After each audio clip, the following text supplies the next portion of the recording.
What's going on, Trey?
Yes it is golden. It is. I had to go to into a local print shop here to get the art printed so I could do this today. I didn't want to wait for like 2 weeks or however long it was going to take for Focus Attack to do it.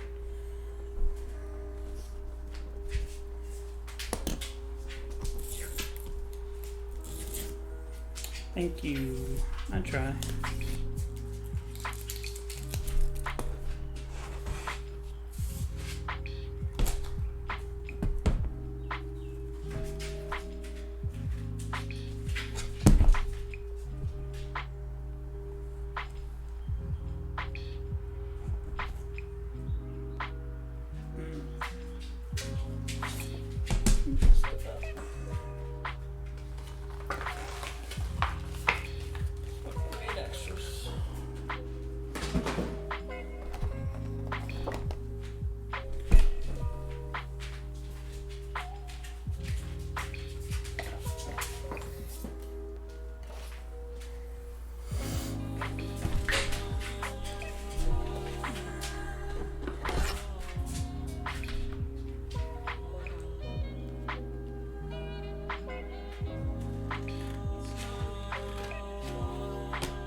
Oh, thank you.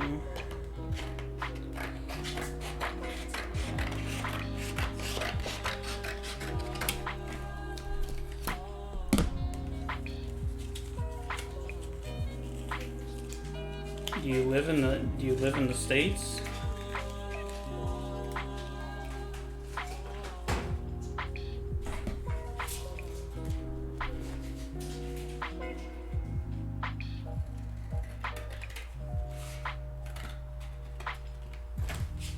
Okay. I don't know if you would want to do that, just because just shipping costs alone will be really expensive.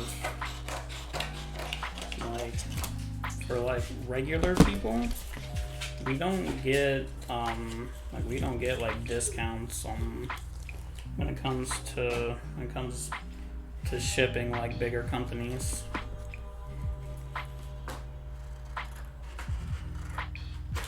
That would be something that I want to let you know, right up front. And, depending on which hitbox you get and how heavy it is, I wouldn't have any real idea. I couldn't give you a real number, but something probably $40-50 for a standard shipping to South America would probably be about how much it costs. I shipped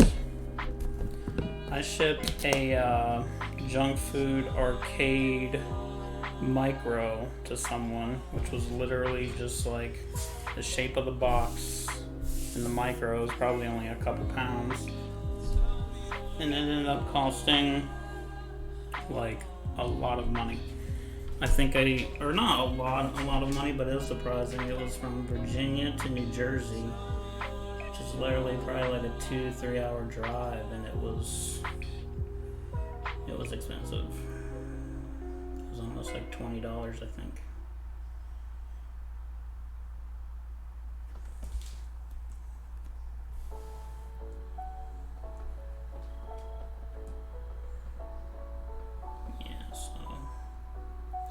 It's just really, really expensive. That's why I'm doing this, is so that people can kind of follow along and get an idea of what it takes, and then they can try it out for themselves. And it's not for everyone. So it's definitely going to Because I mean, you got tools, you got certain tools that you have to have.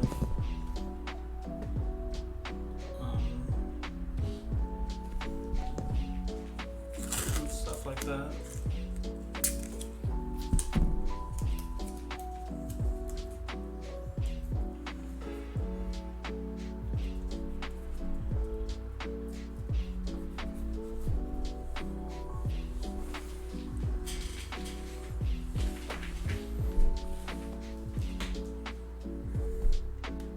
Oh, thank you. I try. This is mainly just like a hobby for me, really. That's why I just keep doing them, because it's just a good hobby. I don't know why I cut that piece of tape.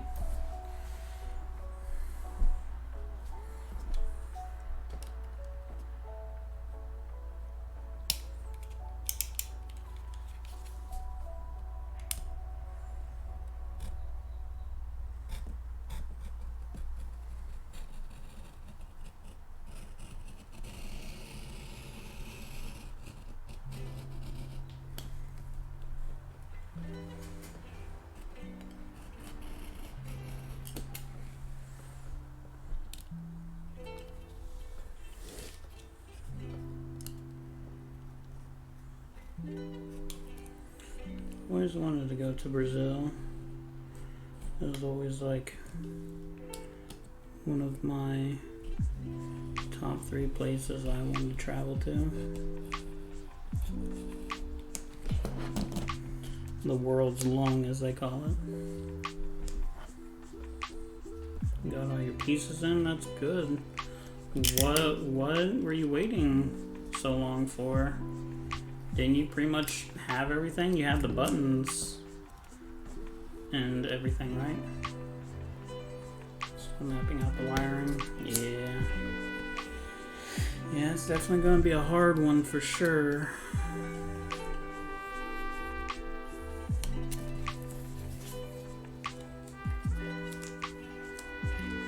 I work. I understand, man. Like, there for a while, I was unemployed. I was unemployed for like 3 months, or not 3 months. God, hope not. I was unemployed for 2 months, or not. God, why do I keep? I was unemployed for 1 month. Like I got laid off from one position, and then I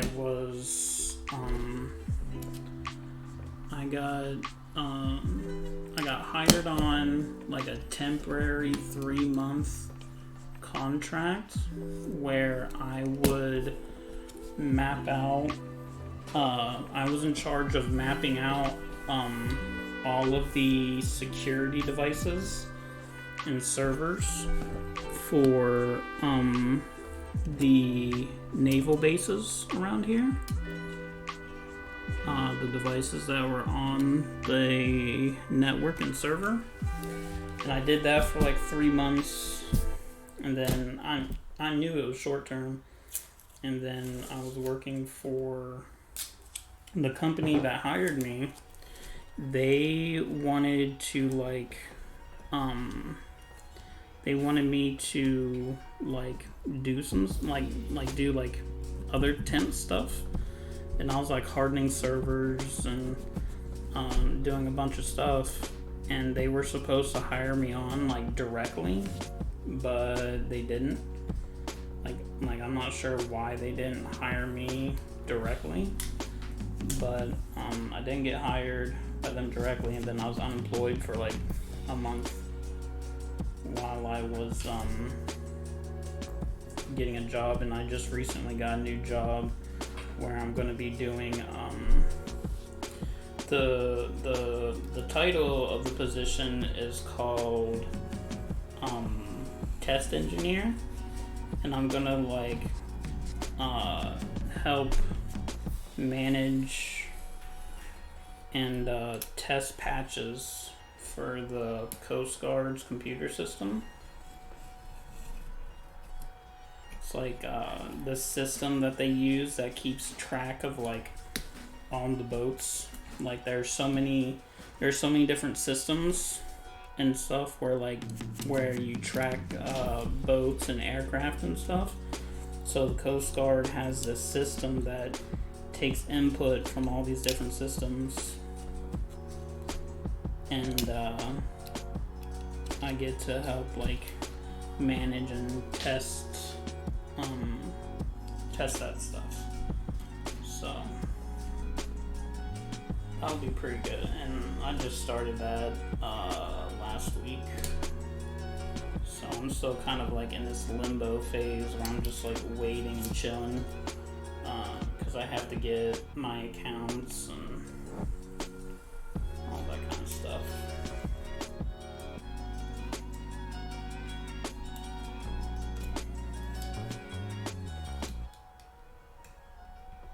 Got a secret squirrel building.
What are you doing, Rummy?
This is why focus attack is so good.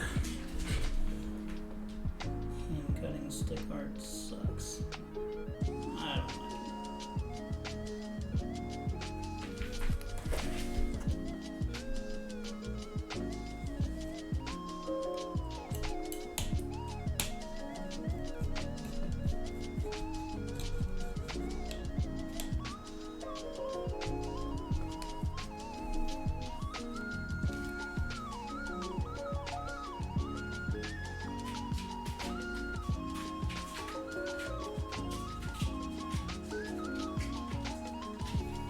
I don't know, man. If you got, which I think you did, the same sleeving material that I told you to get, I don't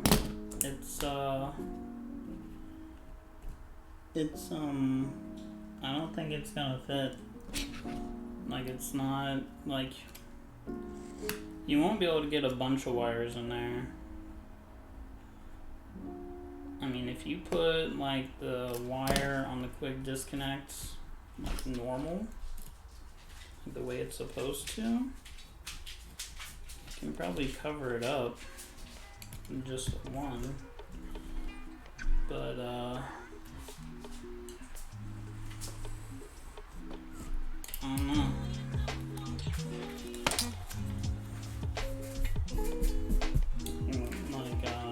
Like I said, like I've told you before, like I've never messed around with those Paradise Arcade buttons.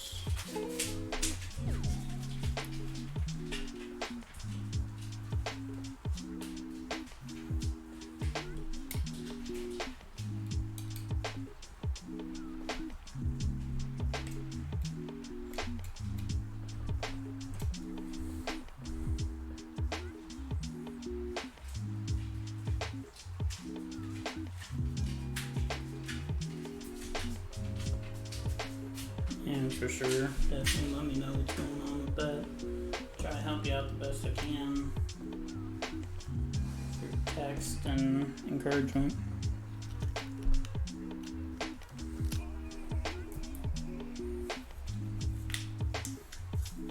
I haven't tried SandWall buttons. I have used only Gamerfinger and crowns, and I bought a bunch of Summetsu buttons, but they're not for like top buttons. They're for auxiliary buttons.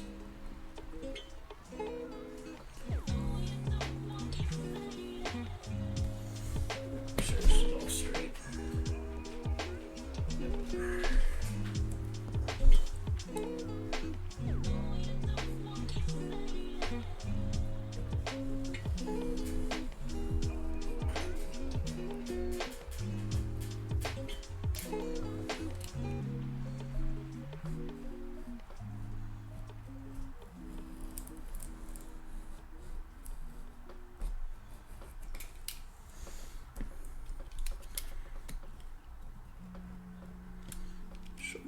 Laid up some.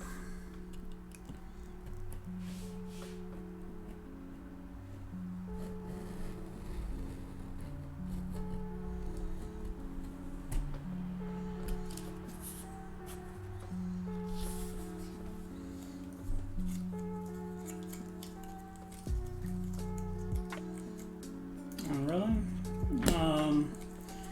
Gamerfinger buttons, I think, are from Korea.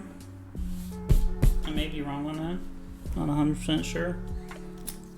Crowns, I think, come from Japan. Not 100% certain.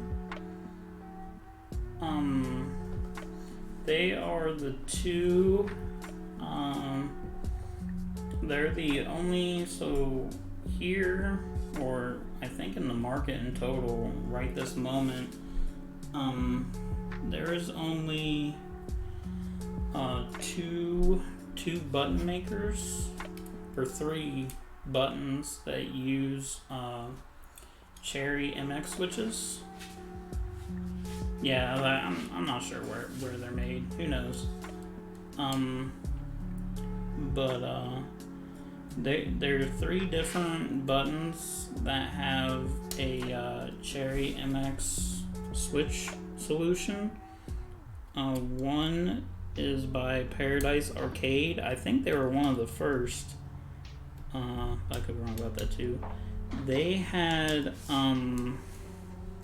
this thing where it's a PCB with a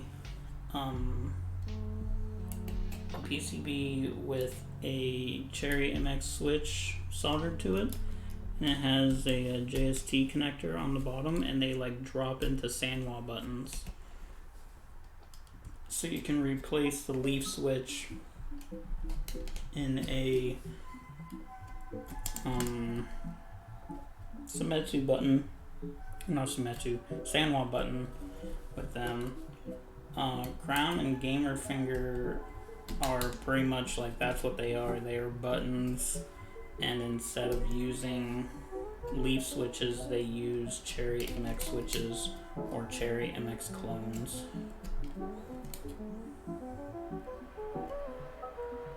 Crown is Korea too. So I'm pretty sure Pretty sure that Gamer Finger was Korea too. Either way, but they are hard to get a hold of these days. So like Gamer Finger has been silent for a while, and then you have Crown, which seems to still be in the market, but it just takes a while for them to restock here in the States. My personal favorite is Gamer Finger buttons because they're just they're really quiet, and that's what I like the most about them, is that they're really quiet. You can throw pretty much whatever switch you want into them.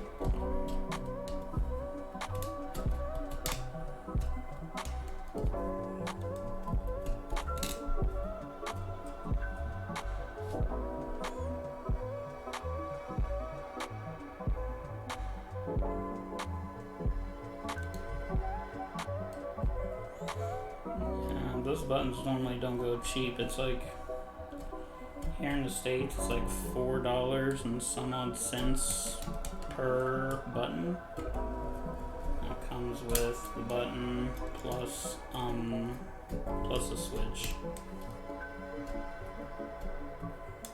Well, not plus the switch. I think Gamer Finger, if you order direct from Gamer Finger, you get the switch.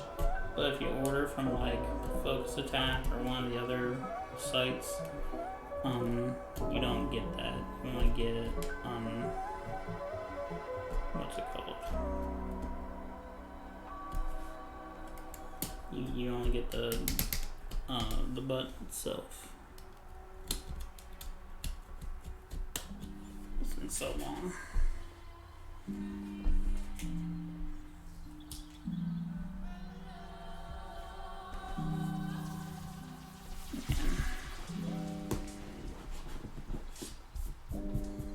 Getting this printed on cardstock was not the wave.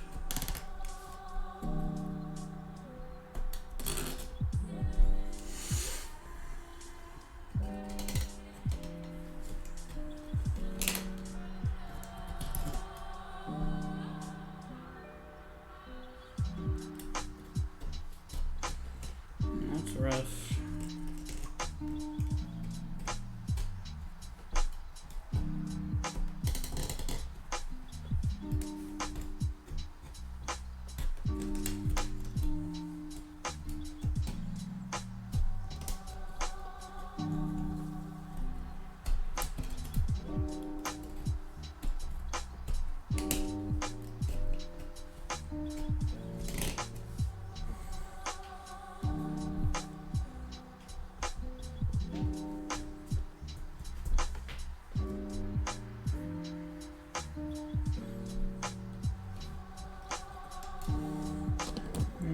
I'm thinking I'm going to use my thing.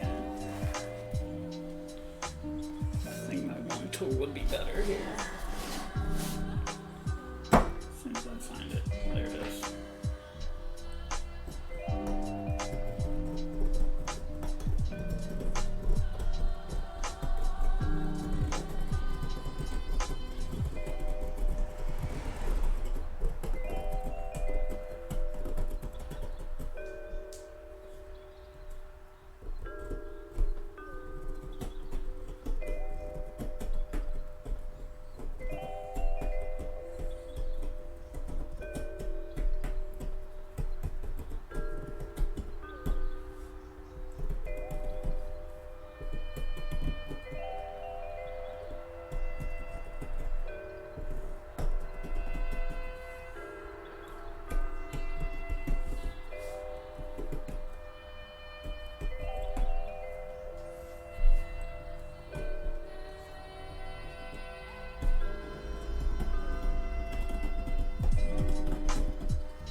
going on?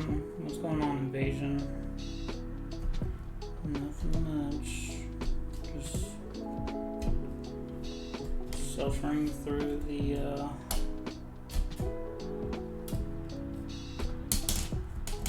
manual art cutting process.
Definitely have to cut some more, I know that.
going on, Fox?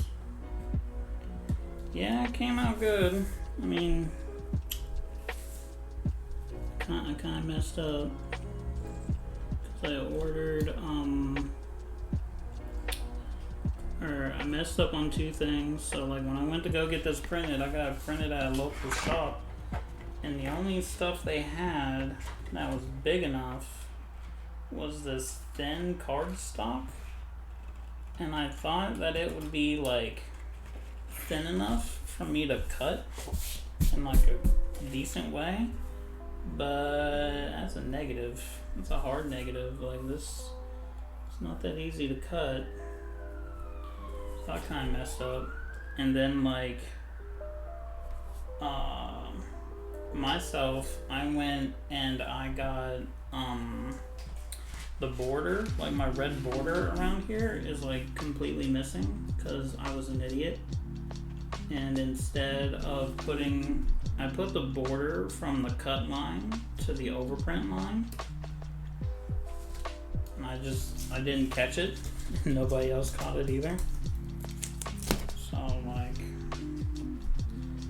I'll probably end up doing this for now, suffering through all of this, and then I'll go on ahead and I'll order my artwork from Focus Attack, and then just swap it out when it gets here after I put my red border on here.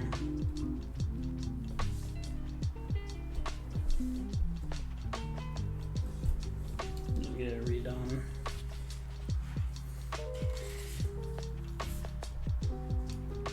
And then like I'm currently like looking on the market to get a printer like Johnny has, and I can just print my own stuff, but I just gotta be able to like find one at like the right price. It's like the one that Johnny has like brand new is like anywhere between $30 and $500. I think it's like $500 brand new. It costs like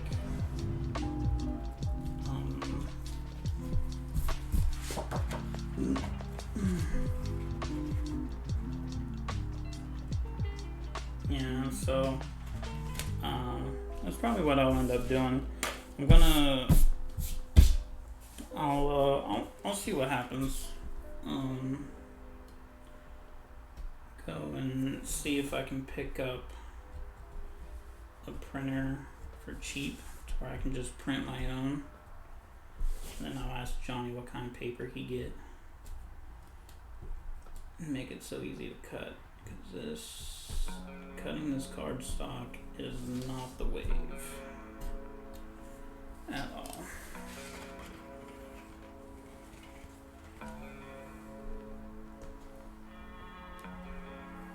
Not the wave at all.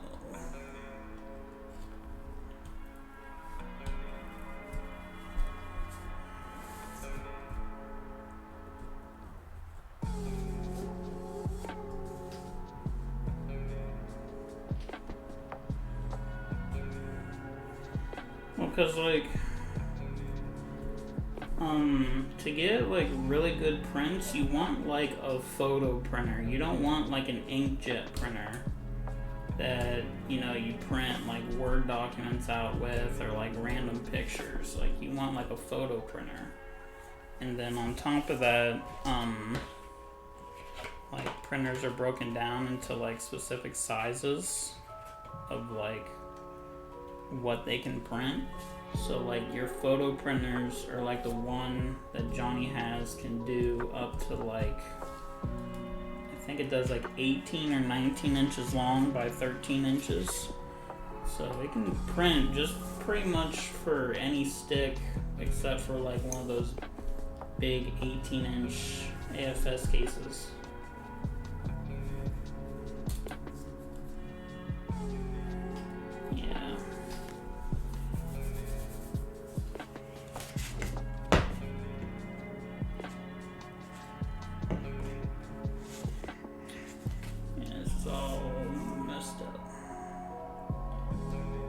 Yeah, so like that's what I'll be doing this weekend. This weekend I'll be getting my red border back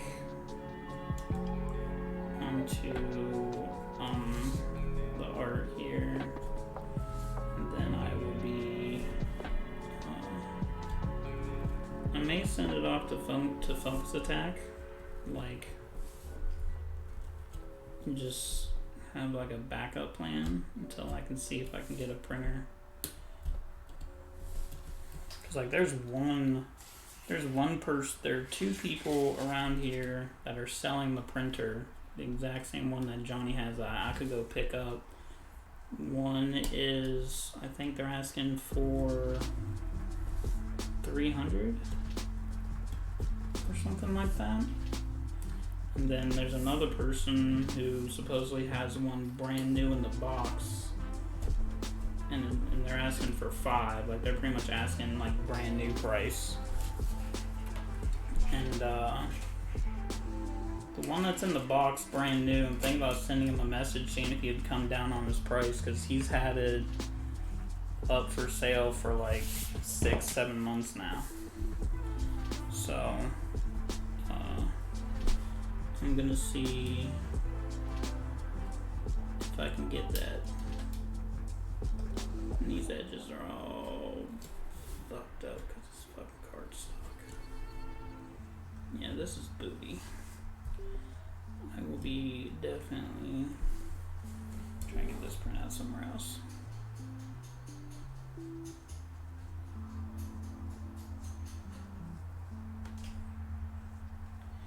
Yeah, I mean, if you can get it done locally, and do that. Something else I'm also gonna try is I have this like super fancy circle cutter that I was gonna use, but I didn't have enough time, which I guess is my fault. I mean, there is no guess. It is my fault. Of going and printing of like I scheduled the stream, but I have a fancy circle cutter, but it's like not like I don't really know how to use it. There's no like really good instructions with it, so I'm gonna have to test it out,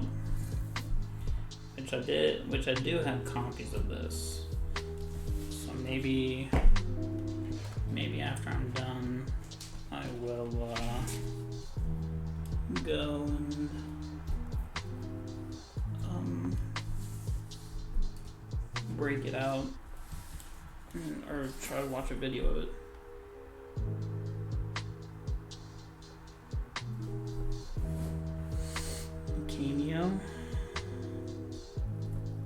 See what I really wish is that like I knew like someone who had like a leather shop and I could just get them to use like their cutters to just press cut this. I think Focus Attack, they have like a laser cutter that they use for cutting all this stuff out.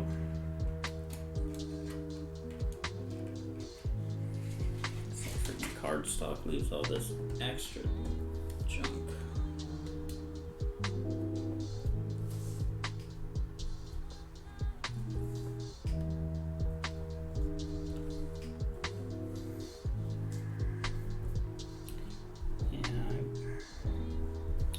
Alright, so lesson learned, never get artwork printed on cardstock because it's just booty.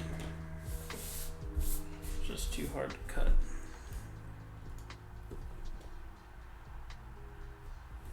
If anything, I think I'm just gonna ask what paper, like I'll ask Johnny what paper he uses, then I'll just buy some paper, so that way if I use that printing place again, which they were really good, nothing on the printer place, my local spot,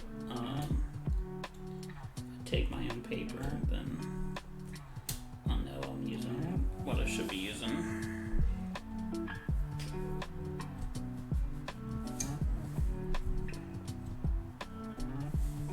And then the good news is that there's no side art, and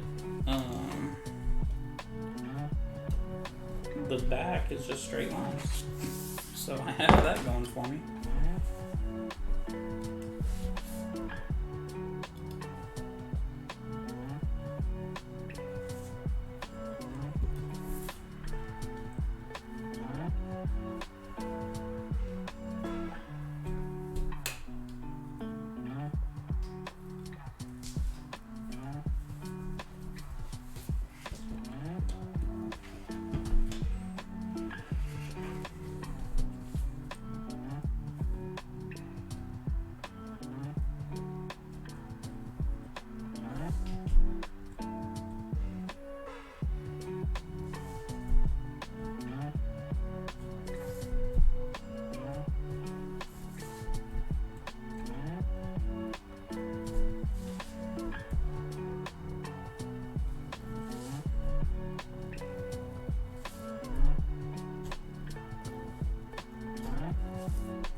Yeah, that's probably what I should have done. I should have just waited. Ask Johnny what paper he uses and just get some for myself. Alright, only 3 more buttons to go.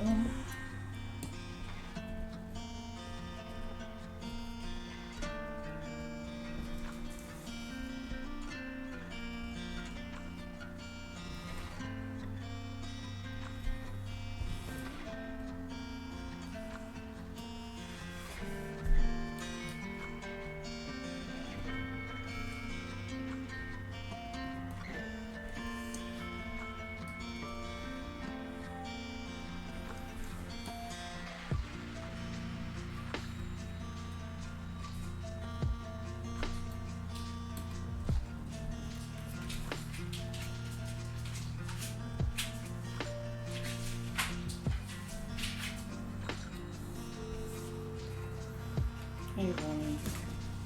What you doing, puppy?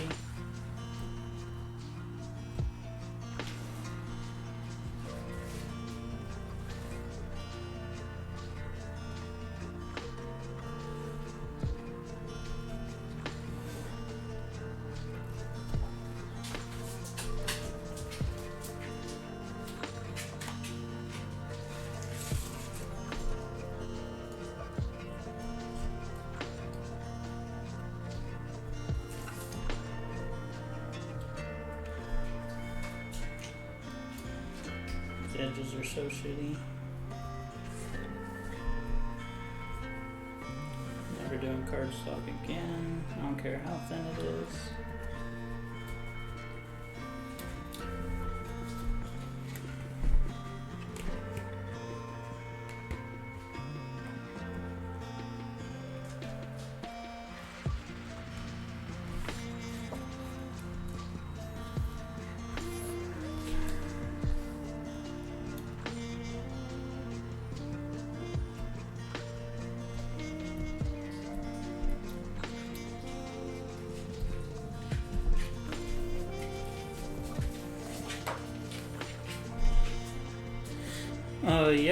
Yeah, for sure. I'm gonna try. I kind of advertise this as start to finish, so I'm definitely gonna try. It's taking forever, I know, but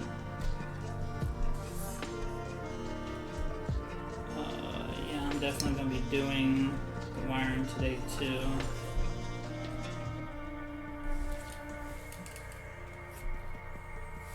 Hope that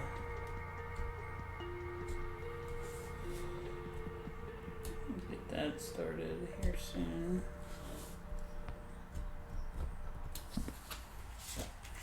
Got 3 more buttons, including this one.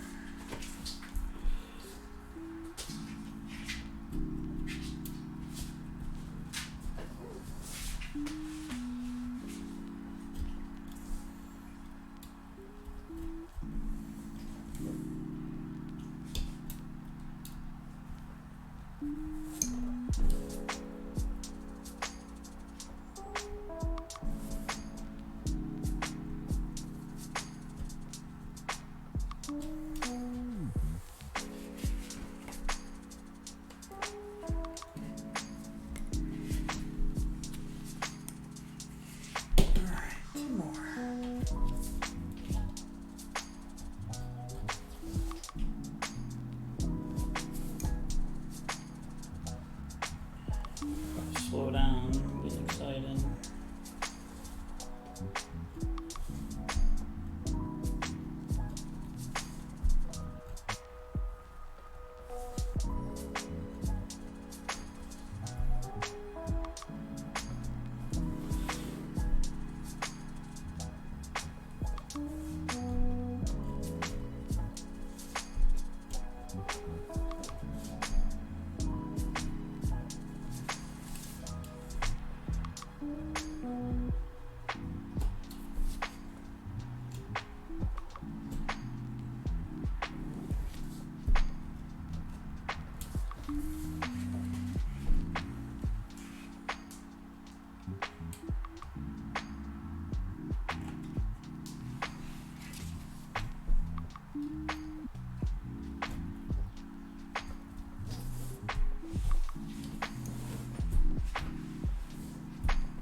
And 30 mil to go. It's a hack job.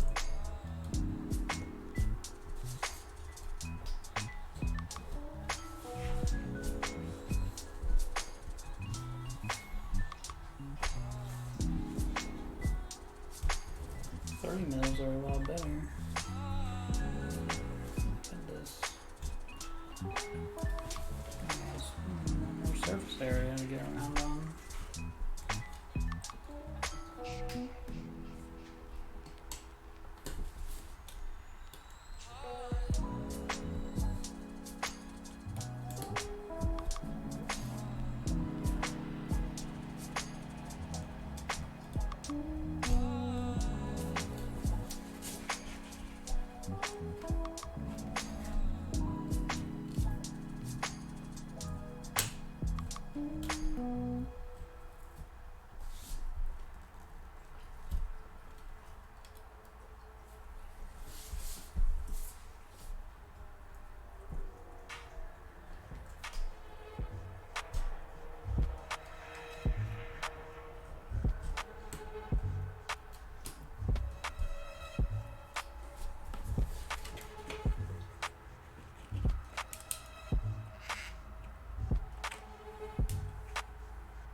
Horrible. Let's not keep doing that again.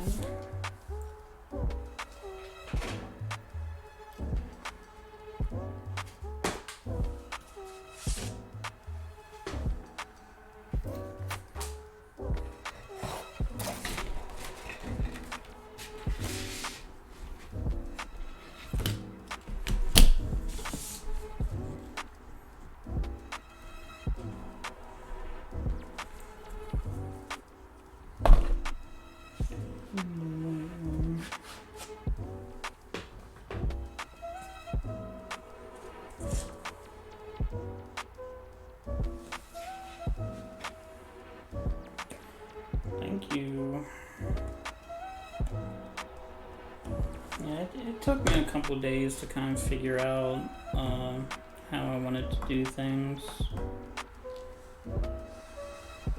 Especially this kind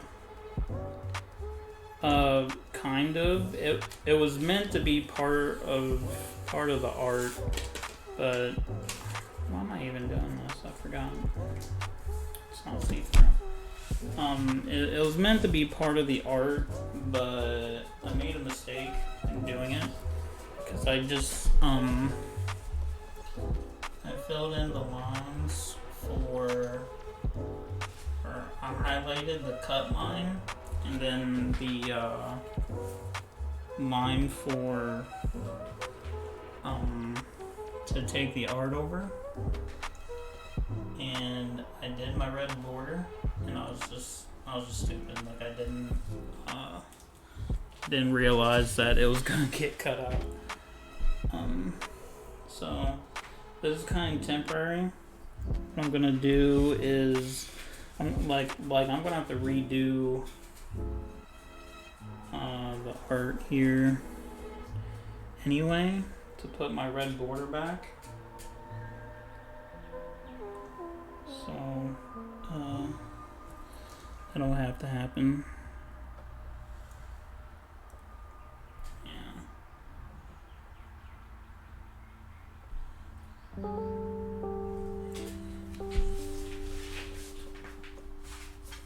Yeah, because like I did it, and then I got posted up and no one said anything, so they didn't catch it either.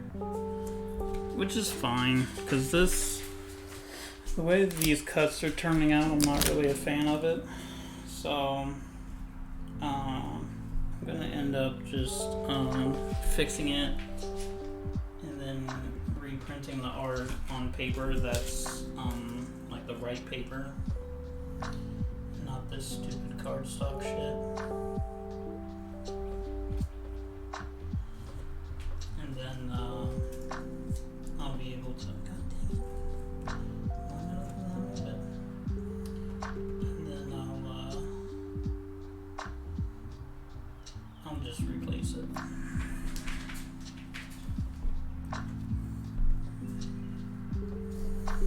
I really did like the red border.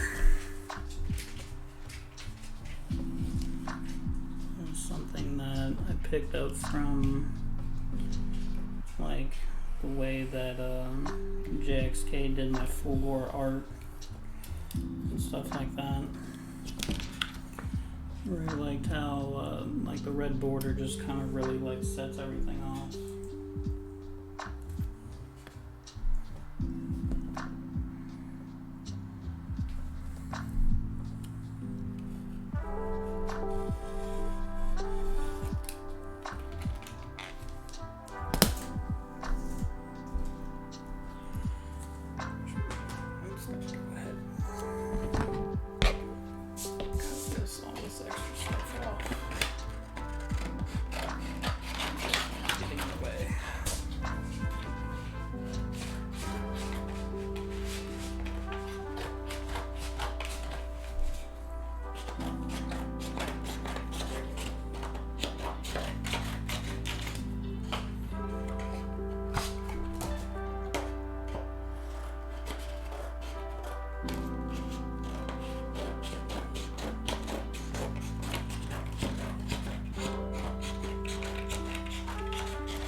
But when everything is coming back to me, I feel my memory is paralyzed.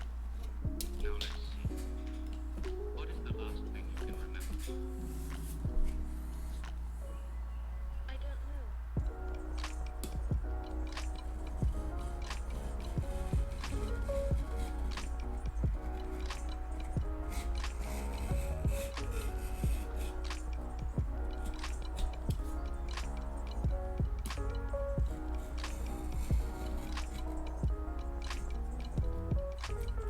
Go on.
Oh, wait a minute.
underneath the phone.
Finally, some jacket messed it. That's fine.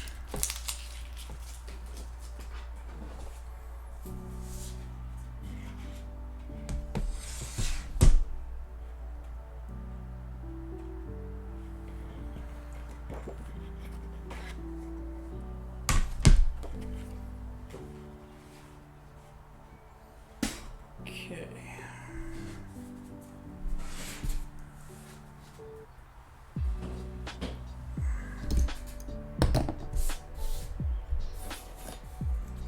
Workspace clean up here.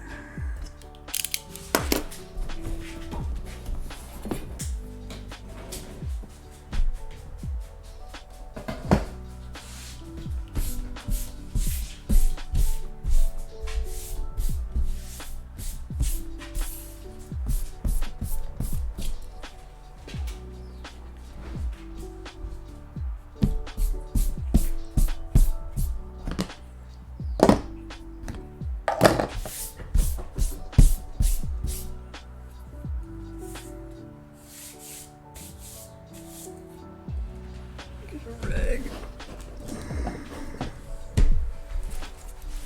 As much of this dust as I can get.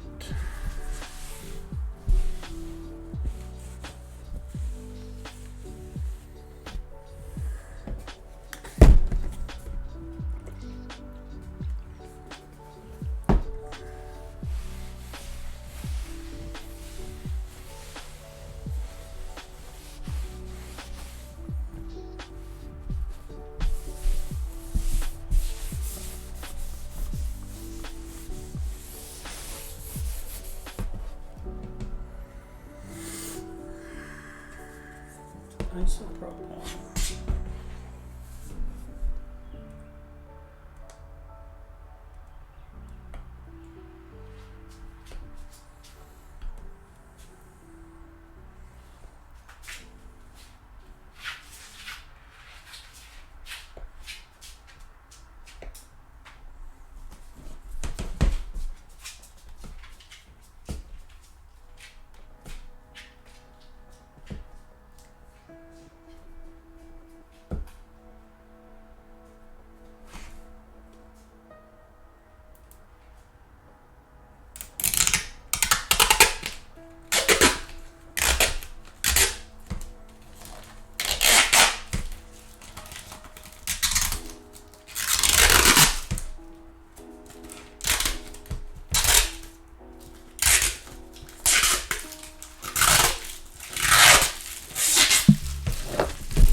Yeah, I think I get white because I'm always getting black for the most part.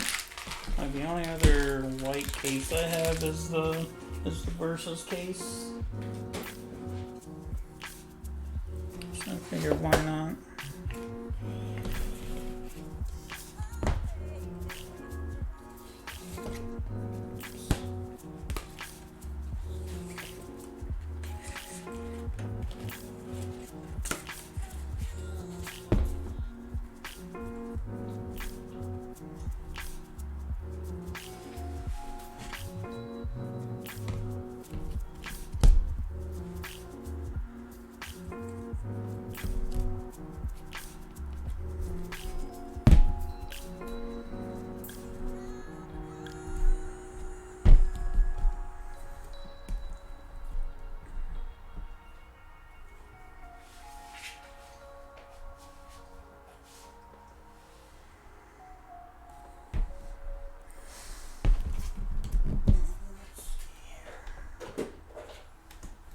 Some of these doodads.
Okay, so right now, I'm not really the frame, just kind of trimming up the little bit of excess paper of the art got left behind from the manual cut.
I'll put it on those screws.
Okay.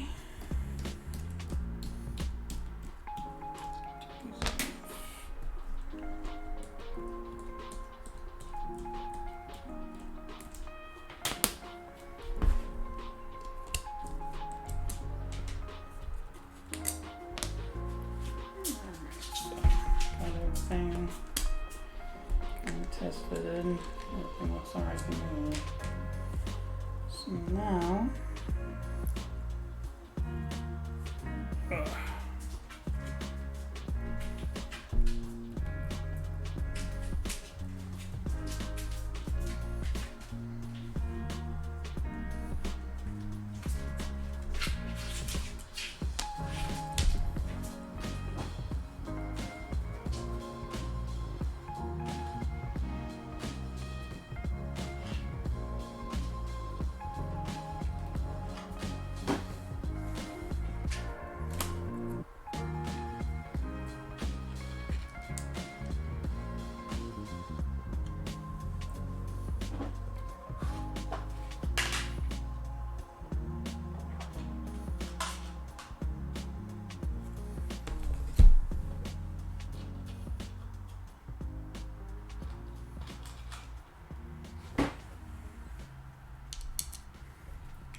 Yeah, that's what they're there for.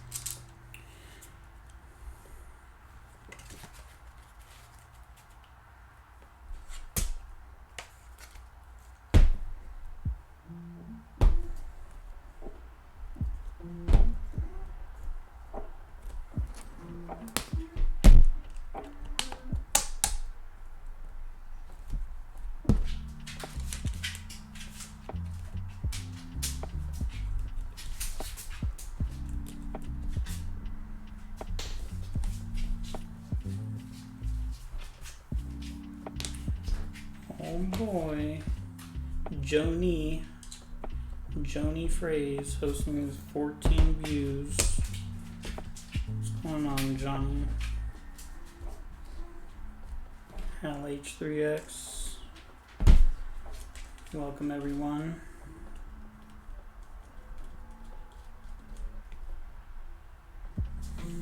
Always. Definitely one of my favorites.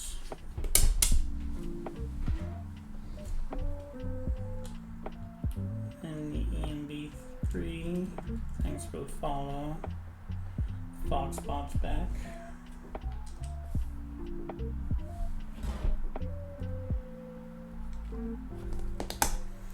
And it's definitely one of my favorites. It's gonna be tough whenever I finally get around to getting a butter, to getting a bomber. I'm gonna have to pick which acrylic case is the best.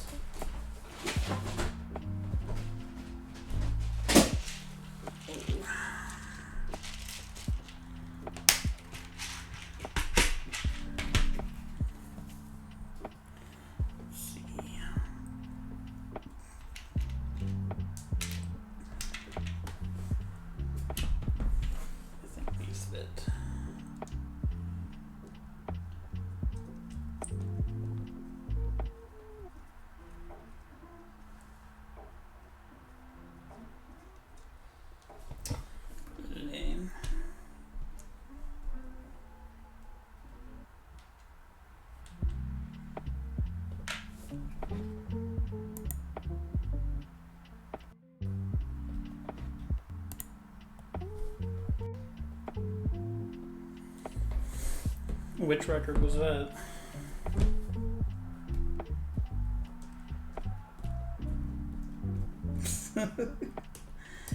Yeah, I don't think there aren't a whole lot of people who build on stream. That's for sure. No.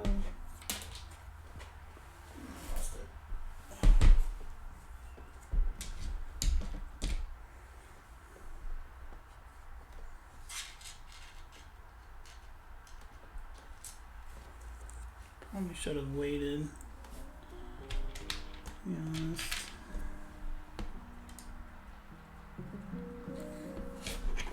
Alright.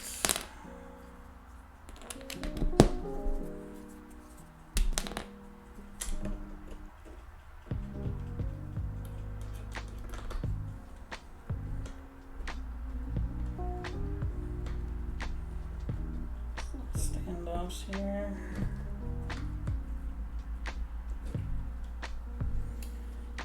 Hopefully that's not too tall. I should probably test fit that to make sure it's not going to be too tall. Nope. No, we'll be good. We'll be good. Where'd that other little screw go?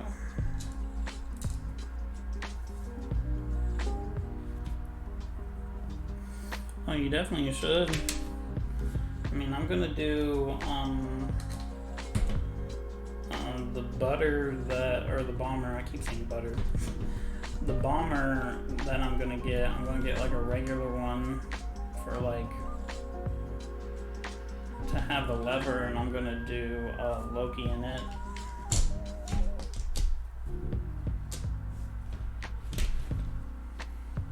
I don't know if those are gonna be too big. Hopefully it all fits. But that's what I'm gonna do my Loki in. It's in a bomber. Still gotta think what the hell I'm gonna do.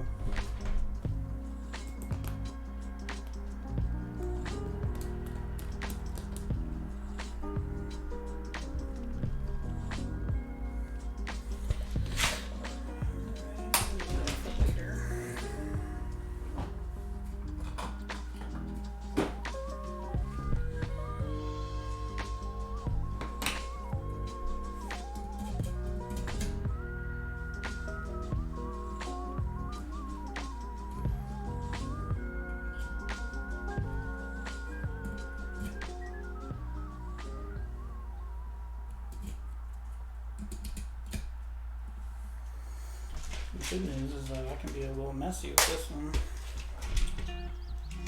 No one wants to see it. Welcome everyone from Johnny's stream.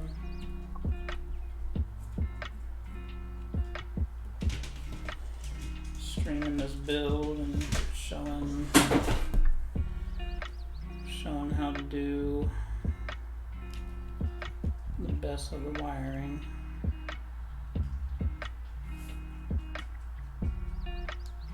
Come on, get on there.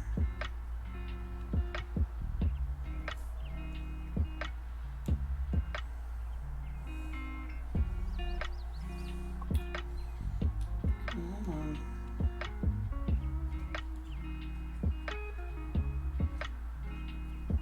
Wow, this is just gonna be a pain, isn't it?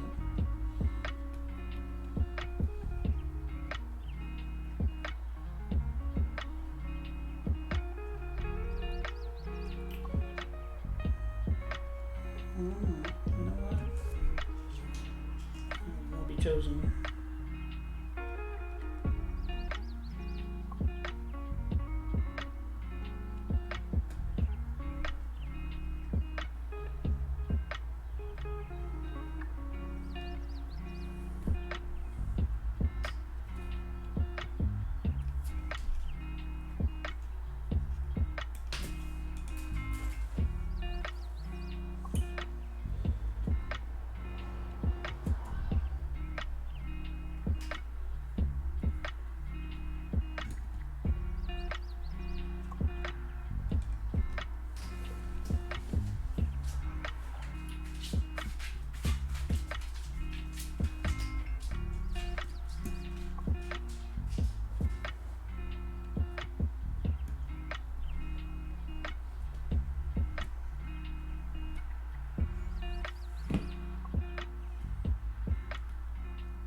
And this is just annoying me.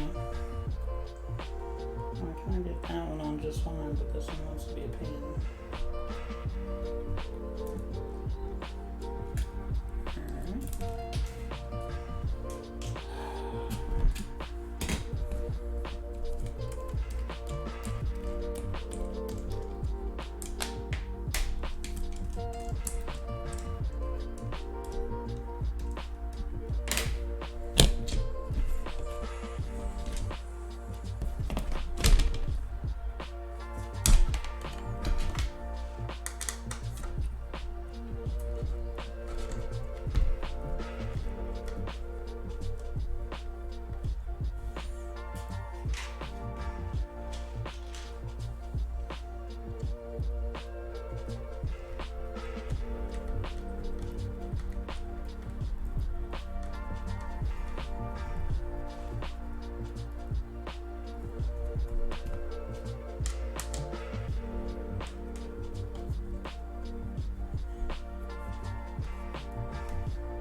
Do I have raids disabled on my channel? Probably not. If that is the default, probably. I haven't really messed with a whole lot of settings.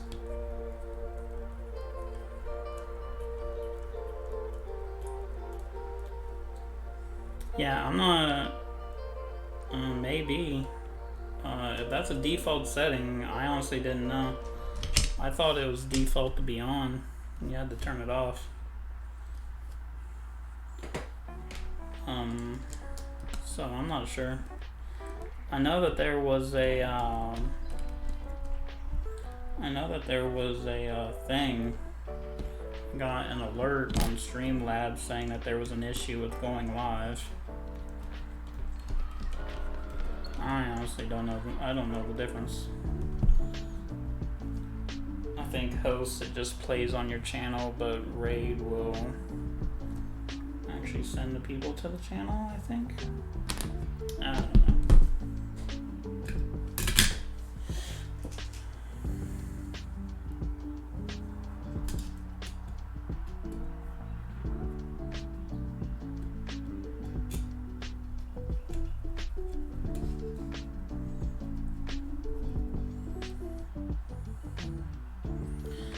Just at a local place I have around here. They do printing. There's like a couple places that do printing. You know, they do like business cards and flyers and stuff for local businesses. Which reminding me about the print. On Discord, could you shoot me like a picture of the type of paper that you use in your printer?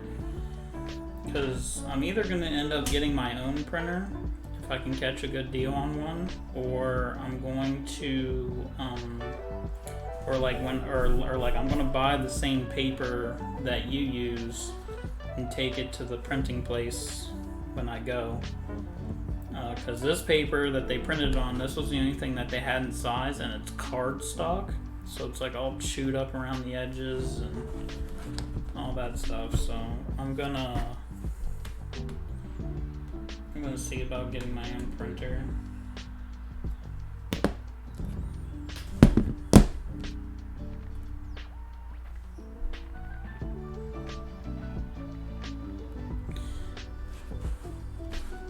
Oh yeah, I remember photo paper, but I just want to get like a picture of like the package, just so I have a reference for whenever I'm searching.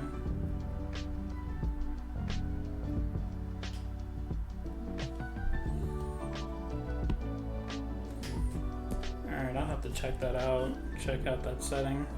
Yeah, that'll work. Yeah, because I'm thinking I might get my own printer too. But I'll have to see if I can like catch one at like a good deal, because like the exact printer you have is like $500 or more, brand new. And then there's a couple people that are selling it around me that I could grab used. So I may look into that.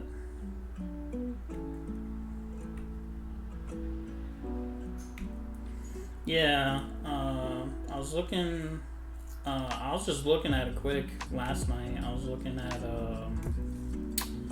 what's it called? OfferUp. It's kind of like, because like Craigslist really isn't even a thing anymore, from what I'm to understand. Yeah, that's what I was doing because like I was like reading up about the printer, like other photo printers, and that was something that was said was that you could get the printer free with cameras.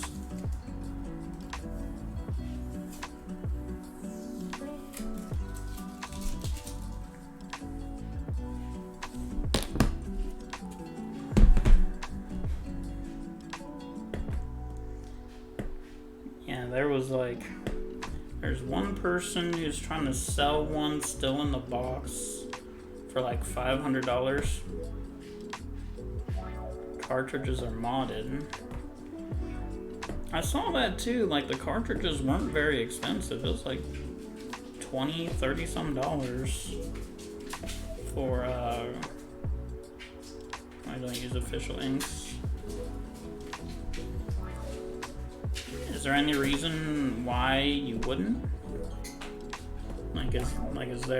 Are their colors just not as good? Mark that up.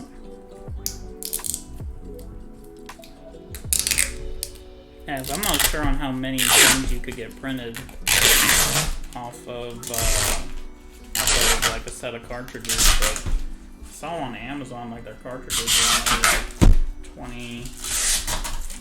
Like $20 or so or less.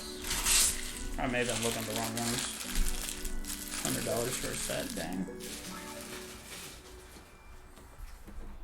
Yeah, I'll have to definitely look into that if I can grab one.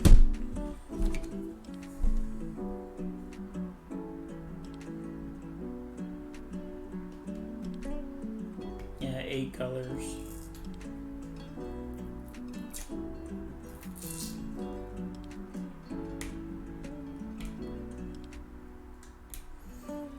Yeah, I mean, I'd just be, and like, I don't even, because like, this is the second time of me printing my own art and cutting it. It's just not been a good experience.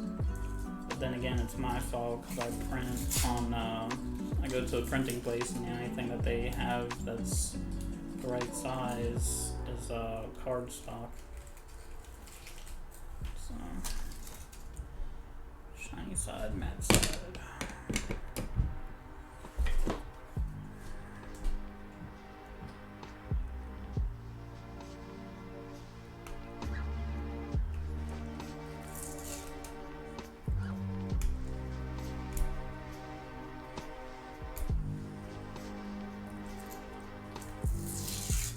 Definitely gonna see if I can get one of those printers on the cheap.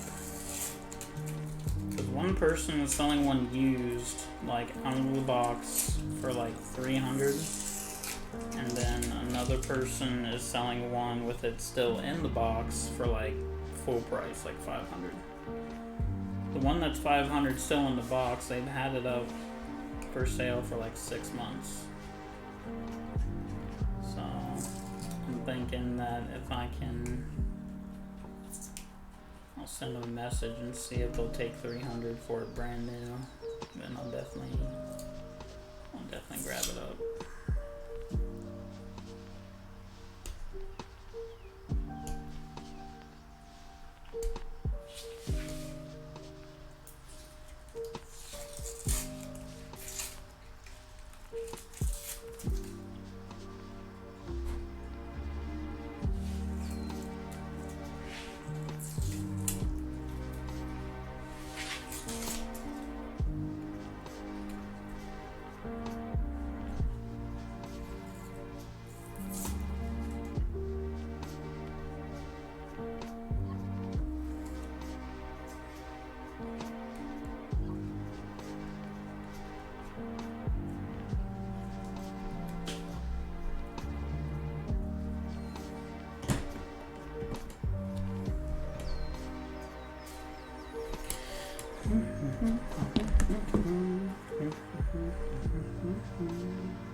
Today was Butter Rose surgery.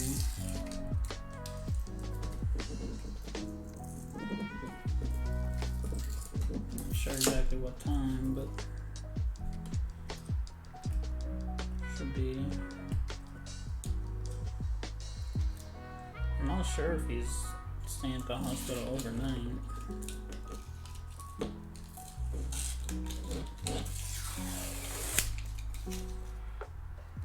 I know I did when I had my appendicitis and I had to get my appendix removed and stay overnight. It's always such a good feeling when you go in the hospital and you have like something wrong, with you, and they give you that initial like once over and they're like, we don't know how you even walked in here. That was pretty much my story. Because apparently, like, my appendix was like on the verge of bursting by the time I went to the hospital.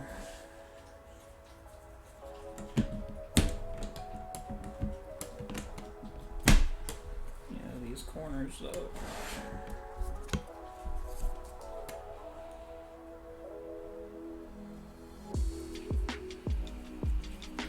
Yeah, these little definitely a little tedious peeling the paper off of the plexi.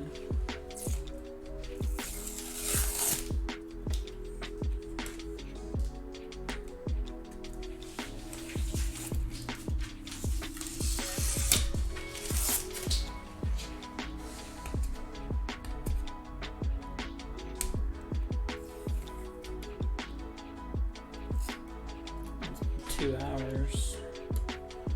Took 2 hours to. It's gonna be about 2 hours and 20 minutes to get to the wiring part.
Alrighty.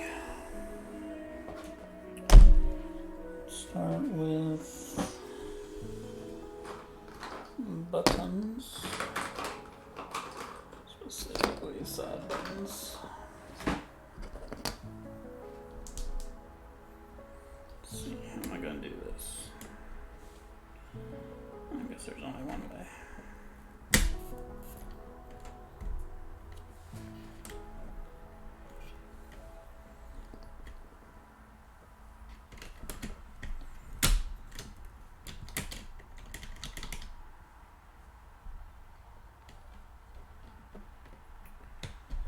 Thank you, Nudan, for the subscription, your Prime subscription.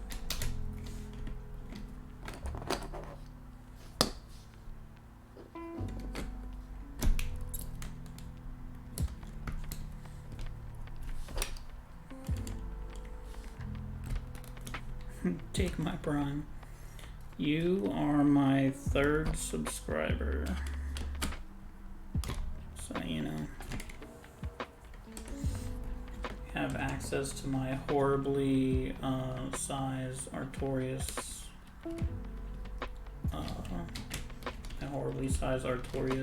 emote.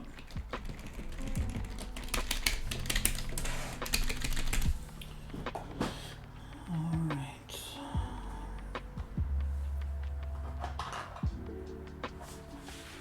I'm going with the matte white surround here, butter surround, nice.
Yo, what is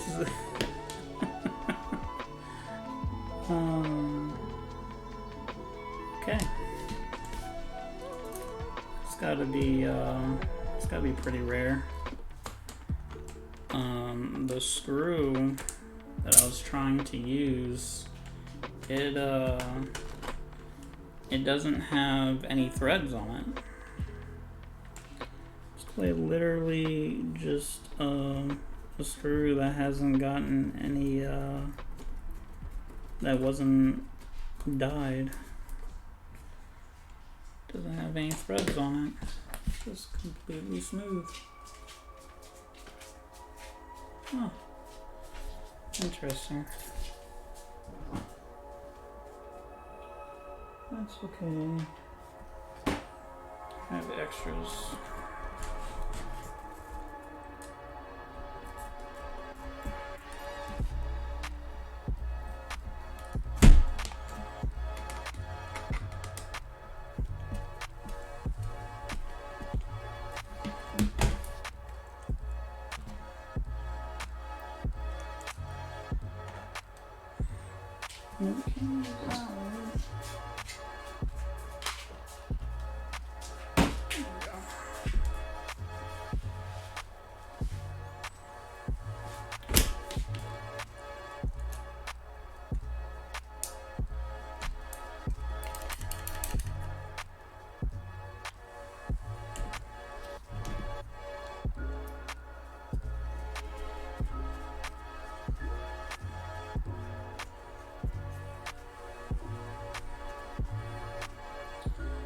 Yeah, that's pretty much how it starts.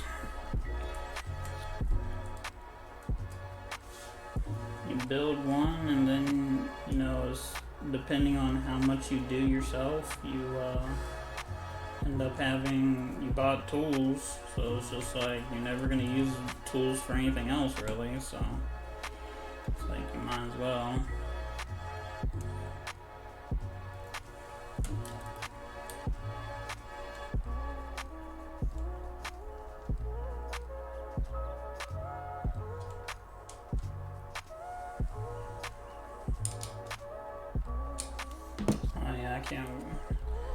I want to get one of those too. I don't know.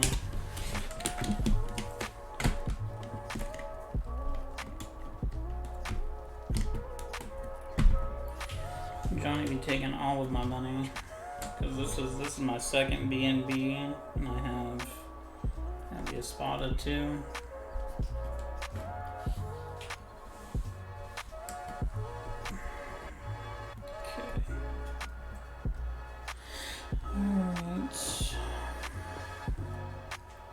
I'm not going to go through and lube all these because I just don't want to.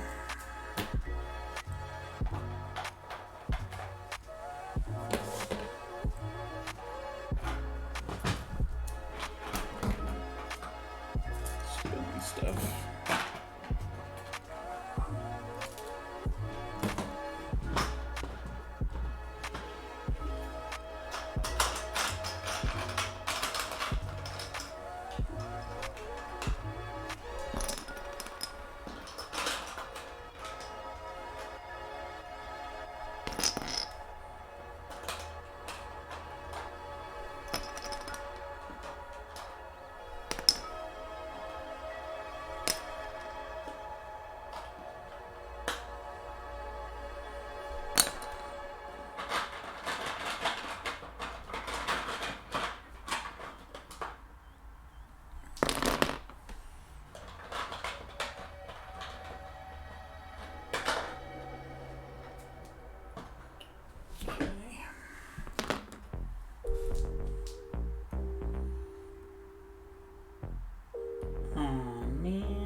Things on them. Oh, that means I'm gonna have to cut those.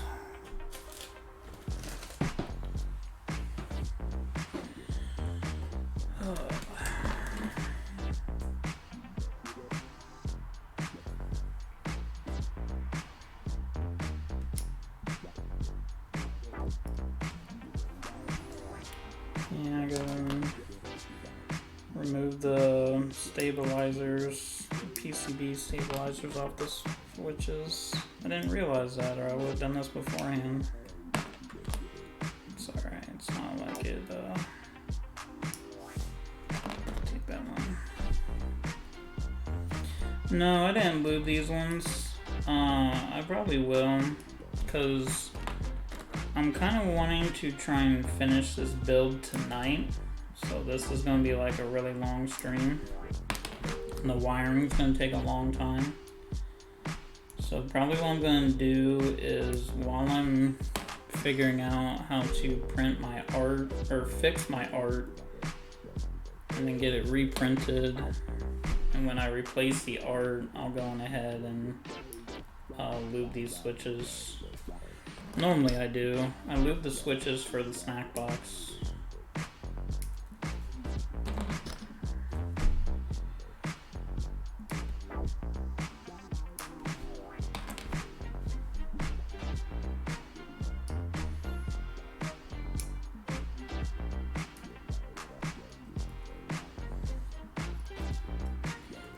Green pieces everywhere.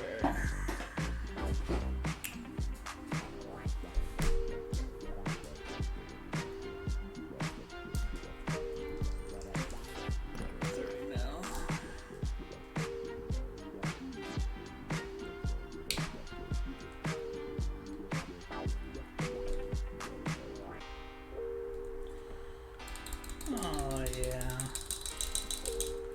that's nice. That's really nice. It's gonna turn out exactly how I wanted it to.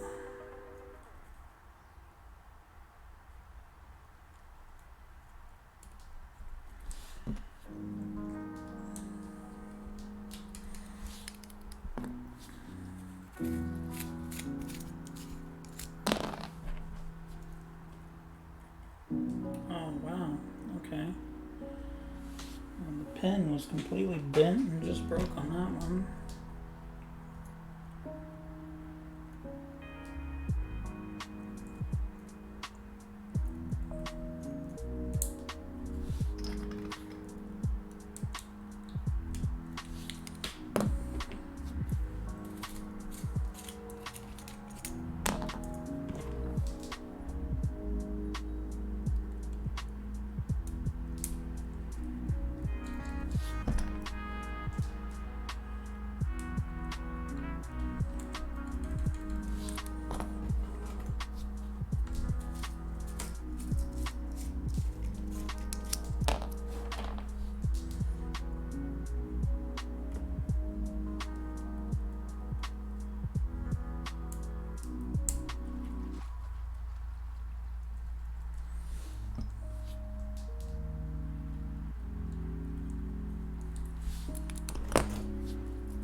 So how's everyone doing?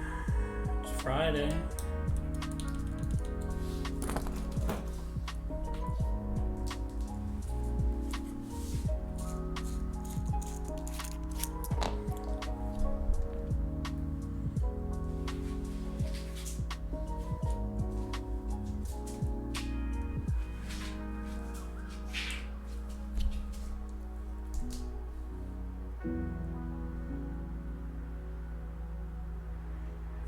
Staring at my stick.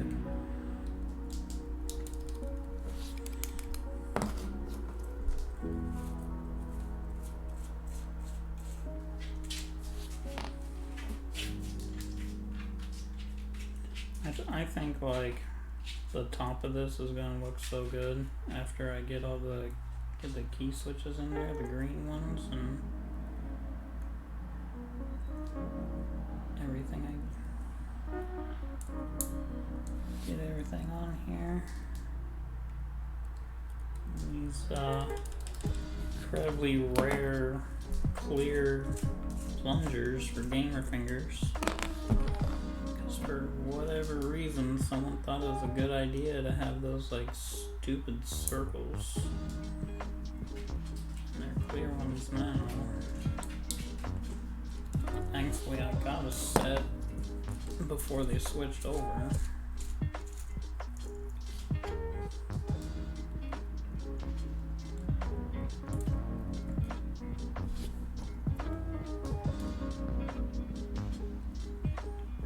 That's ultimately what I'm happy about.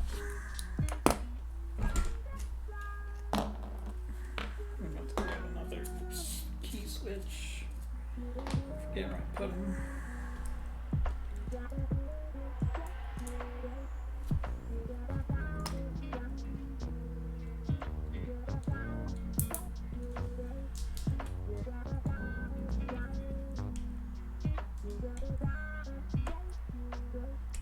Name of the switches.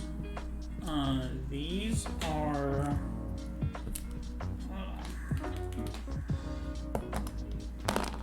let me find out just to make sure. They're called Kiwi switches. I'm pretty sure if you Google that, you'll find it. It's like a certain website that sells them. Kiwi switches. It's a certain website that sells them. They have kiwi switches, and then they have dragon fruit switches. Then I think they have like tangerine. I bought these solely for the color. They had the key company.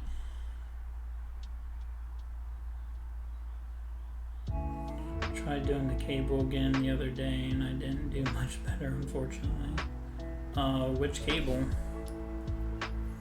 Like you're talking about like one of the internal ones, the pass-through one?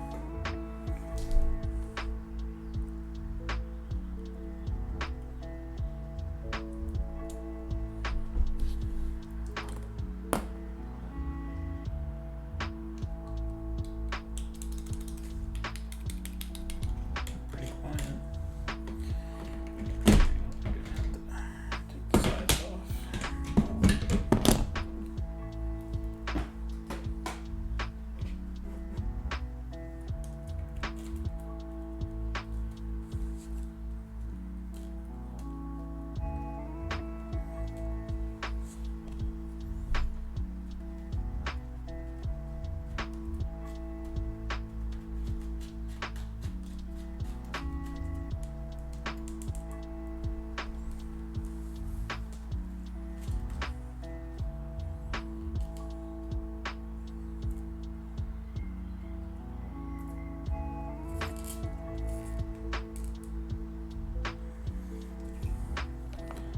Basic USB to Type-C with soldering. I think I used too much solder, if I have to guess. Yeah, I've only done one USB-C cable, and I gotta tell you, it's quite something, because I don't know about all the different ones, but the USB-C connectors I got, the pads are so small for putting wires on that you really need to like be careful when soldering on the wires.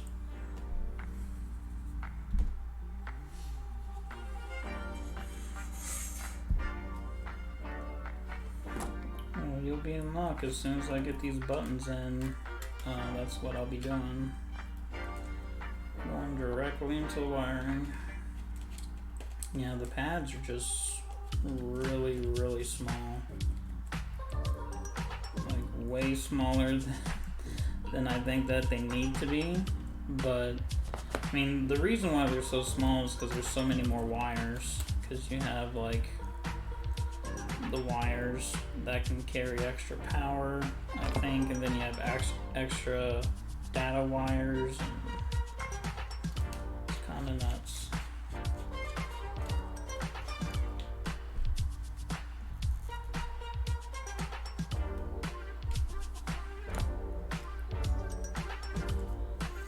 Oh yeah, I mean it was hard for me to work on. Thankfully, I have like one of those lights with the magnifying glass. Then I also have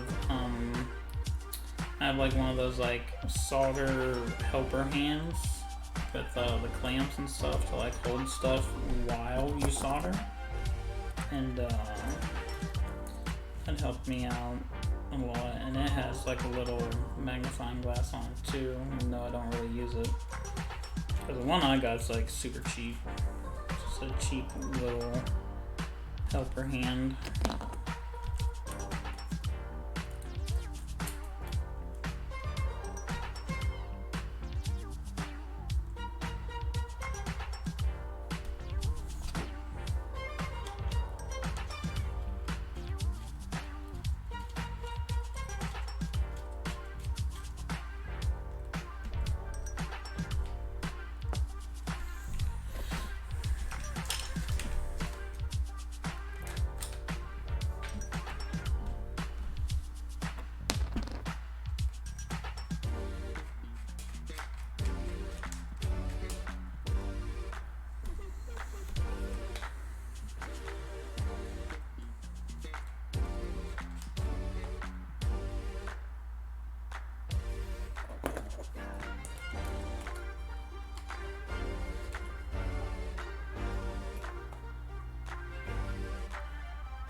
I don't know about you guys, but this song in particular slaps pretty hard.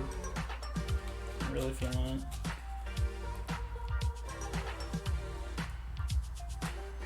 Yeah, definitely get you one.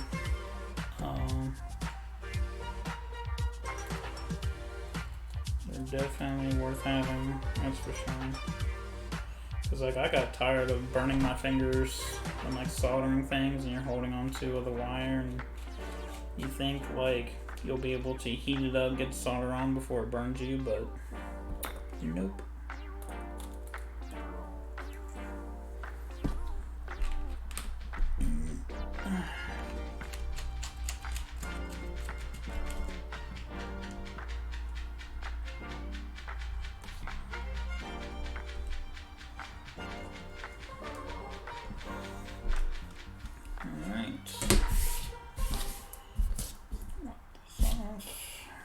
Some stuff. Alright, and here is reveal.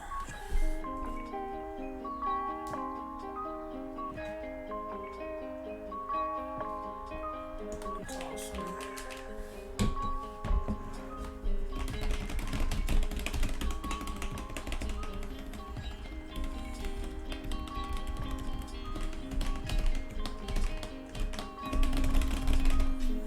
Yeah, these Kiwi switches, like the green switches, with these like kind of rare keycaps, plunger caps, whatever you want to call them. It's definitely where it's at.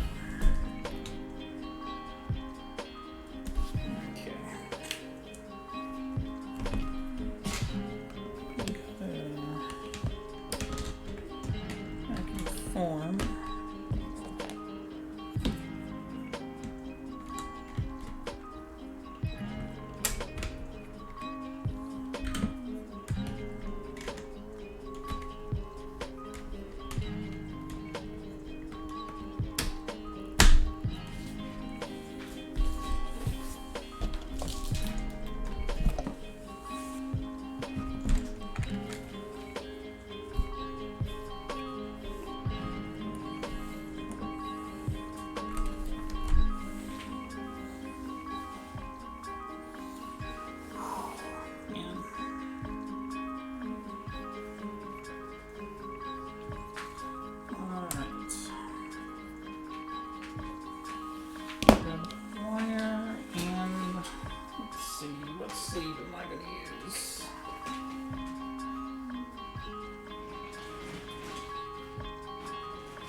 Is wire sleeving really difficult in your opinion? It was difficult getting here, like, to where I'm at now. For a beginner, no. Like, if you follow any guide, it's not that bad. Cause all the hard work's really been done, like figuring stuff out, where to get certain things, stuff like that. It was definitely hard starting out, cause the very first one that I tried to do was a Marvelous Customs, and I had seen custom sticks online, and they were using tech flex, like regular tech flex, where you would just kind of like feed the wire through the hole and through the whole thing. And I seen that, and I was like, oh, like I could that's a lot, or that's kind of like sleeving wires for PC cables, which is something that I had done. And then see, I don't know what color I should use. I'm gonna use multiple colors. I'm thinking I want to do, I think I want to do like one stripe green, do the majority in red, and I'll do the aux buttons in this fucking Hunter, I'm gonna blind you orange. But yeah, like, and then so like I'm trying figuring out my own way of doing it. So I started out by using TechFlex, and the TechFlex I was using was like this like really tight weave type of TechFlex. Like, it doesn't have the holes. It's not like a fishnet where you just like push it together and you just feed wires into it. It was like a really tight weave, and I probably have some there in the corner if I didn't throw it away. And it was kind of a pain because like I was using that, and then I was using silicone coated wire, which with silicone coated wire, it's kind of like rubber. It has like a rubber texture to it, so like it was getting stuck on the TechFlex. And what I was doing back then was I was trying to feed all the wires through the TechFlex, and then I would use my handy dandy pick tool, this guy, and I was using this to like fish through the, like, I would poke holes and fish the wire out of the sleeve, and it took a really long time. Like, it took a really long time for me to sleeve that, because I was basically fighting the sleeve not wanting to cooperate and stick to everything, and trying to fish the wires out. And like what I was doing, like for example the ground wire, I was running one ground wire through, and then I would fish out the ground wire, cut it, strip the two ends, and then put the quick disconnect on, then tighten everything up. And it was just like it was a pain. It was a big pain. And I was like daisy chaining that way because I was just trying to like figure things out. And then and like I was just fishing things out. So then it came down to my second build that I did. After I realized my mistakes with that, I was like, wait a minute. I was like, why don't I use the exact same stuff that I was using to sleeve my power cables in my PC. So that's where this stuff comes from. This is the exact same stuff from the exact same place I got it. Mainframe Customs is where I get the sleeving material, and it has a lot of advantages. It doesn't have a core, and one of the biggest advantages over what a lot of other people use is they use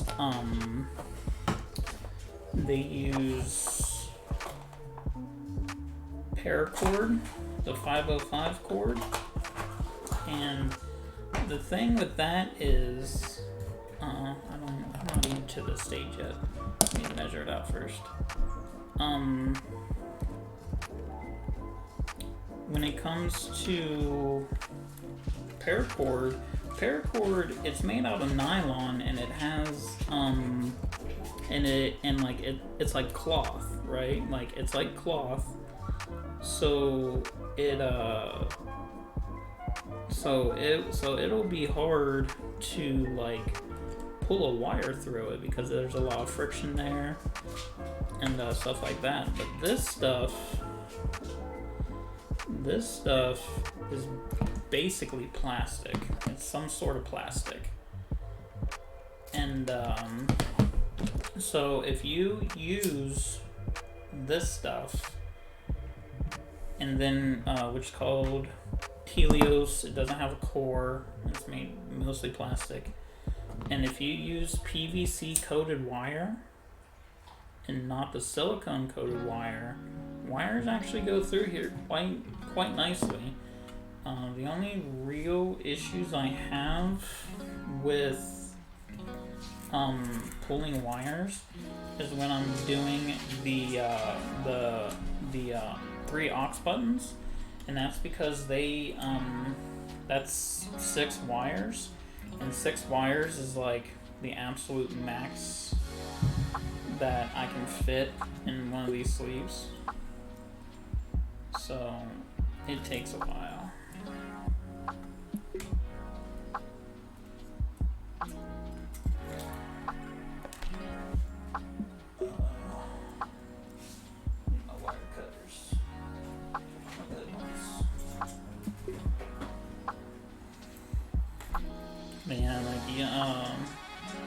That's why it's like it's not that bad.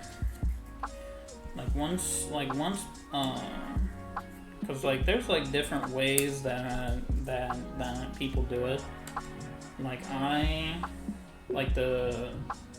second time. Which one's my second one? My second one was probably which one was the second one I did? I think the second one was my red Artorias one, my red Dark Souls one, which was an 18-inch AFS case, and that one was a little on the hard side. Which should I want to go with?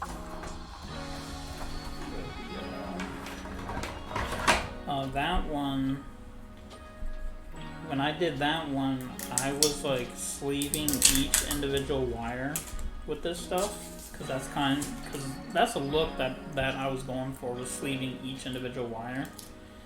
And doing that build, I kind of realized that I couldn't pull all my wires through one sleeve. Like, I couldn't pull all of them because they just wouldn't fit. So then after that, that's when I finally came up with using smaller wire, because before, which I still have a big box of it, I have a big box of 24, I think it's like 22 or 24 gauge wire, and I just have like a big old thing of it because that's what I was using. And then after I realized that I couldn't get all my wires to fit in one sleeve, like, without fighting it for a really long time, that's when I just decided to move on. And then I was like, well, the only way I'm going to be able to get more wires to fit through the sleeve was to use smaller wire. So then that's where I'm at right now, is just basically just using this to so I can fit wires in there and into the sleeve. Because before, looking at the UK Fight Mods guide, which is where Lionel, he was like one of the first early ones to start doing the paracord deal. He the way that the guide tells you to do it is like you still do your daisy chains between your buttons, but you make them like super tight, and you kind of tuck the daisy chain underneath the sleeve until you get to like the last one, and then after you daisy chain to the last button, you take that one ground wire and then you run it through. As to where I just opted to run all of the grounds through the sleeve, and then I make the connection. I make all the ground connections at the PCB.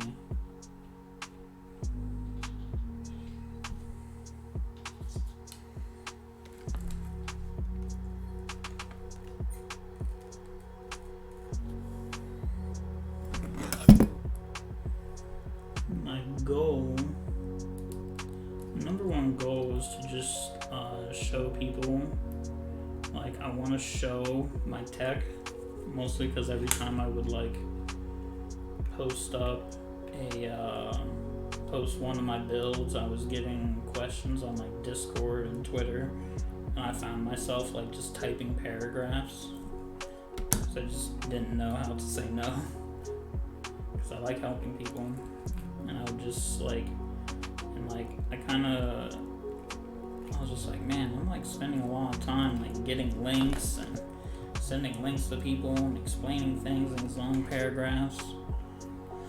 And I was just like, you know what? Maybe I've been asked to like stream before, or like, why don't I? So I figured I would.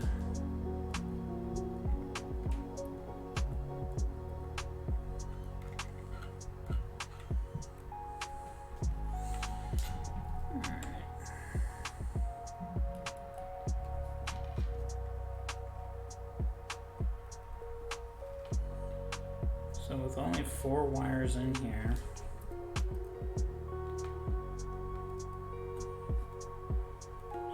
be pretty easy going. Pinch and then pull. But my ultimate goal is to just get more people into it, you know? Get more people into doing this.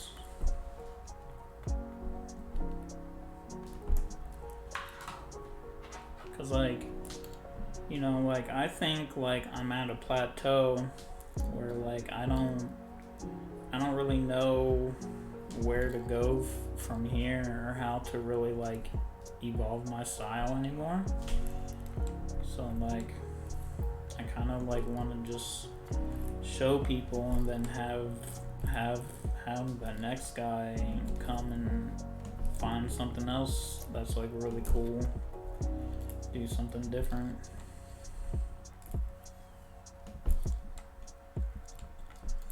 Just feel out of your element. Yeah, I mean, it's one of those two. I mean, I was definitely in that same boat where like I didn't know what I was doing. Like, you know, like I'll be 100% honest. It was 2013 maybe 14, and I bought my first arcade stick, and it was one of those Street Fighter 5 Mad Catz TE2s that was like white and black, and it had the Ryu artwork. And I had been playing Killer Instinct for a while on pad, and I gave up on it. Like, I was just like, man, this is just ridiculous. This is too hard. Like, why would anyone want to learn how to use stick? So I kind of just, like, I gave it up for a while. And then I had, what's it called? I got mods for it. I was kind of excited. I bought the stick, and I bought different colored buttons, and I did, what I do? I did, what's it called? LED mod. I forget who sold them at the time. I think Paradise Arcade.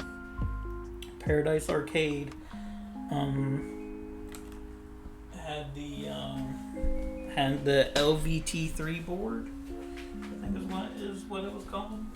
And you would use those. They would basically just be like drop-ins. They just screw onto the posts of the fight stick, and then you just hooked it up, and then have LEDs.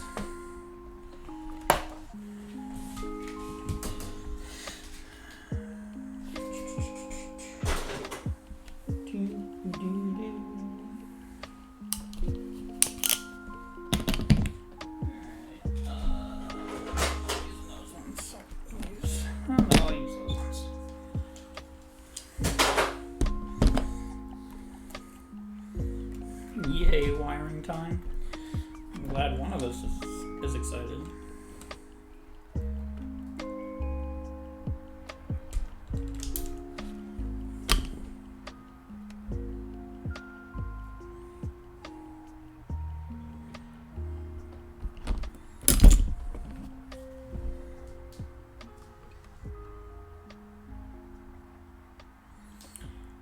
Which craphead is it for those connections?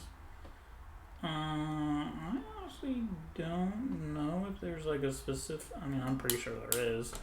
I don't know what it is, like the specific name and stuff. But underneath the stream, where the panels are, there is a panel down there called FAQ, frequently asked questions, and if you click on it, it should take you to a Google document, and I put a bunch of links to all the stuff that I use. It's things in blue that are bold, those are hyperlinks, and those will take you to either certain pages or to Amazon store pages.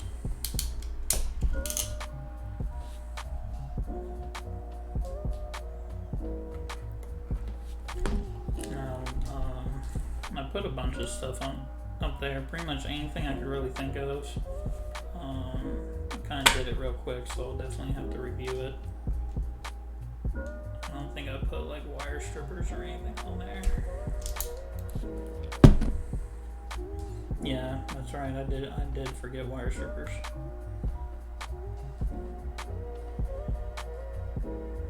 But it has like links to where I get the sleeving material, and it has it tells there's like notes on like why you use these certain things.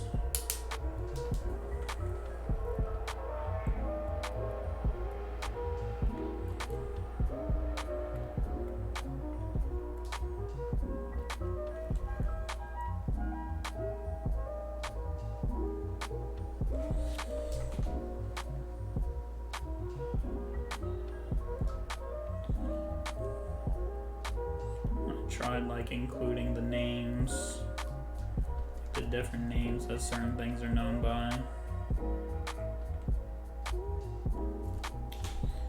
Wow, these ones are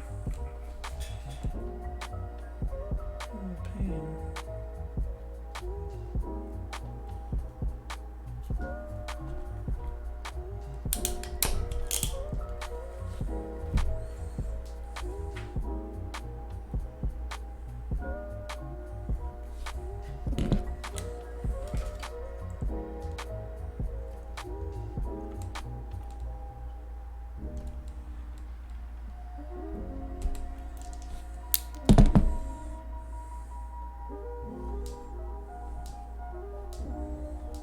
Yeah, definitely check that out.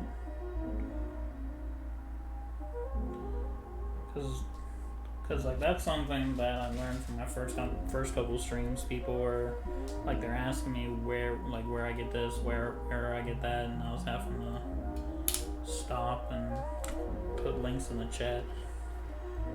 So I figured it was a good idea to have a link to a Google Doc.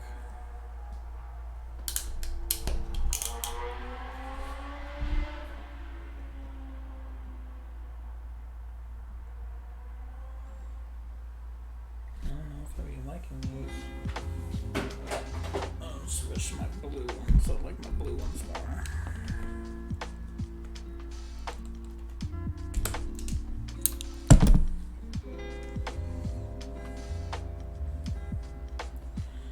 Thank you, everyone who's, can you show how you're crimping those real quick? Yeah, no problem.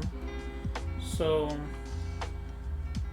the key to doing this, alright, is you have, yeah, no, I gotta pull that back so I can get more in the frame. So you have your quick disconnect here, which camera sucks, I know. So this end is the, slides onto the terminal of the button, and then here is your like flagged, they call them flags, I call them tabs, flags. This is what actually, these center ones are what crimp onto the wire, and these are what crimp onto like the insulation for like extra. So normally you have your wire, and you're supposed to put them on just like this. Like you put them on just like, the wire going this way, flags first.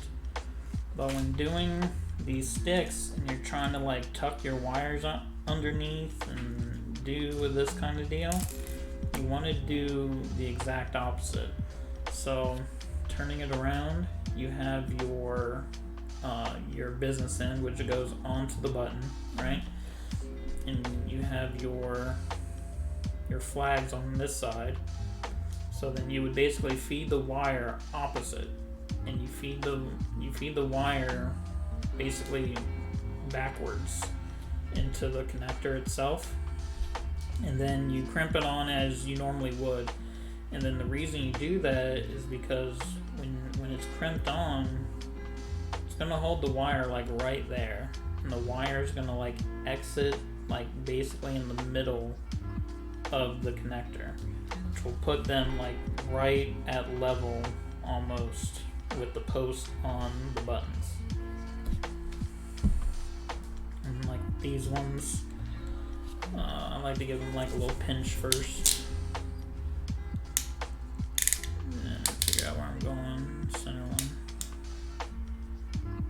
Then I just kind of line it up. Then I slide them on, and then like I'll kind of peek at this end to see like the wire poking out, and I'll just level the wire with the end, and then I crimp it on, and that's it.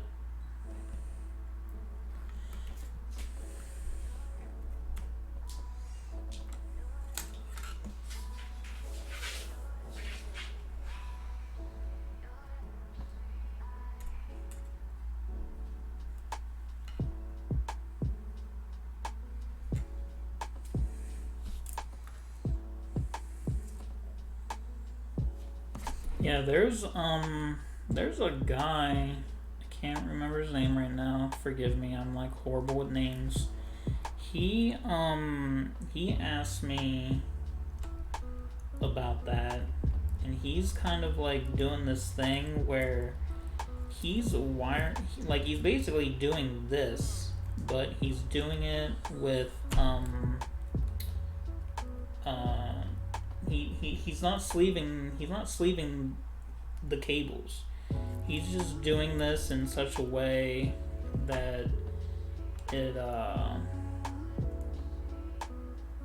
doesn't mess up, if that makes any sense. To where like it's just bare wire. And like I told him, or he's seen that, and he asked me about it. Oh boy, one of them fell off. Couple of them did. See, I didn't like those orange ones. Those orange ones were just crimping too tight.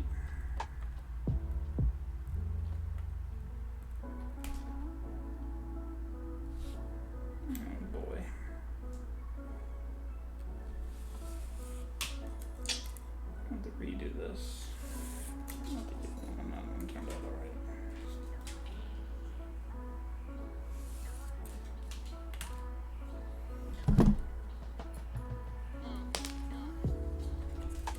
Yeah, I did not like those orange ones.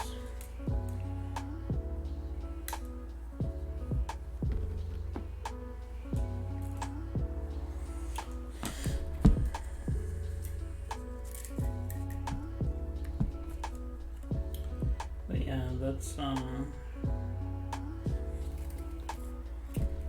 that went. Oh yeah, and then like, see, there's some other stories. So like with the same thing with the what's it called? The and then when I did the versus case, I kind of tried doing. That one I was kind of disappointed in. It really was. I was really disappointed in the versus case, mainly because like I really went into it with no plan at all.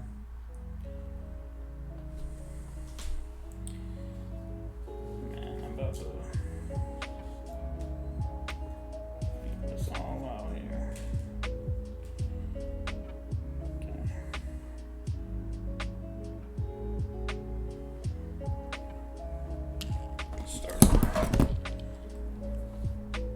The versus case was just really disappointing because there was just so many extra buttons, and I just went into it with no real idea of what I was gonna do.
Alright, this music is hurting me. I'll play some better stuff.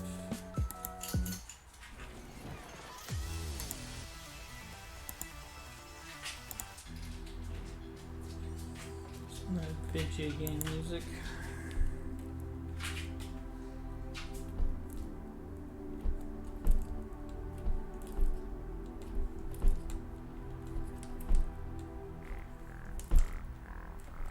It's the way you move. To the killer groove.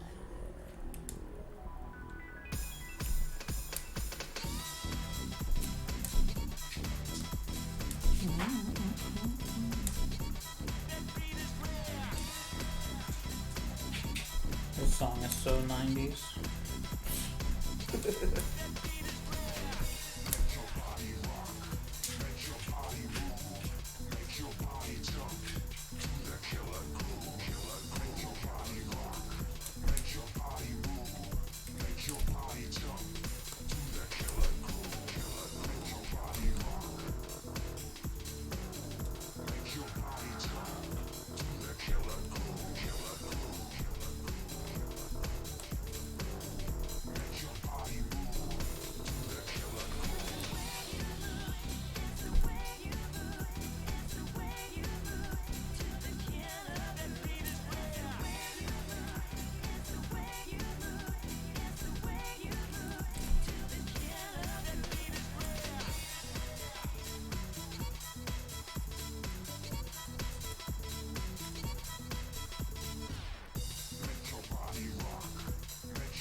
One on Snoggle 803.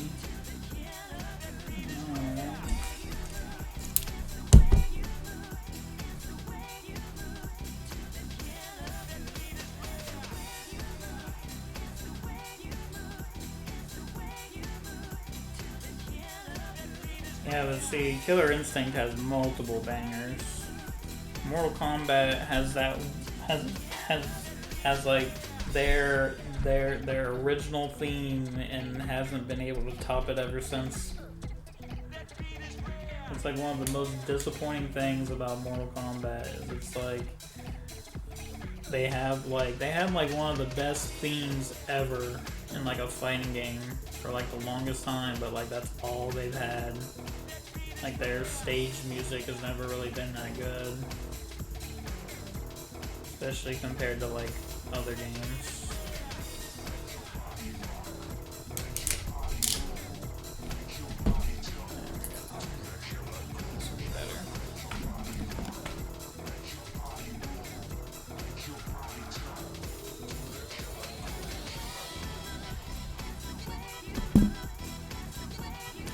Yeah, I guess that's true.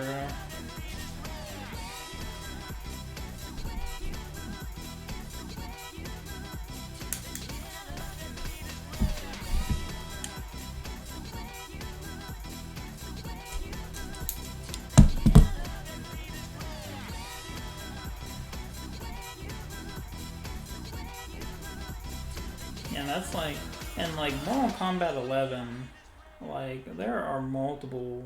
I have multiple gripes about Mortal Kombat 11, but man, like all of them, but like the most recent ones, like 10 and 11, like how can you have special songs made for your trailers, right? Like you're making a trailer for a fighting game, and you get like a special song for the trailer, and the song is a banger. Like the song is good and it gets you hyped, and then it goes real well with the trailer, And it's just like, man, I want to play this game.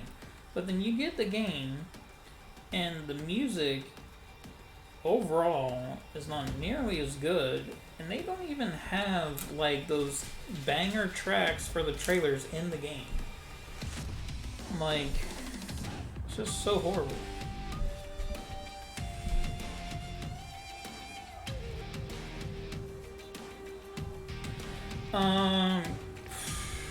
Kind of. I don't think so.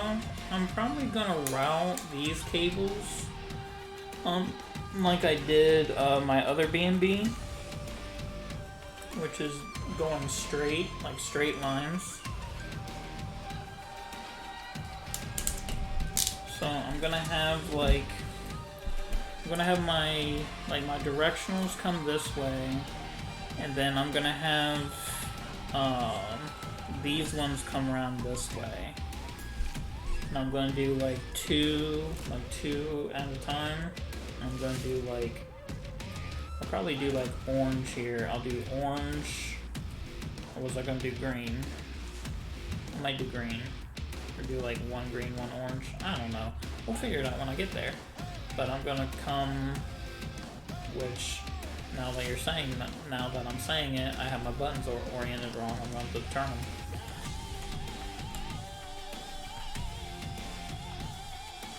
But yeah, like, it was just like Mortal Kombat. I think, like, if you could imagine, well, I mean, music can only make the game so good. I mean, Mortal Kombat 11, I think, is really boring on like multiple levels. But if the game was good, and if they got someone like Mick Gordon to do music in Mortal Kombat, I think it'd be a game changer.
Oh boy.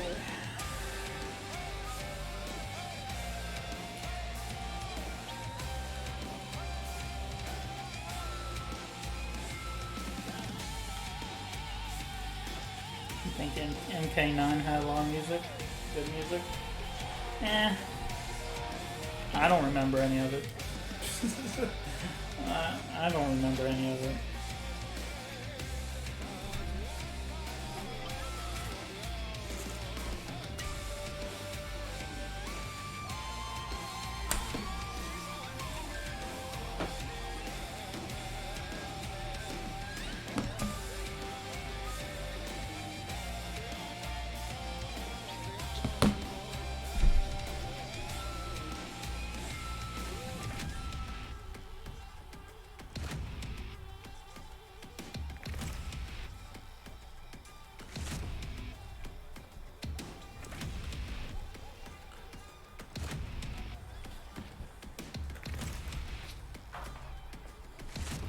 Skrillex did a reptile thing.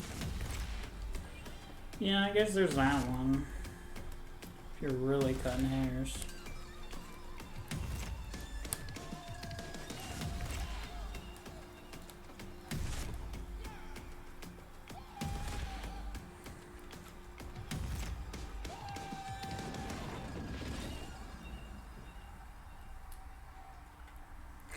Phoenix did do the reptile theme.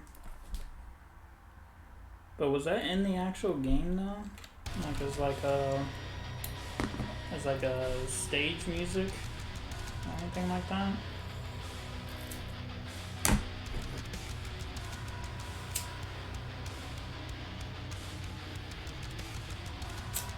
Because I honestly can't remember. It's been so long since I played Mortal Kombat 9.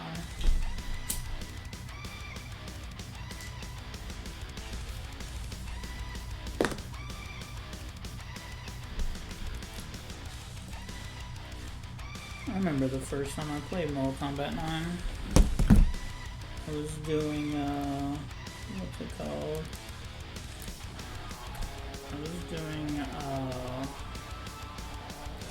I was in, what's it called, Maryland? Yeah, I was in Maryland, and we got to go on like this like little trip kind of deal. Those Lobster Fest up in Maryland. We got to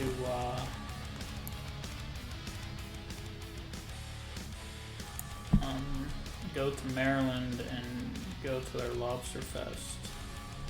I remember I walked to a GameStop and bought Mortal Kombat 9.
It's a long ass songs. Let me see something here.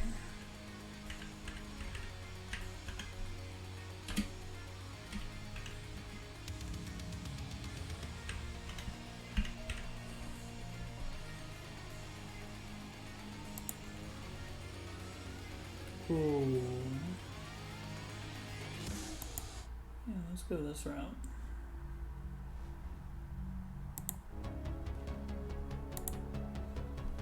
Yeah.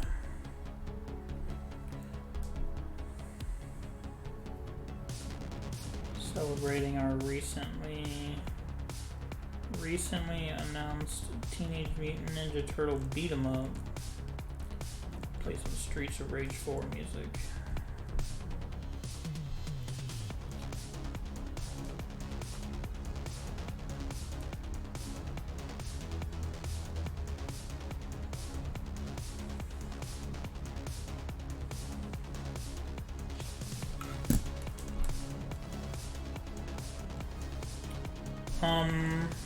I wouldn't say regardless. You'll definitely need it if you plan on making your own cable. You can buy the harness with the JST connector on it, and you can try and see if you could just clip, you could get the harness and then just use a pair of wire cutters and cut off the quick disconnects off of one end toward at the button, and then try and see if you can sleeve the cable.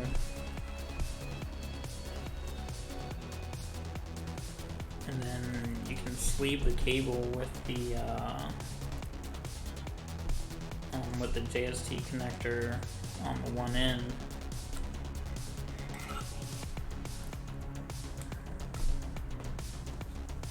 So that might be a little cheaper, because if you already have the you already have the quick disconnects and crimpers, so you can just replace those. And then but if you don't want to bother with the JST and having to buy a different set of crimpers and all that jazz, I definitely understand. The only reason I have them is because when I originally started doing this wiring thing, I wanted to do a 20 pin, and the pins for the 20 pin connectors, the DuPont connectors, they're pretty much the same pins. They're sized just a little differently, but overall the same.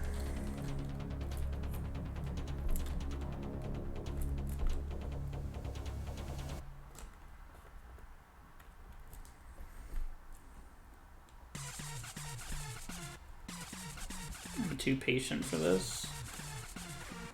Yeah. Which is really funny, because I'm doing this and you say I'm patient, but I don't think I'm very patient. I have this thing about waiting in lines. If there is something I want, say, the best example is fast food, right?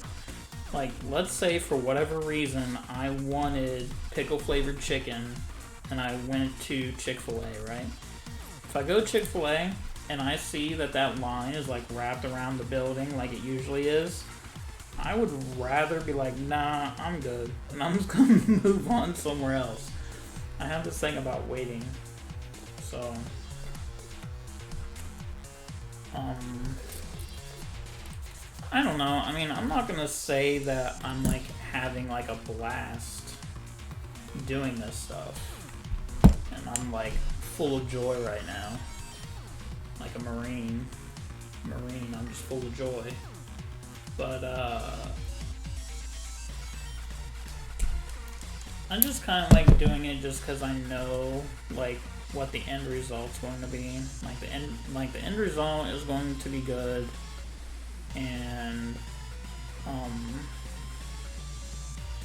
I like doing these builds, and then I will post them on Twitter and stuff. And my favorite comments to read is people who are just they're really happy that they've seen it, and then they say that they want to try it,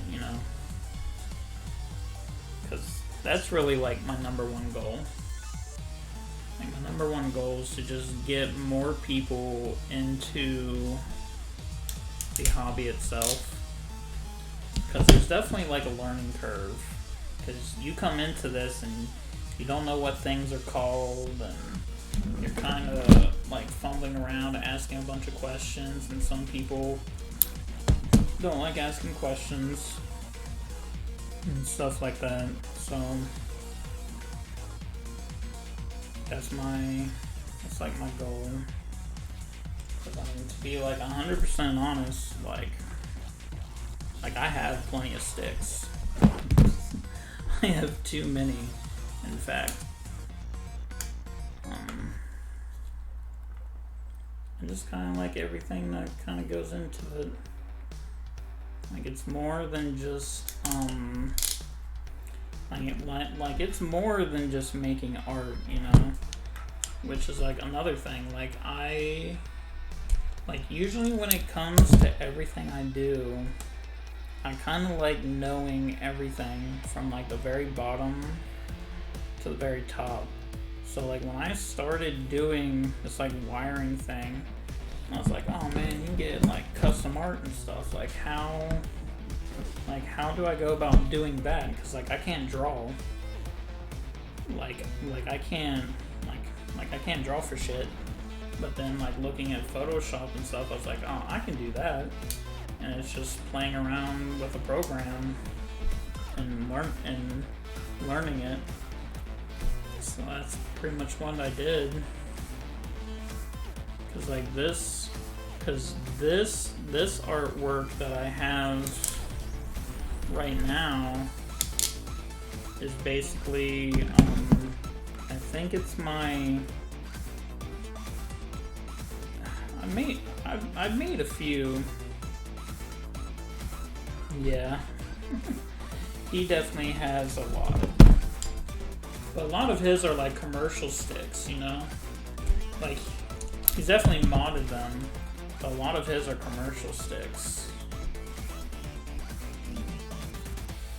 Like you would kind of think that someone who's came up with, you know, like they came up with their own case, like they would just have like a bunch of them, but he only has like the 2 or 3 of them, and then the rest of them are like commercial sticks.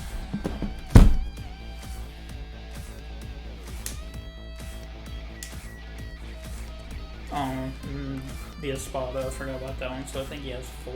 He has 4 of his own, because he's got the 1 hitbox, and then that's just like the ones that can actually see. The rest of them are probably like hidden out and about somewhere.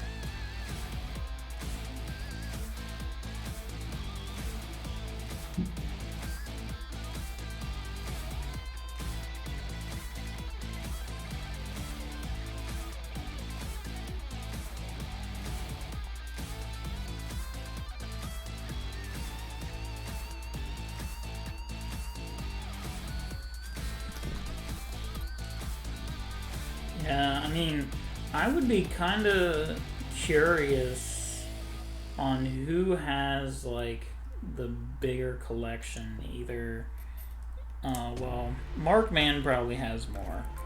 I mean, Markman got like multiples upon multiples of different versions. He probably has the most. But it would be kind of interesting to see like which one of them has like the biggest collection, and then see if there's anyone out there who has like the most. Although I'd probably have to say there's a guy on Discord, I forget what his name is, I keep forgetting. He has the avatar of that white dog from Animal Crossing. That's all he does is collect sticks, like commercial ones. Like he has like those like really like not like the traditional ones that you would like think of. He has like Barbie fight sticks, and he has like he's definitely got like a wild collection.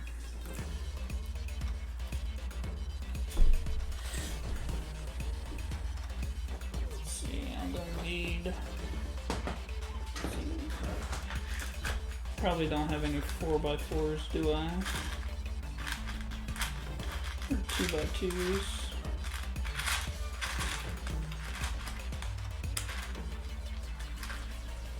I got 6s.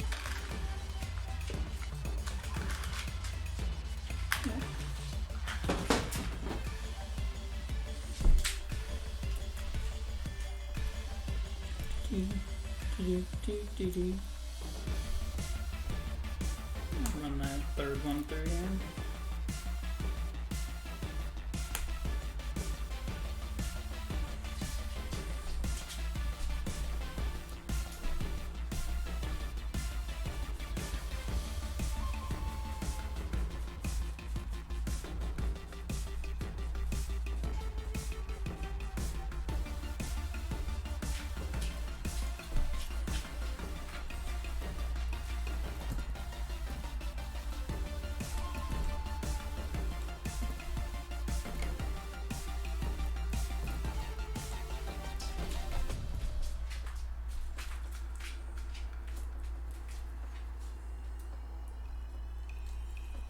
And I'll probably run these side buttons through there. Well, that's one set.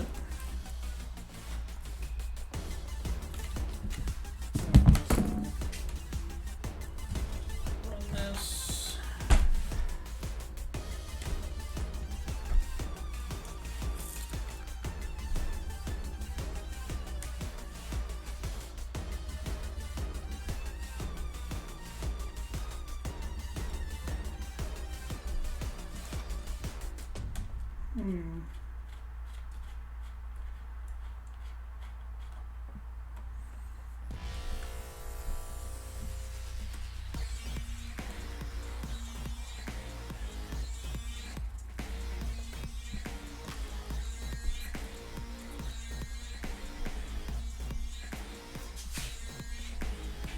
Yeah, I feel like I'm going to end up taking like a big break after this one, because this is like, I finished the Espada last month, and I got this one done, then I got that snack box one that I did. Like, that's just like a lot. Like, I feel like this is all I'm doing. So I'll probably end up taking another break again.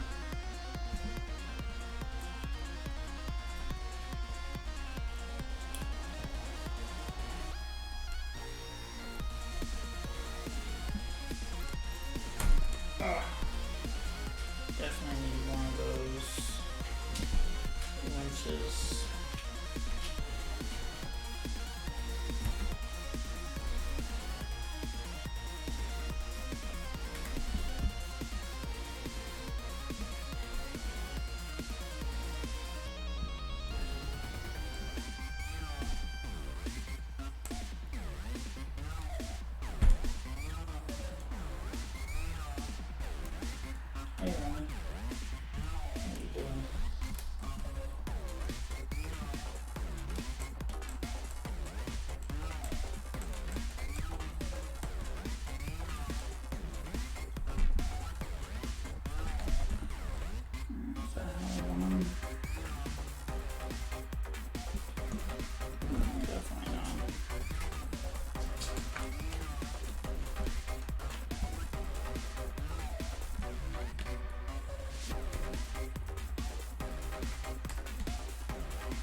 your faux hammer, you mentioned that.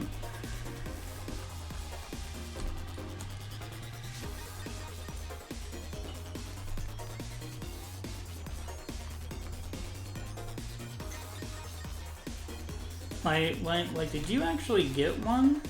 Cause I can't remember if it was you or somebody else I was talking to.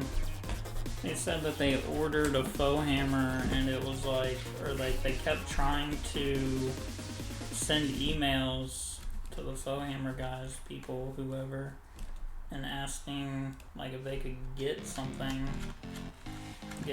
made because they're closing after like the spring or summer.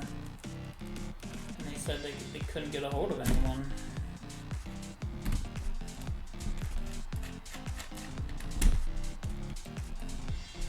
They're trying to order a case or something.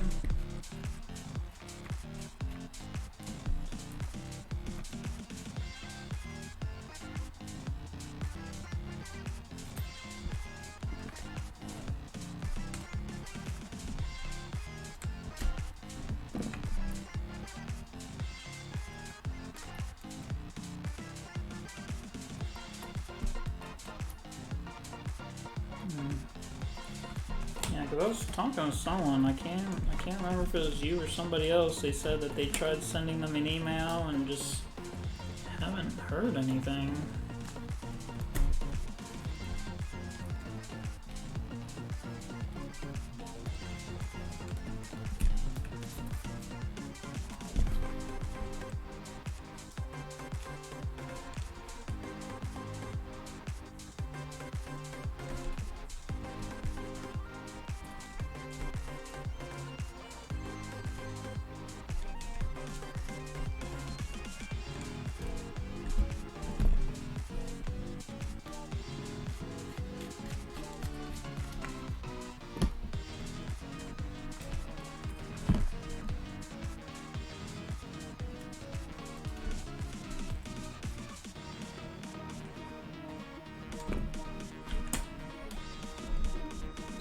Booty. Get all these things here lined up.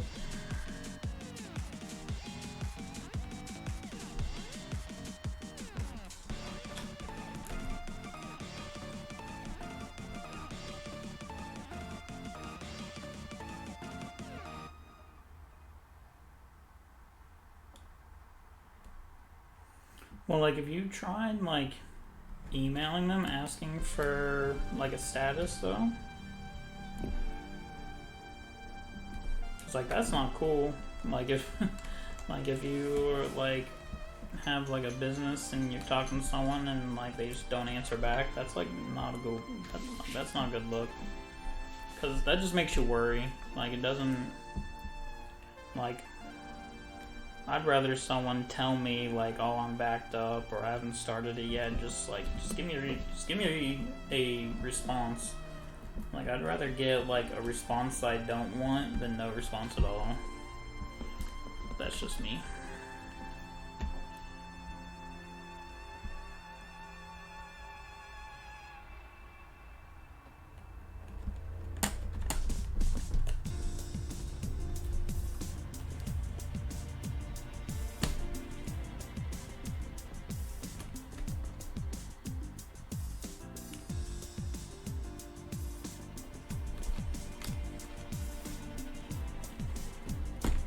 Ow.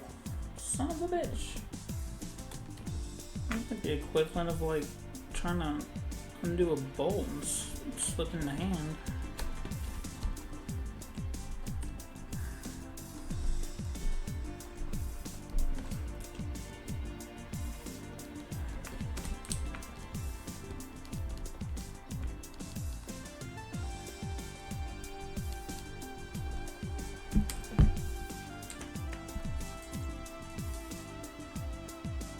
Oh, yeah. That's good.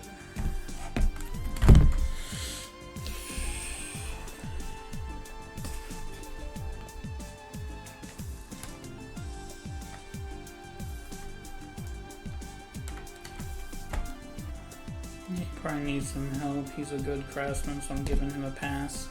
Man, I feel that. I can respect that. What's going on, Trap God Facts? I always enjoy reading people's screen names, especially whenever I screw it up. They're hard to read. Alright, so what color am I going with? I know I'm going red, so I want red on these two. But am I going to do green or orange? I'm going to do orange. No, we'll do green.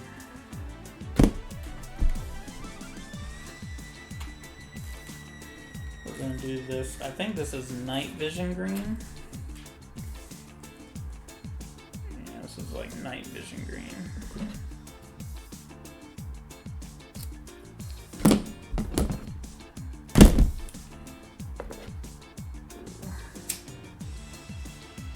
Now I'm going to do orange for the sides because I'm doing a because I'm kind of going in the color scheme of Asuka's suit. So I'm going to have red, and then I'm going to do like 2 little strips of green. So you're only going to see like this little bit of green, and then it's going to get covered up by these 2 are going to be red. So it's going to be mostly red, and then I'm going to do orange. I'm going to do orange on the sides. Do orange here and on the sides.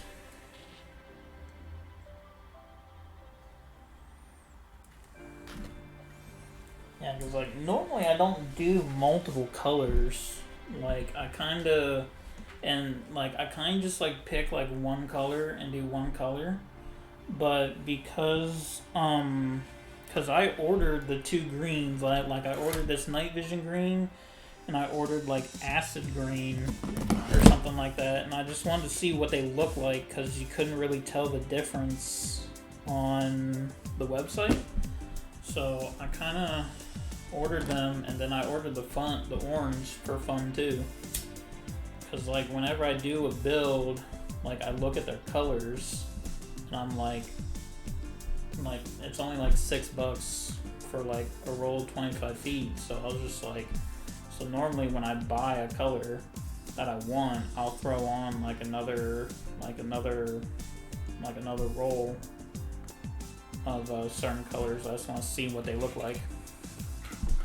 So Fox, if you're still here and you can hear me. So I'm thinking, right? This is my thought, and I'm totally gonna like jack your style. I'm thinking that what I want to do is I want to, when I get my bomber, I'm going to get my bomber, and I'm going to do the Loki mod that Layer and Shift and them is coming out with. And I think I'm going to follow suit with you and do a Raphael Loki bomber. That's a mouthful. I'm gonna see if I can get on the art queue for with Johnny and them to do a Raphael one, since they announced the turtle one. So because they announced that new Turtles game, I think it's inspiring me to do a Turtles build.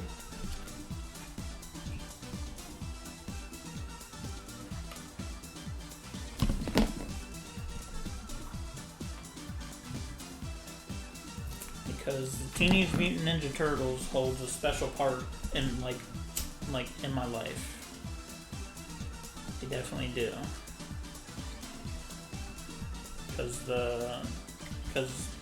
So story time, right? If some of you don't know, my first name is Benjamin.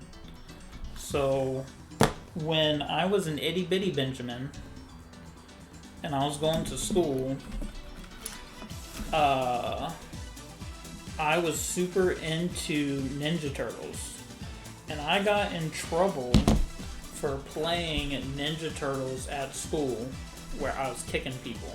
I was like kicking and punching people, and we were all doing it. Like, we were just little kids in like early 90s. Like, we like turtles. So like, I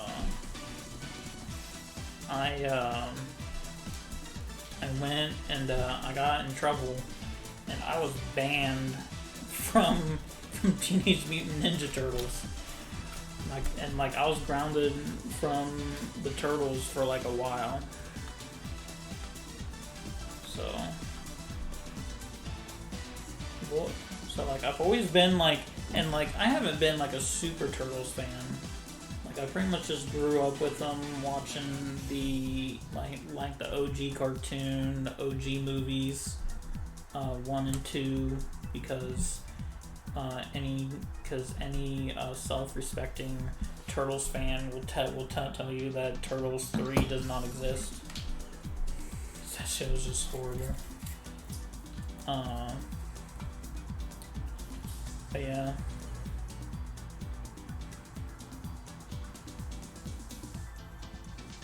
But yeah, like I'm definitely feeling like getting like a Raphael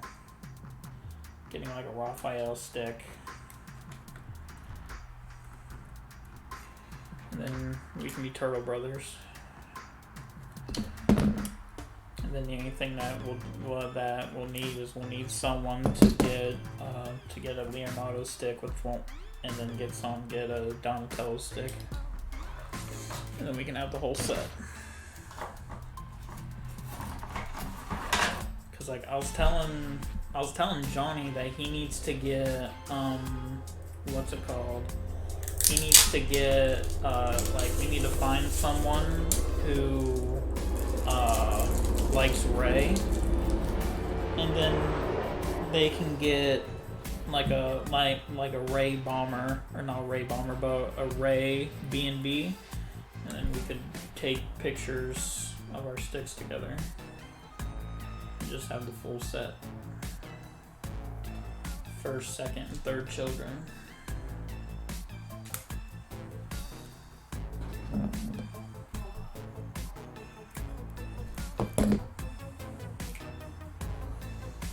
I'm sure there's a weirdo out there that likes Ray for some reason.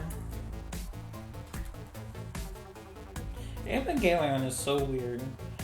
Like I started like rewatching the OG series on Netflix, and I was like, you know, like, well, like you watch it and you're like, man, like you really like the Ava units, and there's like a couple characters that you really like, and then there are just other characters that you just don't. And like one of them being fucking Shinji Ikari. Like no one likes that motherfucker. Like no one likes him. And as much screen time as he gets, no one likes him.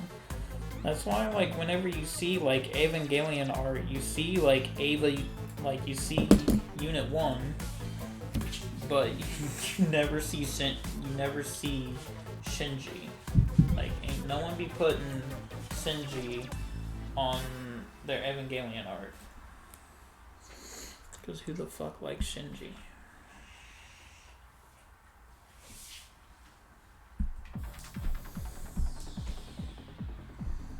Like, nobody likes Shinji.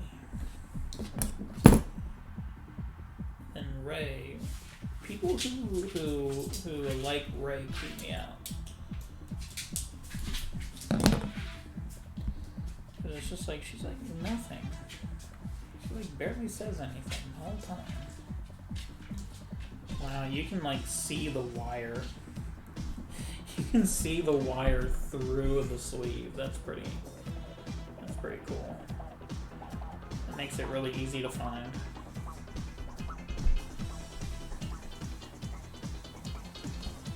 Yeah, like that'll definitely be like my plan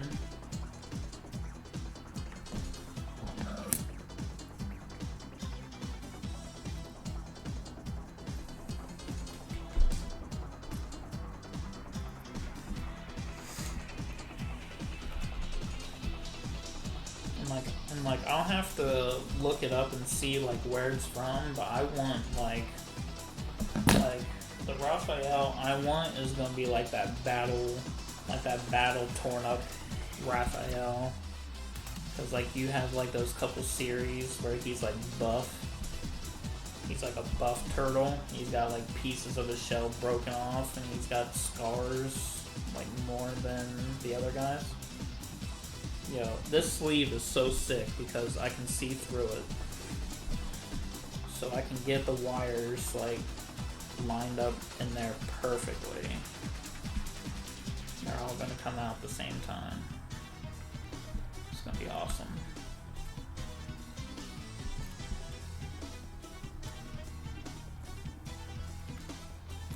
Night vision green is where it's at. Like, I'm not sure if you can tell on camera.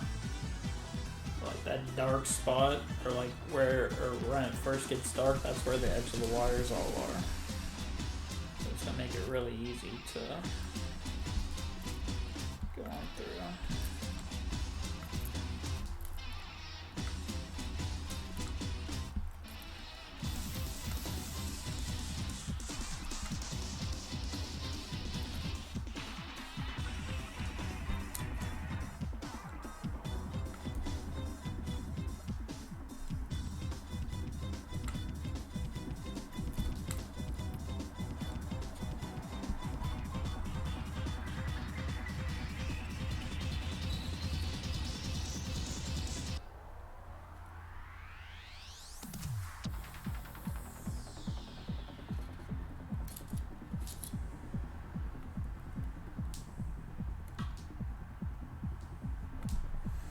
I mean, it's not even that it needs to be dark, you know, like, I've had numerous conversations with people about this sort of thing, and, like,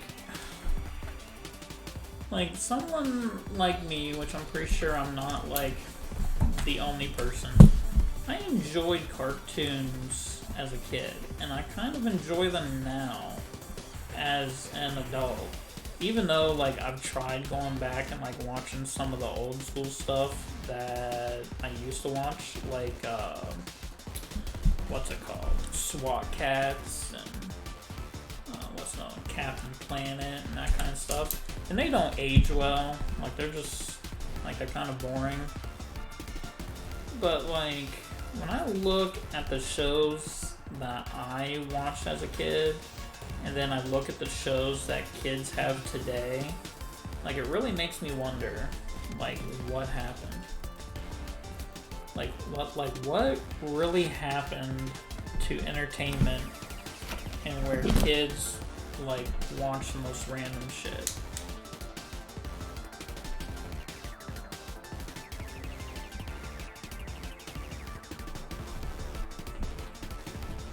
Like, what really blew my mind, which is gonna be like an unpopular opinion, people who are like super into Rick and Morty. Now, like, Rick and Morty is funny. Like I'm not gonna say it's a bad show, because like it's not. But I feel like the people I know that really love that show, they like overhyped it way too much. Like, I've watched Rick and Morty, and I've watched, like, what they have on Hulu. But, like, I watched it, and I was like, this is not nearly as funny as what people make it out to be. And, like, I don't know, like, if it's just, like, my sense of humor, or if it's like, maybe it's because I don't get high. Like, I don't really do drugs and stuff like that. So, like, maybe it's just one of those things where it's just, you need to be high to, like, truly get it. I don't know.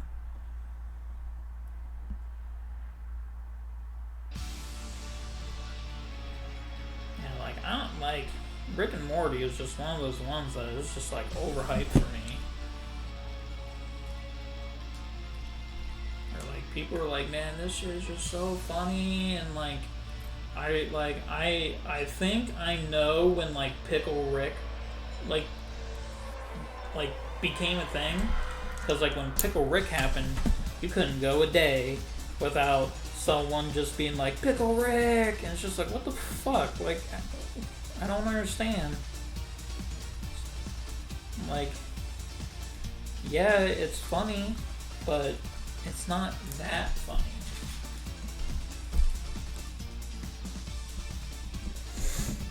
Same thing with Chick-fil-A. I'll say it.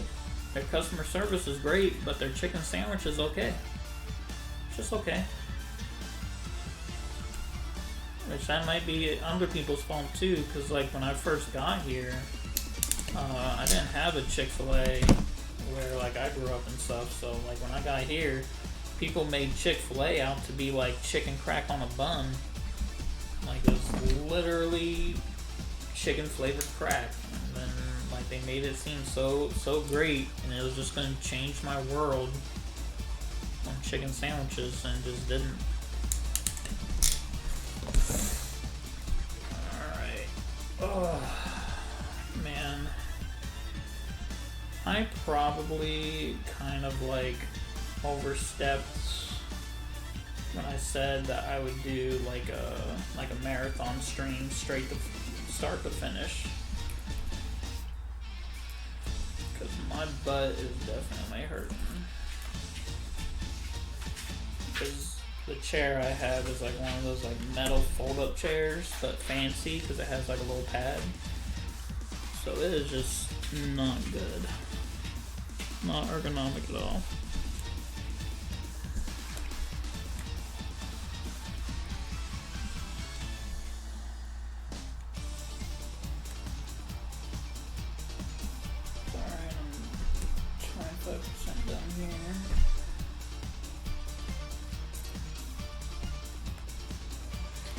I may cheat and just say like I'll cheat and say I'll cheat and say that like I'll do the buttons, but I'm gonna save like the USB pass through for like tomorrow, or like I'll do the wiring, but I won't connect anything up to the PCB till tomorrow. I'm already going on 4 hours. It's not like this is a full-time job for me. And that's gonna look so good. I'm gonna be really happy. I'm gonna be happy with this. Like, I think that's why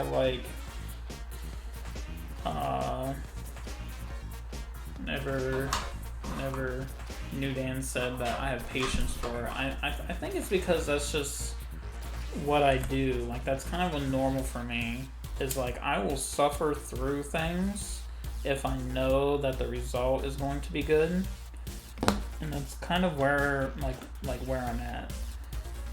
Like, I don't particularly find this fun. Like, I would much rather have used like a 20-pin harness and have this all hooked up within like 20 minutes and then like hopped on a game.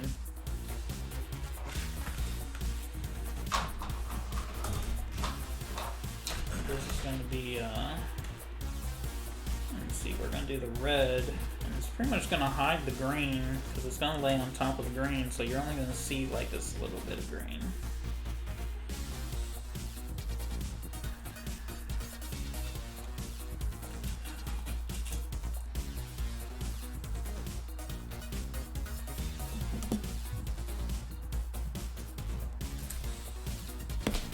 No.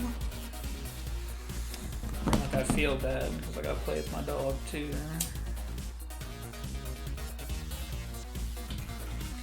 Get the exercise.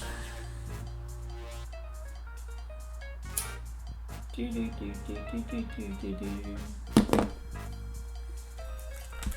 Put this in there. And Johnny, which it's not really his fault. Like, I should actually be like giving him thanks. Ever since I did my Espada and I told him like I'm using gamer fingers for like the aux buttons, like the side buttons. He was like, why would you do that? Like, why would you use such good buttons on like option buttons? And I was just like, he said that, and I was like, man, you know, he's 100% right. Like, I using like these like super premium, hard to get buttons for buttons that you don't really press all that much. So like, I went out and I bought like a ton. Well, not a ton. I bought enough buttons to basically replace all the side buttons in like my previous builds, so I can reclaim like a number of the gamer fingers that I've used, and I'll have enough for possibly another build or two. Like I got these ones, these like snap-in, which I don't like the snap-ins. I'm kind of learning that, like, especially here, because they don't really like to stay in. Like the sign panel for the BnB is like too thick, and they don't snap in and stay. So I'm probably gonna have to order some screw-ins, some white screw-ins.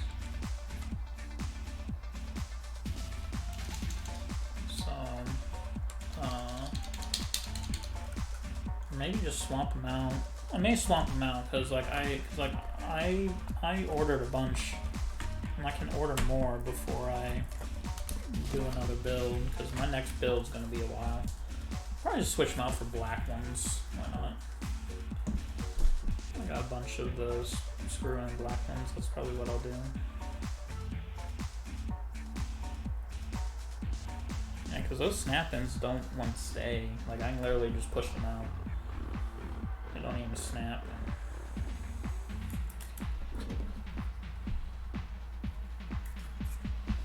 Alright, so I got here blue.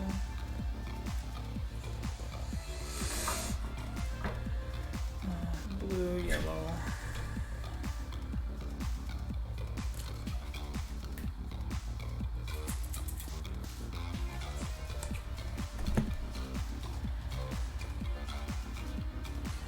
Yeah, crowns. The thing is, those crowns are like hard to get. Like, they're not really in stock anymore.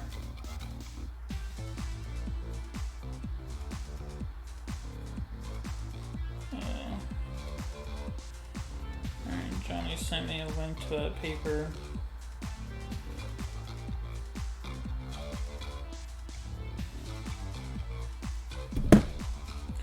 Oh wait, let me check.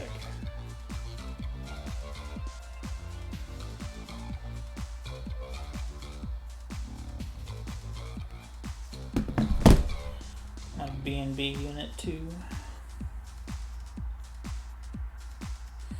Yeah, like that like that's kind of my thought, right? Is like, I was just like OCD.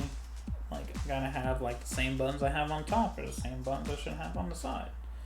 And pretty much because Johnny said that, like, it made me think. And it's not that I think like they're premium and they shouldn't be used as side buttons. I just pretty much thought to myself, I was like, gamer fingers are hard to get, like, at all. And I don't even know if anyone is like able to even order like direct from them. I know they're not selling them on Arcade Shock or Focus Attack. So I was like, I need to find a way to have as many as I possibly can, so that way I can do as many builds as I can. Can I see through this one too a little bit? Yeah, a little bit. It's not as predominant as the night vision one. But like, that's kind of like my thing. It's like, you just can't get them anymore. So I might as well just try and save as many as I can. And then like, I'm like super excited for layer shift in Mirzon, because they're going to be doing those MX drop-in mods for the Sumetsu buttons. So like, when they drop those, I'm going to buy so many. Like I'm going to buy some, and then I'm going to hopefully get enough to do like I'm gonna buy a whole bunch of them, and I may swap out like a couple of my builds that have 30 mil gamer fingers in them, and swap them out for those if they feel real good.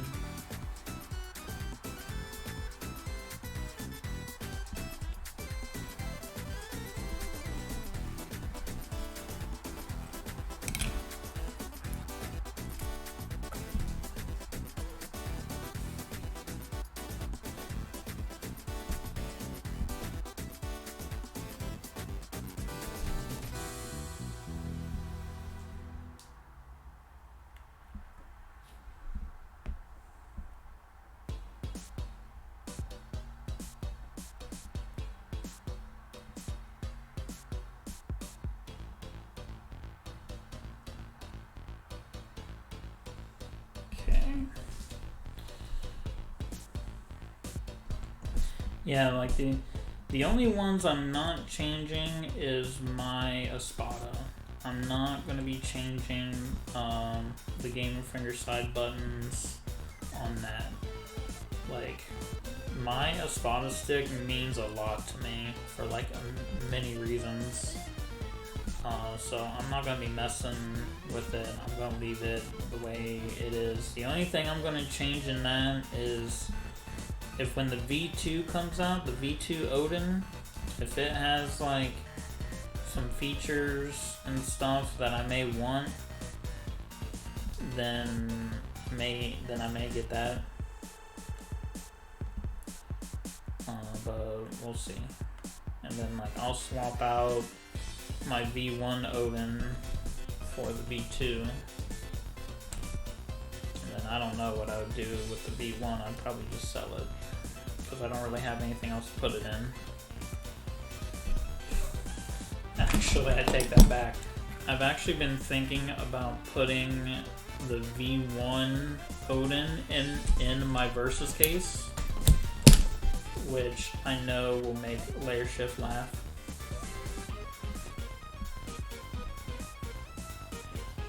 I may do that.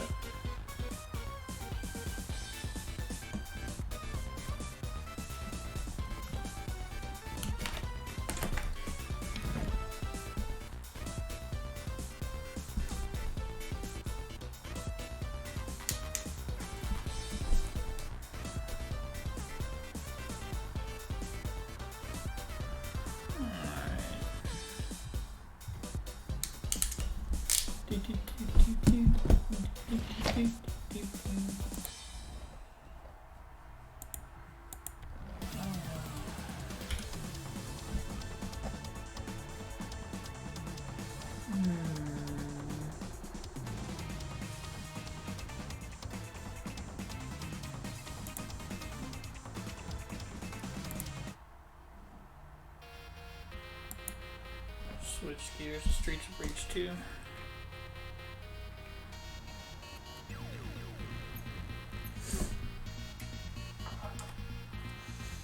So you're gonna put the Odin in your bomber. I'm gonna be getting a Loki and putting it in my bomber. Then I'm gonna take because the Versus case is gonna be like my tournament stick. Maybe. I'll think about it. Because like, it's kind of funny that the Versus case, like, it has handles and you can put straps on it and like sling it over your shoulder, and it's like really nice to carry around, but it's so heavy. Like it's kind of weird. Like there's so much about the Versus case that makes it like travel friendly, and makes you like want to use it at like a tournament, but it's just so heavy. like it's like they check so many boxes for it to be travel friendly, but then they made it heavy.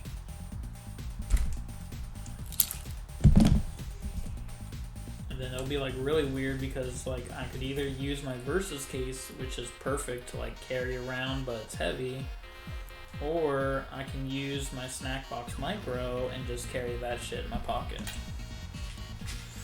Which I'm super excited for that. I'm super excited to get my exclusive red velvet micro. That's what I'm happy for.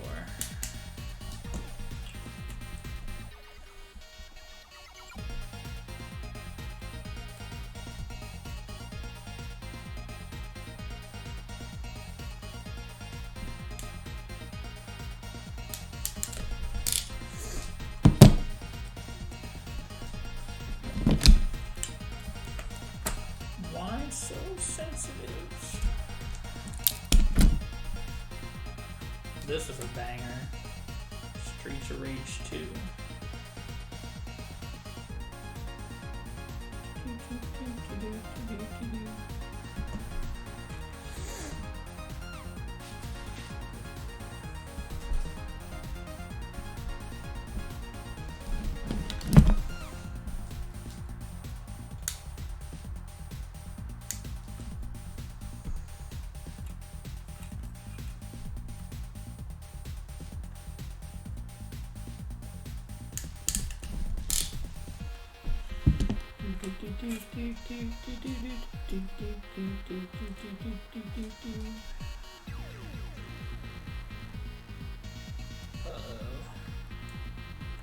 That thing's all turned up and around.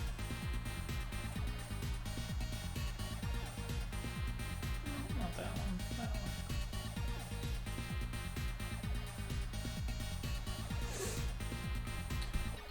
The other night, I almost did something like completely shameless. I had like a spare LED strip from when I did my snack box. I put LEDs in it. I bought 2 of them. And I really thought about putting those strip lights behind my bed. Behind the headboard. I almost did it. And I'm like sitting here thinking about it. I'm thinking about doing it. It just seems so tacky. But yet cool, because I mean it's RGB. LED lights. Can't go wrong.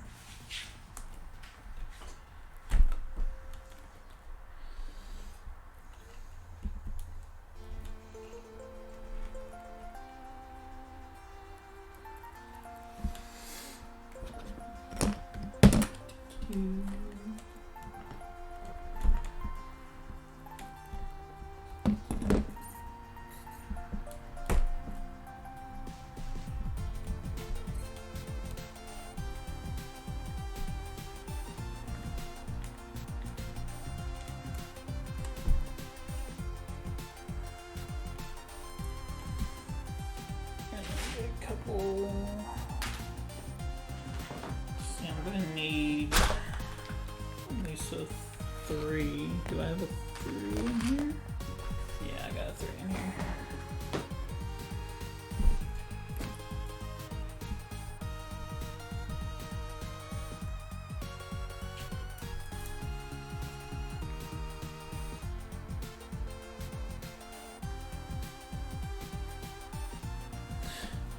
I don't know what cool is. Okay. Yeah, you don't know what cool is. I wouldn't say you don't know what cool is. I think you're too old. Like you are that old cool. Because you got like that Buffy stick, which like hardly anyone remembers Buffy. Then you got like you got the Crypt Keeper one. That one's pretty cool.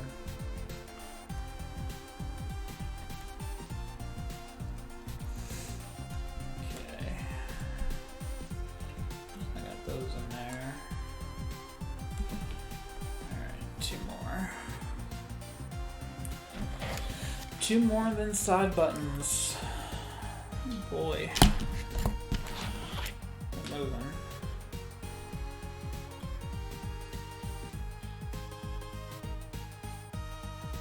People to show their Gaylor. God, I haven't heard that name in such a long time. Shell Geller.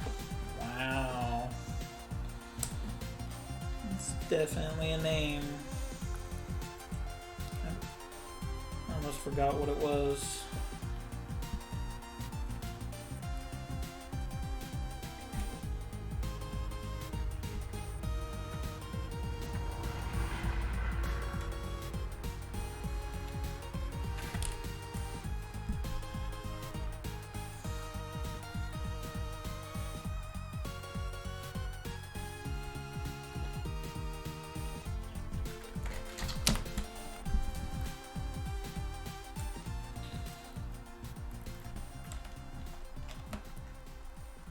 Measurement,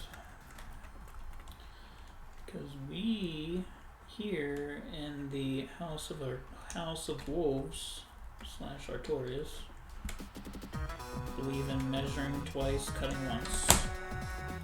That side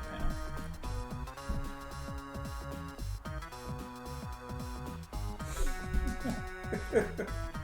Hey man, you never know. For all you know, you could have tagged her in those photos and she would have seen them and she could have been your second wife. Or your third, who knows.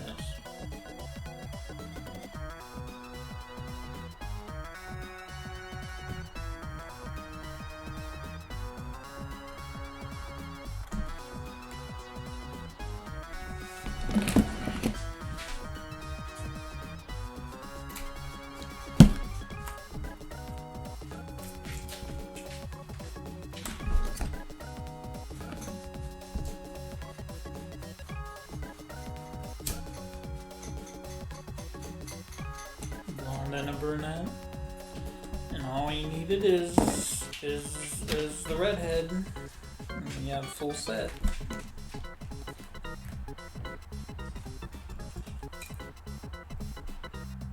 Oh, I guess you still gotta get black.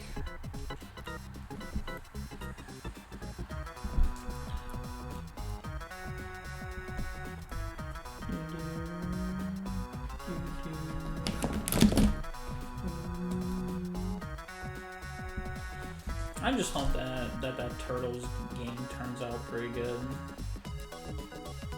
That'll be like a real disappointment if it's not any good.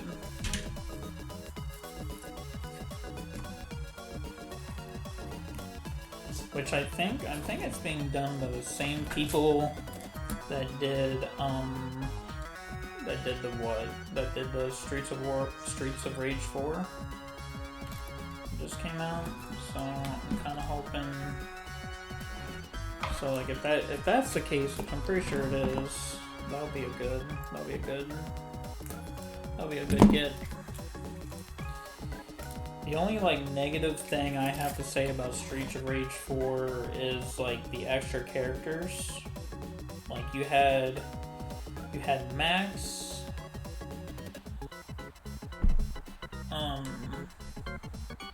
Because you had, I think his name was Max, the big like wrestler guy.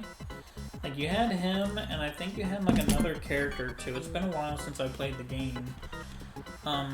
Where they were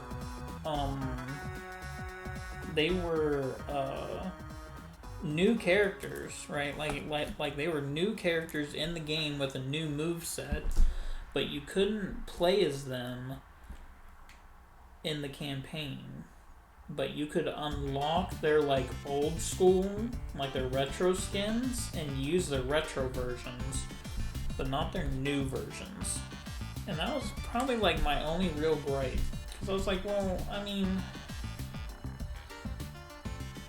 I don't know if they would have had to really have adapted their moveset. Like maybe the computer's moveset would have to be different from everyone else, but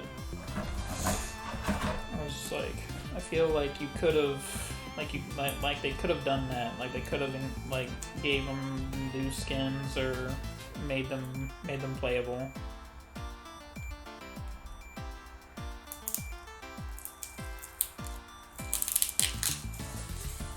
I got it on PC.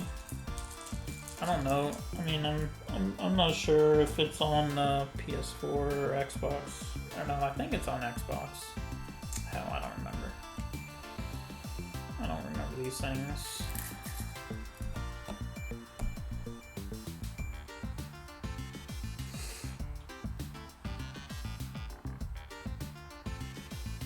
Yes. Streets of Rage is pretty cool. Streets of Rage 4. Well, all of them are pretty good. I mean, they were definitely some of my favorite games when growing up. So like that's something for like you guys in the chat. What is like an old retro game? We'll say from Atari up to Sega Genesis. Like the Sega Genesis and Super Nintendo era. What is a game that hasn't been done since that age range that you would like to see? Kind of like get a new game that comes out.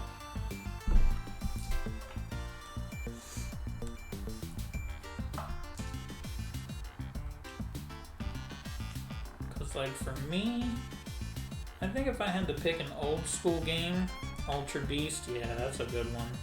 Like if I had to pick a game from my childhood that hasn't like had anything new come out for it in such a long time, I would have to go with not Monster Hunter, King of the Monsters.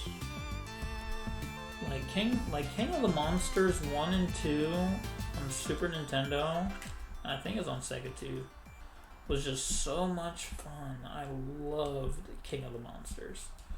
King of the Monsters was so fun. And then like, I'm not sure if it counts, but it did like, King of the Monsters did have that like spiritual successor. But it wasn't named King of the Monsters. It was like, I forget what it was called, but it wasn't King of the Monsters. And I remember it was like on PlayStation 2, I think. It was like Movie Monsters or something like that. And it was pretty much the same thing, but it wasn't nearly as good. And they had like regular monsters, like they had like the giant ape and like a Godzilla type monster. No, not Rampage. Rampage is like that side scroller where you can like team up and you have like Lizzie the Lizard. And that's like the only one that I can remember. You like crawl up and down the buildings. No, King of the Monsters is kind of like, it's a side scrolling beat 'em up. Like a Streets of Rage, but you play as giant monsters and you go through like a city, and you would like start. I can only really remember the first one, King of the Monsters 2, and you would pick your character. You had like a giant like dragon lizard thing. You had a robot. There was like this superhero guy who like wore tights. And then, I don't think I said it, like a giant robot. And you would like go into this city and you would like chase down like a boss, like a level boss. And you would like go through the city like avoiding like mob monsters and planes and stuff. And then you would go and what's it called? Pick up buildings and get power-ups and stuff. And it was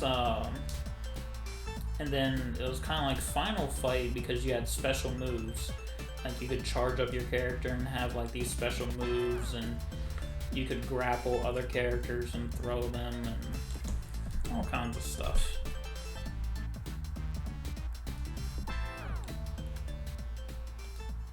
And then like King of the Monsters 2, once you finish the game, you could use the boss monsters to play the game. Yeah, you could use the boss monsters, and there's a number of them. Like the worst one, I can remember it now. The worst boss ever, I think his name was Beetle Master, and he was in like a desert level, and you would he had like a scorpion tail, and he's like 4 feet. And his head was like a crystal ball with a brain in it. He's pretty wicked. He had this move where he would grab you and he'd hold you up and he'd stab you with his scorpion tail and you'd turn purple. And then your buttons were backwards. So like you had to press back to go forward to go back, left to go right, and right to go left. And it was such a pain. And then your attack buttons were all messed up too. Definitely a pain in the ass. And then he'd lean over and he could like shoot his like crystal ball with his brain in it. He could like shoot it like a projectile that would knock you down. If you've never played King of the Monsters 2, because King of the Monsters 1, it's the same thing but better. There's just more stuff. Definitely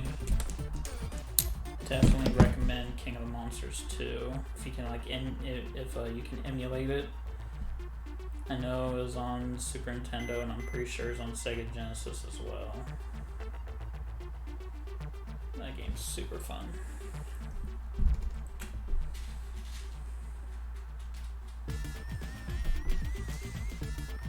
Then there's like a couple new games, like newer games that I'd really like to see. Like, I'm one of those people that's still holding out for like a Def Jam game, like a good one. Not like the last one that came out on 360, but like a Def Jam Fight for New York.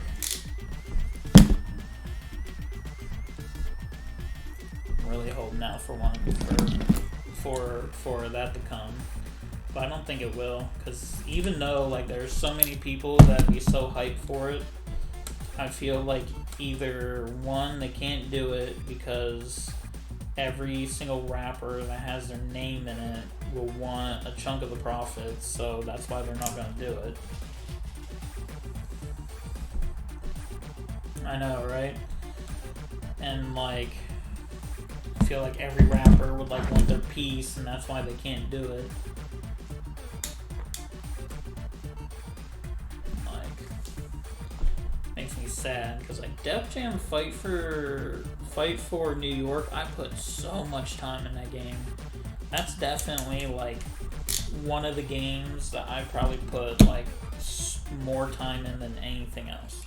Because I think I made a custom character, and I would say like I probably didn't completely finish, but I'm pretty sure I had the majority of combinations that you could have as like fighting styles.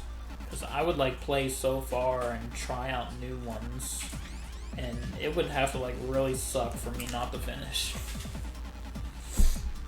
But that was like so cool. Like you had like Shaq Fu. I never played Shaq Fu.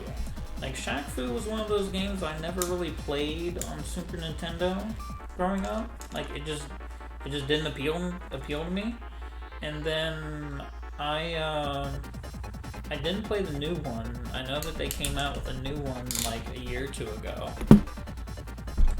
Oh, Shaq Fu, I'm an idiot. Hey man, you like what you like.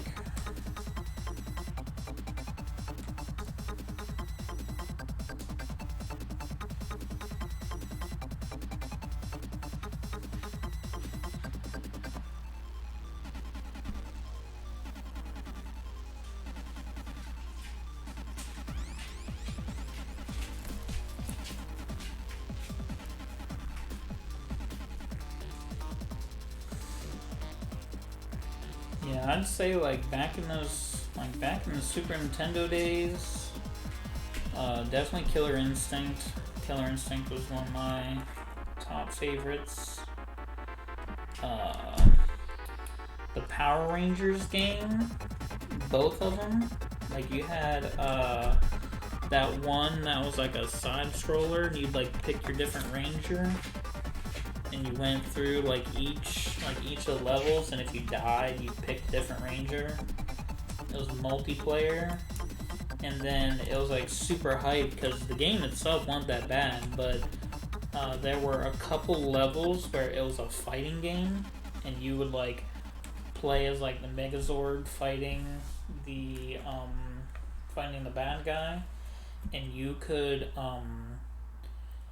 there were codes that got you into each level, and if I remember correctly, I think that you could put in a code and it would be like 2 players, so one person could play as the Megazord and then the other person could play as the bad guy. And then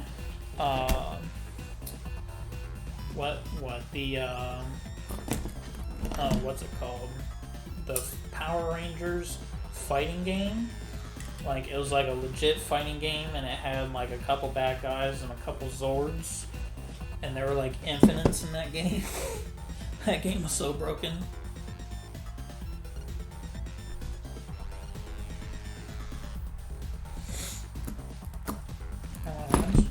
Sure, you can find some. I don't know really where you live, but here in Virginia Beach, we have a store called Cool Stuff in Video Game Heaven, where they I don't think they're chains, but they sell all that old school stuff, and they have like cartridges and stuff like that. They have like PlayStation 2 games and stuff. Like, I like Def Jam so much that I thought about getting a PlayStation 2 because I wanted to play Def Jam, and I wanted to play like a couple other like really awesome games that you can't get anywhere else. And I almost bought a PlayStation 2, but then I went to one of those stores and to check to see if they had any of the Def Jam games, or rather if it was Vendetta or Fight for New York. I was gonna see if they had them in stock, or like had one that I could get.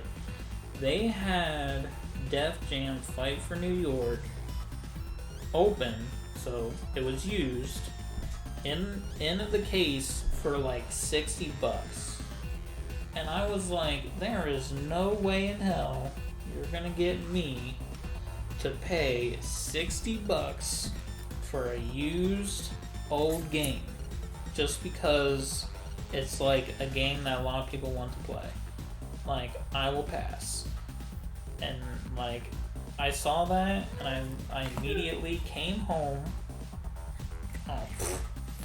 Measuring the wire, and I haven't even measured the sleeve yet.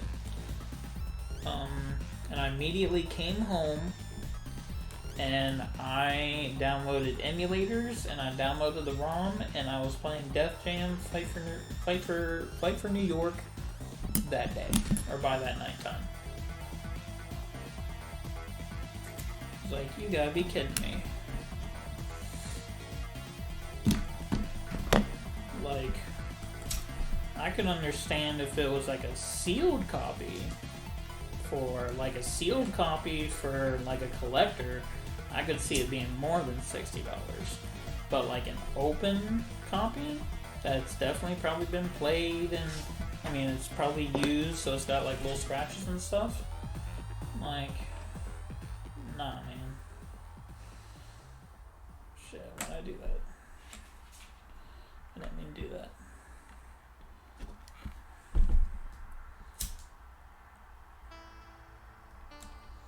Yeah, there were tons of games on PlayStation 2 that I really liked.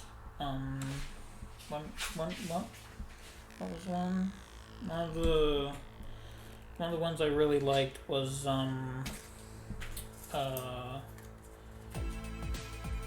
Gundam Battle Assault 2. Man, I love that fighting game too. Like it's kind of weird because I've always liked fighting games, but I've never had, like, I grew up in like rural southeast Ohio, and like none of my friends really liked what I liked. You know, like I was definitely like the weeb who liked anime. And, like, I liked fighting games, but none of my friends did. Like, my friends were all about, like, Pokemon and Beyblade, which I guess Beyblade is anime. I was, like, the only anime that they were really into was Beyblade, if you can, which I'd say it's borderline not an anime. I mean, it is, but heavily Americanized to sell toys. But yeah, like they were really into that.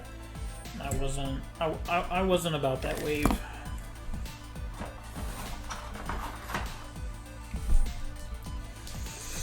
And then Beyblade, like my friends were into it, so I got a couple of the tops, like the Beyblade tops. And I made it to where they didn't want to play with me anymore, because I had I forget what it was called. It was purple. It was like a darkish, or no, not dark, but a lightish purple.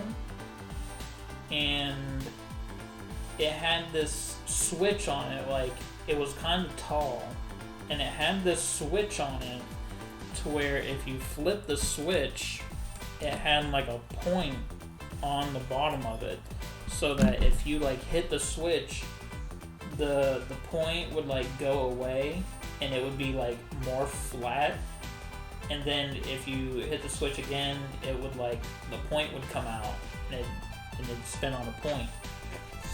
And so I took it, and in its original configuration, I think the way it spun, because there weren't a whole lot of those Beyblade tops that spun left. Like most of them spun to the right. So like if a Beyblade spinning right hit that, it would like turn it from the, like it would stay in like the pointed part, like the point part, and then it would like last longer or something. I would then go, and what I did was I put like the little centerpiece, and that would like allow it to like, you could change which direction it went. I took that and I made it left, I made it left spin, and then I took one of like the heaviest weights that you could get for it, and that weight had like a rim on it. It had like an indented rim around it, and I filled that rim level with soft lead, so it was like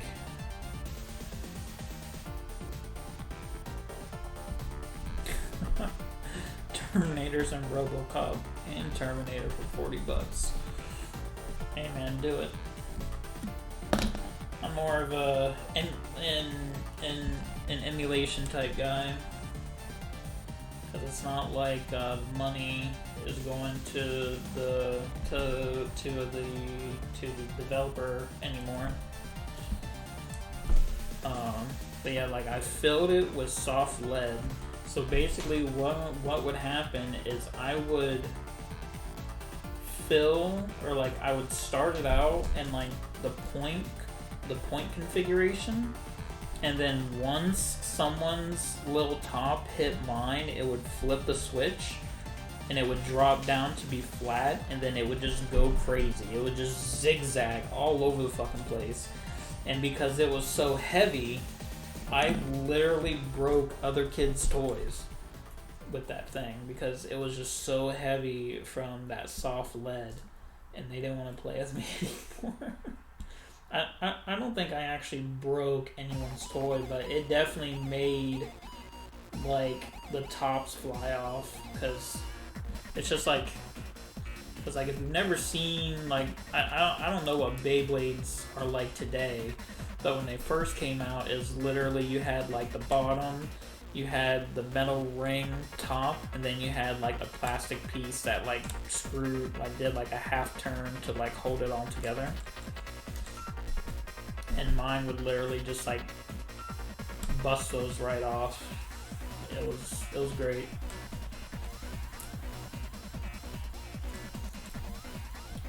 I was never about that Beyblade joint. I couldn't really get into it. But you get into what your friends are into. I tried getting them into fighting games too. Like I was really, like the first fighting game I think I was like super serious about was Tekken 3.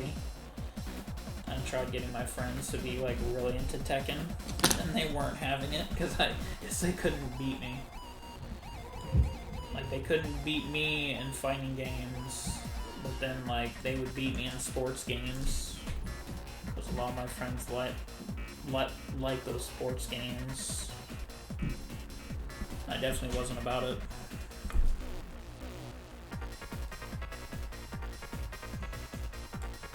Bojopa? I don't know who Bojopa is.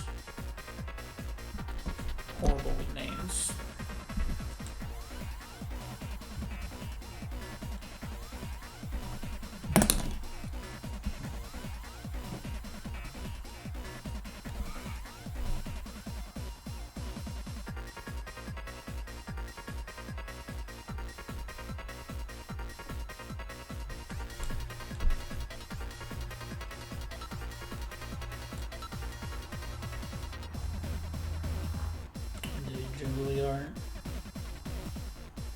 Yeah, like that's something that I kind of want to do more. Like I want to spend more time doing fight stick art and just like making stuff. Cause like I definitely did that like a while back. Like when I was first learning, I was like making fight stick art and then like just posting it. Like I would put it into a share folder on my Google Drive. And then I would post it onto Reddit for people to use for free. Obsidian. I don't think I remember what the Obsidian art is. I don't think I've seen your Obsidian. I probably have, I just don't remember.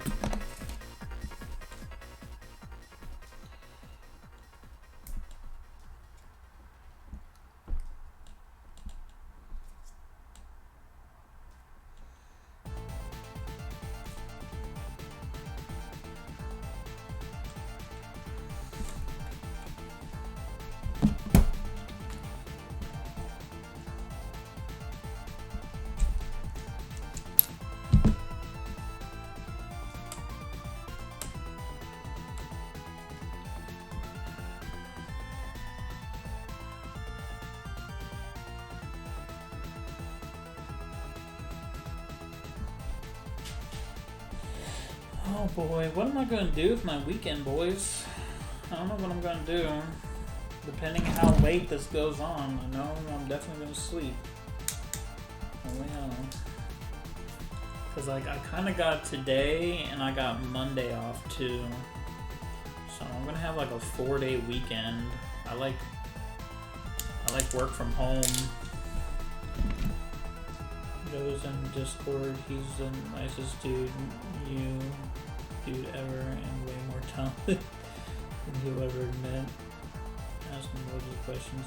He's a Photoshop master. Yeah, see, like the thing is though, with Photoshop, I don't, like I say Photoshop just because that's what people know.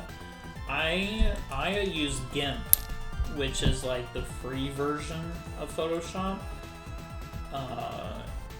It can pretty much do whatever Photoshop can do, but Photoshop does it better. Like they have like Photoshop has like way more features and stuff that makes things go by a lot faster. and you have to do things like the manual way with GIMP. But like I wasn't gonna pay like however much a month it is for Photoshop, with cost for graphic design. And like I wanted, so like I just used GIMP and to do like the art stuff that I do. And like I think I got a lot. Like I got a lot of understanding about it, but like man, I don't like I'm kind of confused with like layer masks and like what you can do with a layer mask. Cause like right now, like with layer mask, I learned how to do like the fade effect. So like here on this, like I did the fade effect on like the main, like the background picture, and I just faded it white. So that's why like this corner is white, and it's like a little faded like down here, So, yeah, it's gonna be like I just learned that this time around, going through trying to do that.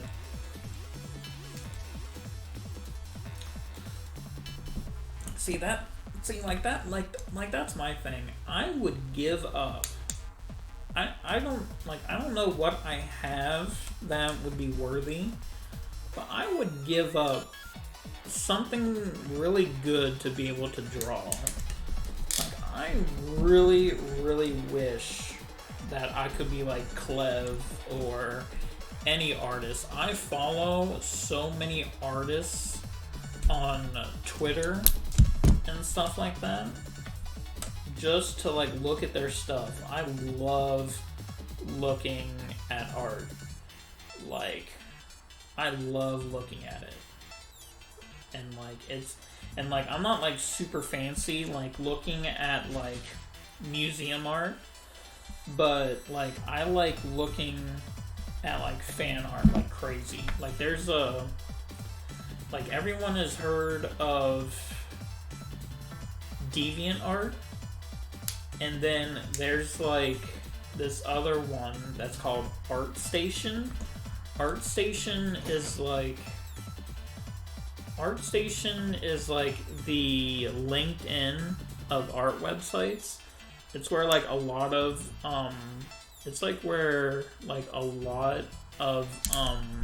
artists who are like already professionals or looking to be professionals, like that's where they post their like current works and portfolios and stuff. And I have it's a free account, but I have an account on there to where I can like save certain artists and stuff, and I will go on there at least 2-3 times a week just looking at art. Like I will quite literally just go on there and just look at art and just look at what people draw and leave likes, because you can't leave comments. Like you have to be an artist to leave a comment, but you can leave likes on like a regular account. And it's just like I love looking at art. That's why like my Twitter, I follow so many artists. Like anytime I see like some cool art on my timeline, I'll like it and retweet it and give them a follow, because I love seeing that shit.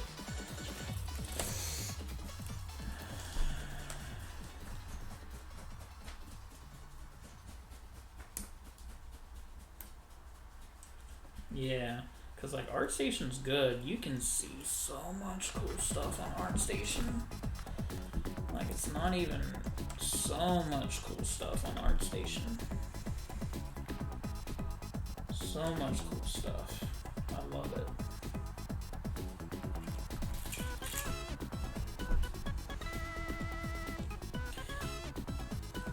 And like Clev trips, like he probably trips me out the most, because like you see the art that he does for like fight sticks and stuff, and like it's great, like it's super good, But then when like you watch his streams or you see some of his old pictures and he has like those like charcoal art on like the pieces of canvas in like the background, it's like, it's kind of nuts.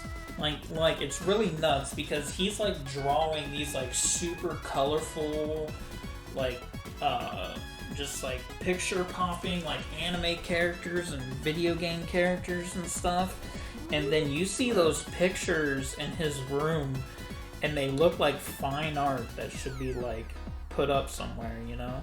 And you're like, wow, that's like, it's just for me it's just two different, you know, parts of like two different spectrums. Because you have like the anime art that's just super colorful, and then you have that, which is just like kind of nuts. Oh wow. Alright. I have finished the face buttons. Wow, okay.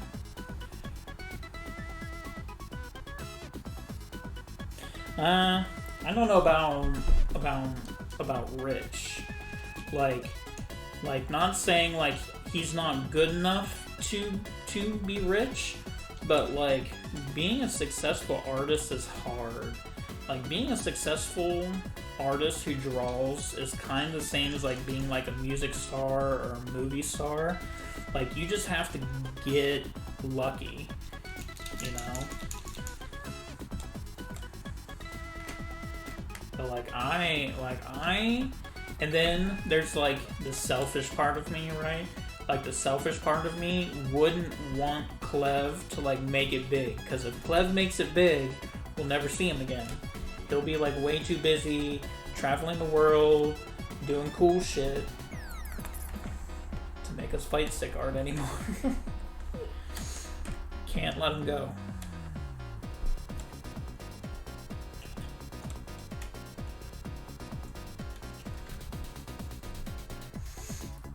Yeah, like you guys are sick. Like I'm not gonna lie. Like I have had like I really like the JXK servers. It's like my home. Y'all are like super cool.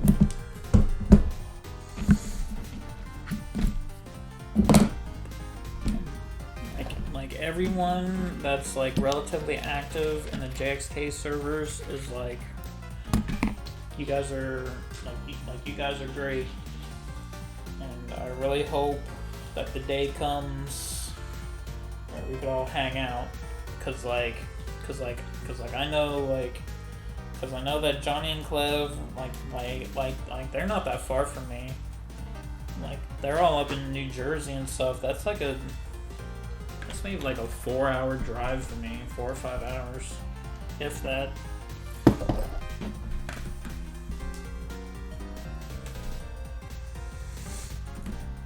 And I think Frieza is there, close to New Jersey too. Like he's up around that area too, not super far.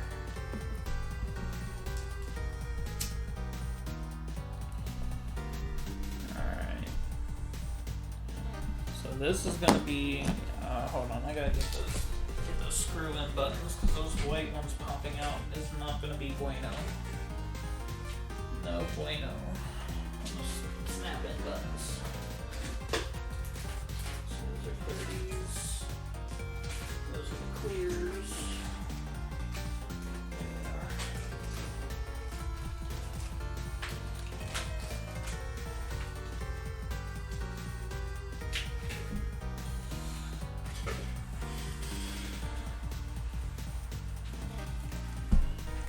Massachusetts. Yeah, like, look at this. Like these snap-in buttons, they just don't fit. You just pop right out. I didn't know that. Cause like the thickness of the side panel of the BnB is not that bad. Like that would be about the thickness of like a metal top panel with a piece of plexi. So like I don't know what those buttons could be used in, but definitely not this.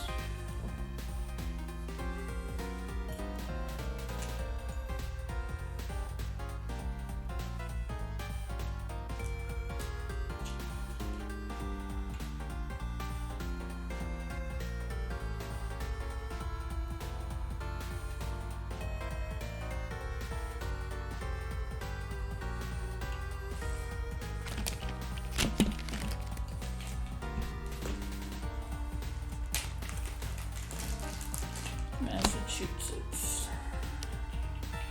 I need to move. Like I really do. Like I'm thinking about moving. Cause like the job I'm working at right now, it's kind of like far enough away and it's in the area that that I think I may want to move to.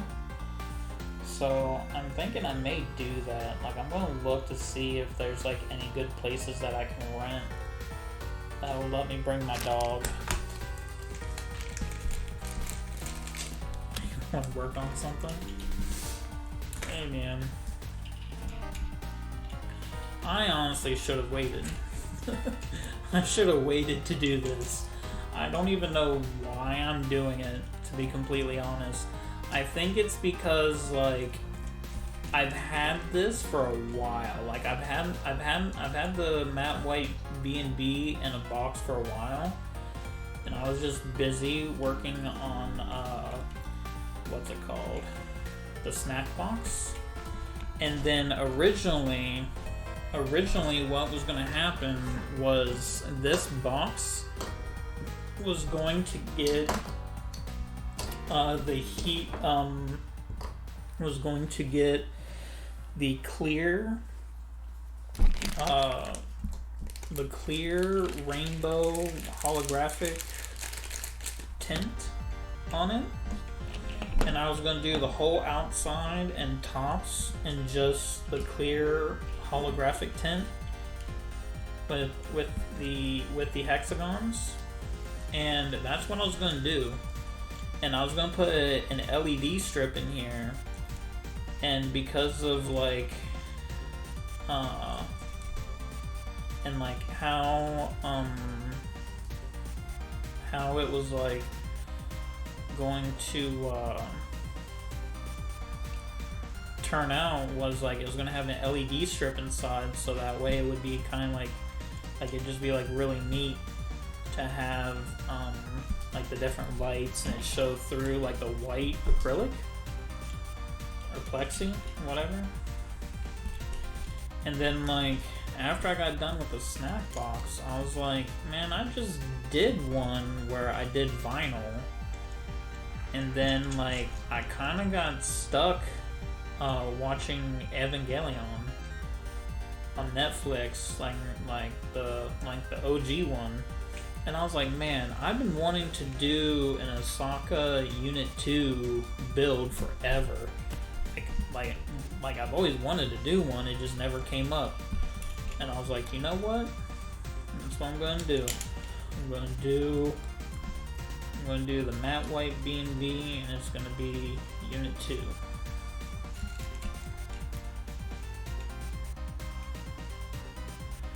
Which art, like, what was your theme that you gave Clev? Like, has he started on it yet?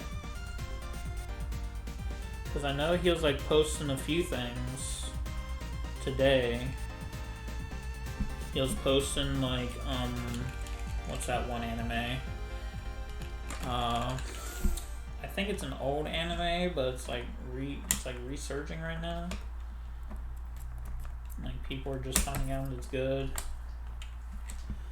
Something Kenshin or something like that. I want to say Roman Kenshin, but that's not it.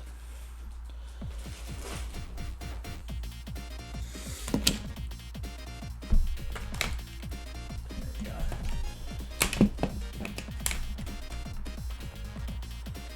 Yeah, I think I may have to order different buttons, because because I'm not really feeling the all black buttons. So I think I'm gonna order like, you're up next. That's what's up.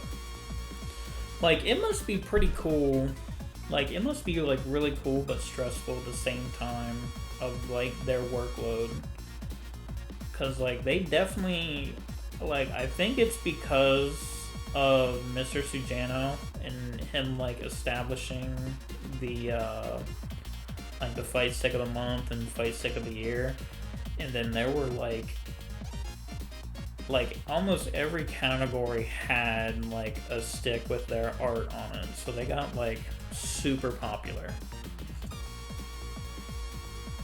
Rurouni Kenshin, yeah, I think that's it. That's like the one where I started watching it. No, not Samurai X. It's that one where like people, I'm not sure if it's new or if it's just people are like catching on to it now. It has like that kid who like he has to like eat parts of this demon or whatever, and every time he eats a part of this demon he gets like more powerful or something. It's got like really good animations during like action scenes and stuff. Yeah, that's it. Jujutsu Kaisen, that's it. Or Kaisen, whatever. That's it. That's what that is. I started watching it. I watched like the first like 3 or 4 episodes. Haven't watched more of it yet. But Clev showed off a piece of artwork of like the main character. It was like the main character with like the pink hair, and he's got like one of those like eyes that's kind of like creeping open a little bit underneath one of his eyes. Looked really good.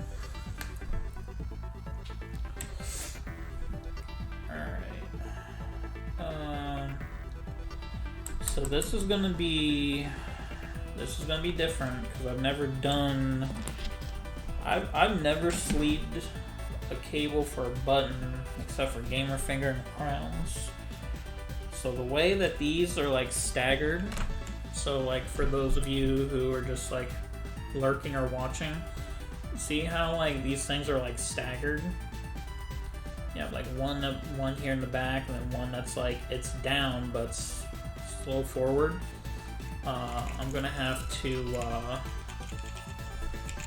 that'll be interesting because like they're really close together. Like the gap on them is very, very thin. I kind of hope that I can fit, like I wonder if all 3 wires inside the sleeve will fit in between here because it's already like there. Like it is like already like that's like a perfect fit for the sleeve without any wires in it at all. So this will be interesting. This is the first time he's sleeving for these buttons.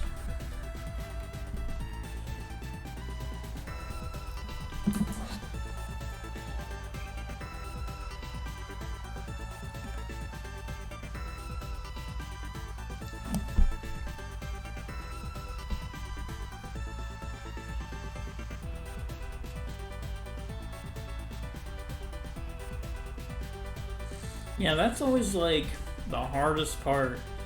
Like their schedule is so tight and you want to like you want like, and like when it comes your turn it's like really hard to decide what you want. That's like one of the hardest things for me when building a stick is like not knowing like what I want yet. Like I'm not sure what I want yet. And it's like I'm afraid of making like that bad choice. Like wanting something and not that it is a bad choice, but you get something and then you're like, okay, like what now, you know? But yeah, that's how I'll run it. I do it on the inside.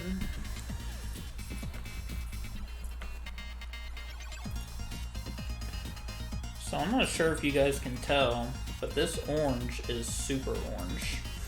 Like, this is This is definitely that like road safety orange. You will see me from forever away orange.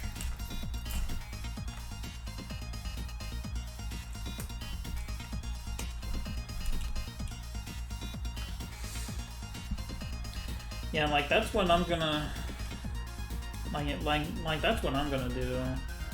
Cause like when I do my 22-inch AFS and my idea of having like Artorias and doing like a character crossover with another character, I don't know what I want the other character to be yet. So like I think I'm just gonna like just throw it up to two of the wind, you know?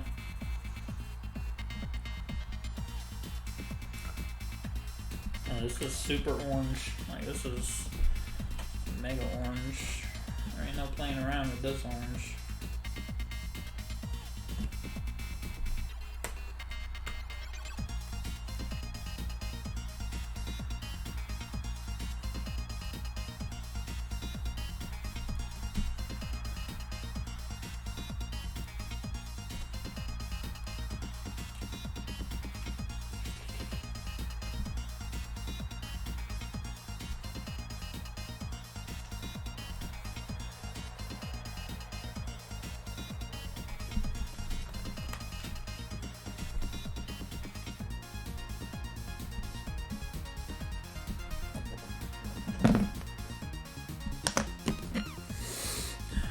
But I know now I just need to use my gut. It's usually right.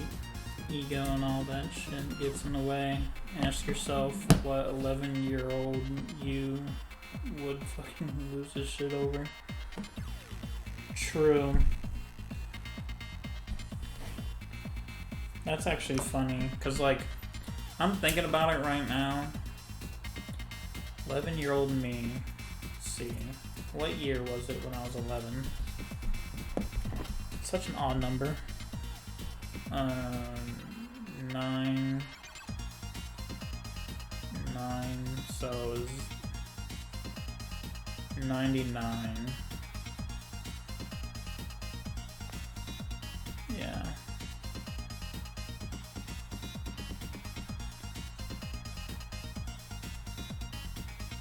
Yeah, 1999. So 1999. What was out in 1999? I don't even remember.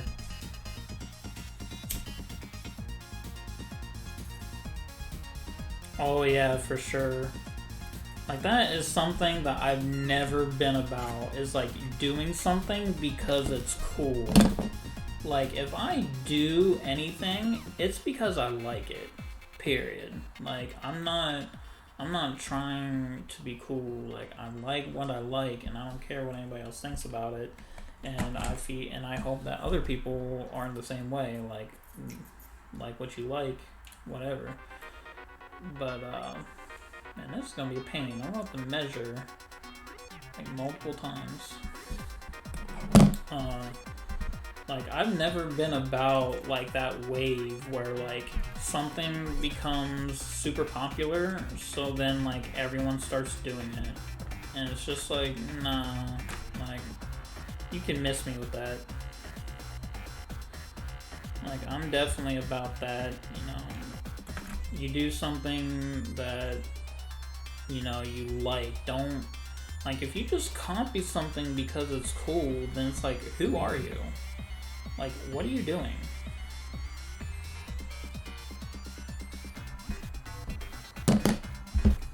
I've just never been about it.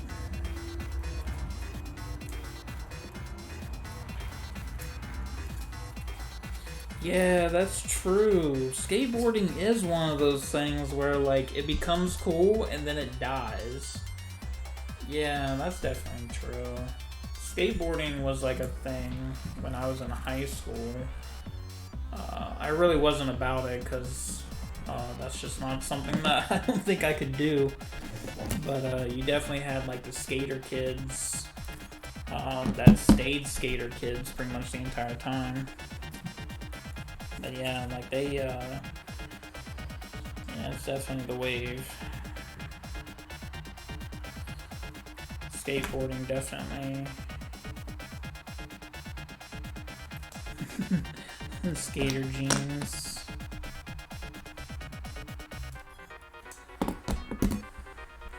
Yeah, when skateboarding was a thing at my high school, like 2004 and 5, it was like baggy pants. Like you had those kids who went to like Hot Topic and they got those like super huge, ridiculous fucking parachute fucking pants. Like those things that you could fit like 5 legs into. And then you had the kids with like Jinko jeans. That was definitely the wave for a minute. I had a pair of Jinko jeans. I think I had like 1 or 2 pairs. I didn't have very many.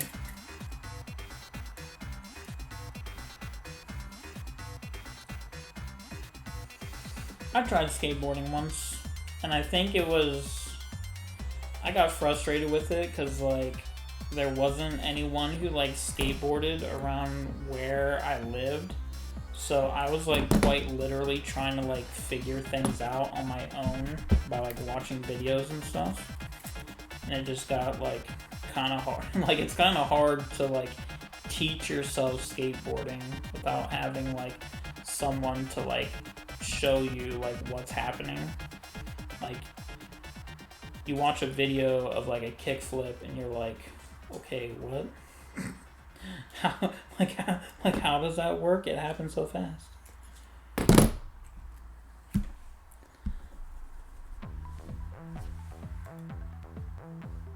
With rollerblades. Jinko jeans and rollerblades. Yeah, you had the flags. Flags waving.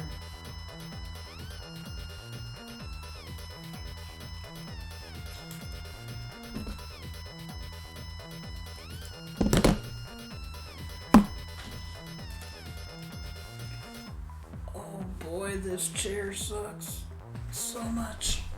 Oh. Ooh, thank God I'm almost done. Almost.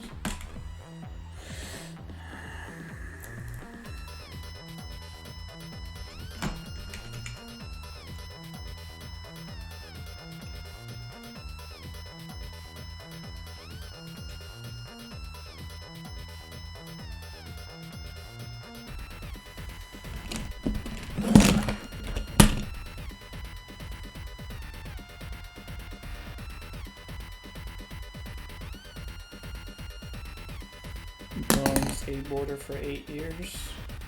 Dedicated.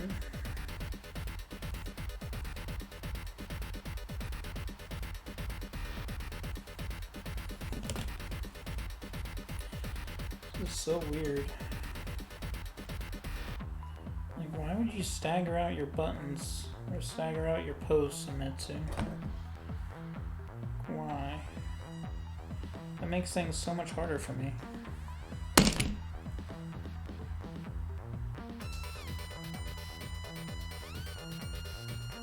Searching for the perfect kickflip. You know, I always find myself watching skateboarding videos because I was definitely all about that when I was a kid. Like watching like X Games and stuff. I couldn't do it, but I liked watching it.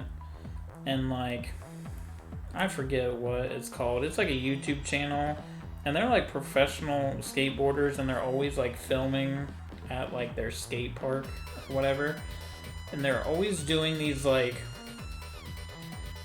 weird things where like people will send them skateboards, and they've had like the weirdest skateboards that are like what's it called? Like they've had one that was made out of glass at one point, and they've had like God, what was one they did? There was one guy who I can't remember if it was that stuff that you spray the bed of your truck with that makes it like really hard and like sandpaper, and it's like supposed to like protect your paint and stuff. There was a guy, I can't remember if he made a skateboard out of that stuff or if he like went and if he like took a skateboard and like coated it like several times in that stuff. Like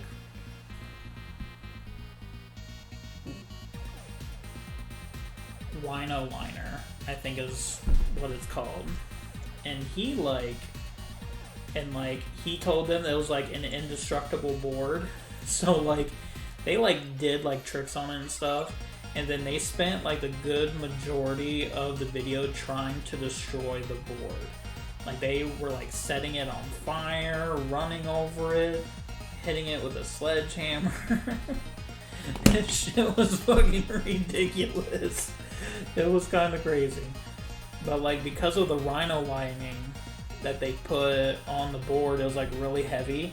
So like it was really hard for them to do like a kickflip on, just because it was so heavy. It was pretty wild though. But I definitely like watching those old school videos. Yeah, the glass one. Cause like I think there was one made out of glass, and I think someone else sent them a board made out of like ballistic glass, like the glass that they use in like the president's car and shit that can like stop like a NATO round at point blank range or some shit. This is just like.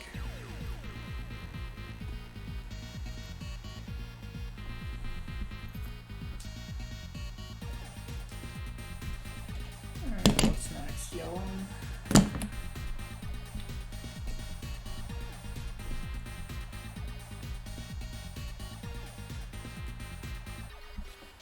Yeah, but like those videos are pretty cool. I watched those.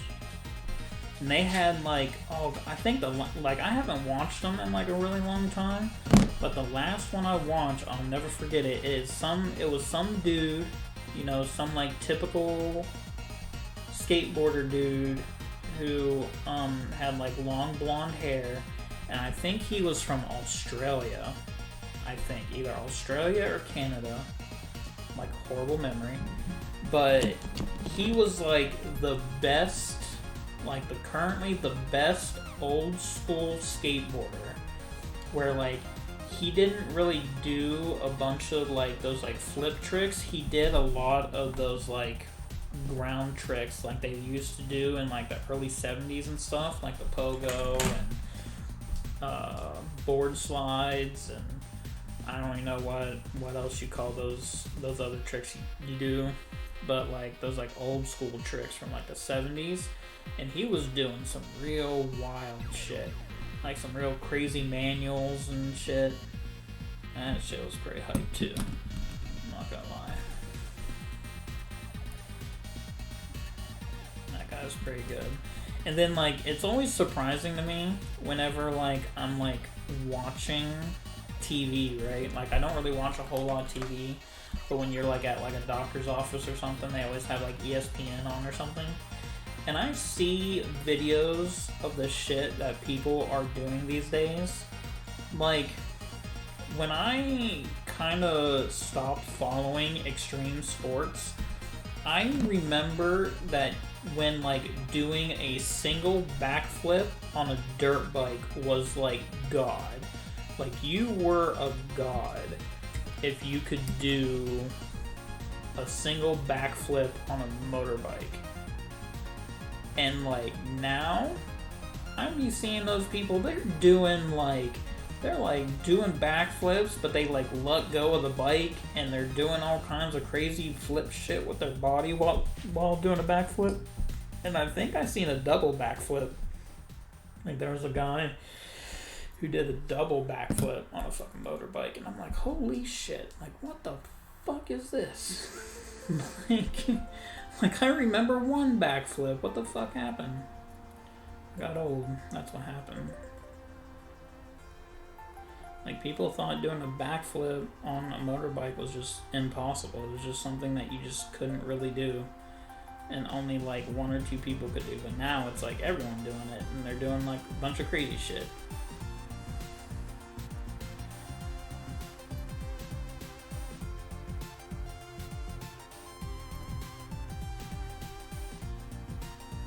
like my spine too much. So you like your spine too much, but your knees and elbows? Nah, fuck that. Who needs knees and elbows and ankles? Who needs that?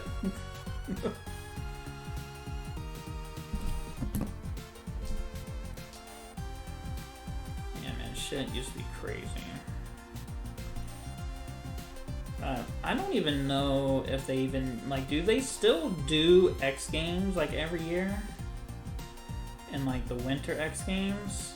I mean, obviously because of COVID, probably not, but in, like, pre-COVID. So I honestly don't know.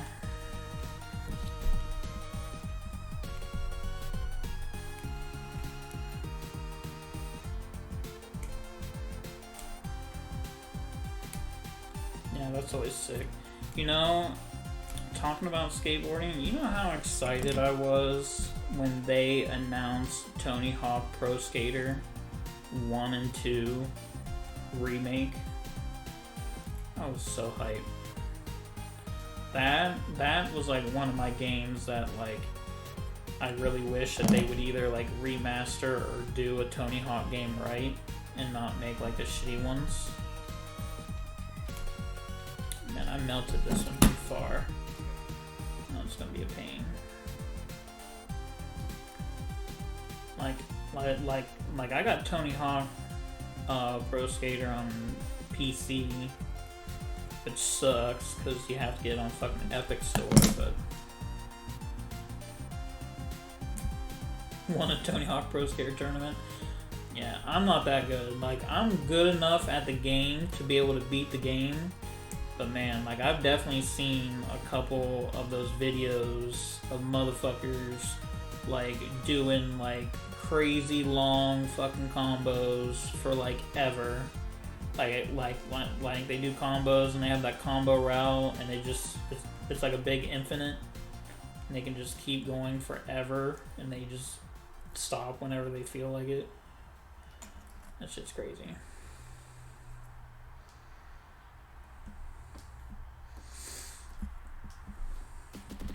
Like, I can remember when Tony Hawk Pro Skater 2 was a thing, and me and my friends would play that, and I thought I was so good at Tony Hawk, and then, like, I got on the internet, which wasn't very common in those days, because it had, like, dial-up and stuff, and saw, like, a video of someone playing Tony Hawk, and they do that crazy shit, and I'm just like, okay, like, I'm not good at Tony Hawk, I'm just strictly average. like, I'm average, basic at best. See, I got my 3 grounds, and I'm missing a blue. Where's my blue wire? Come on. Alright, yeah, I'm missing my blue.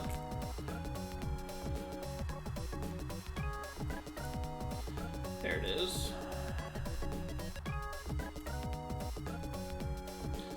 I bet, man, because, like, it's kind of funny. Like, when it comes to those types of games, there's, like, a point in, like, any game, you know, like fighting games or any type of game like that where, like, it's like a multiplayer. There's that fine line between, like, you're pretty good, and then there's, like, godlike. There's, like, the guy who, like, he just seems like he took, like, a handful of Adderall, and he's just going to town.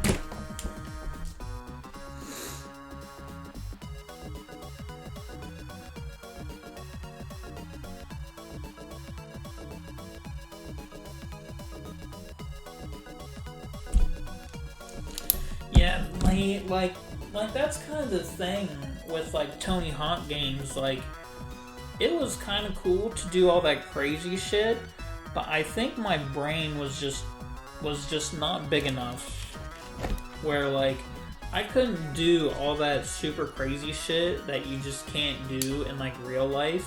My brain would limit itself to like real world for the most part, with like a little craziness. Like, and like a good example is Call of Duty, right? When it comes to Call of Duty, I suck at Call of Duty when like I first pick it up, because when I pick up Call of Duty, I control my character like I would control myself in real life.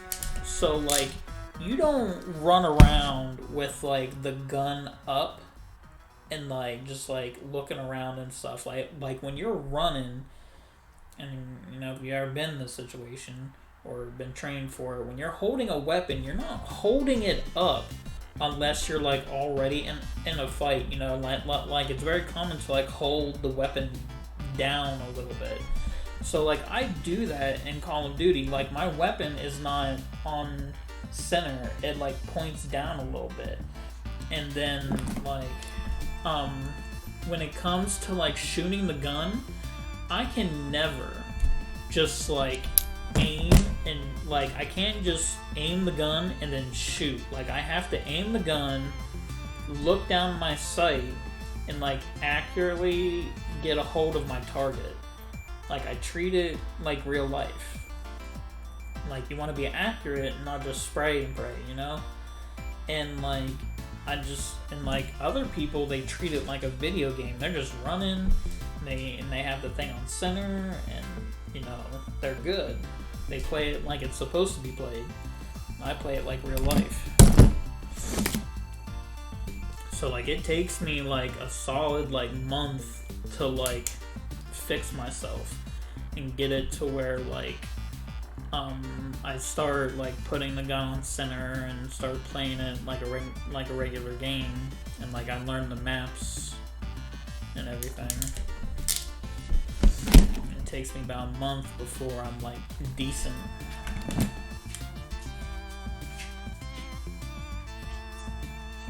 Hey, Rami.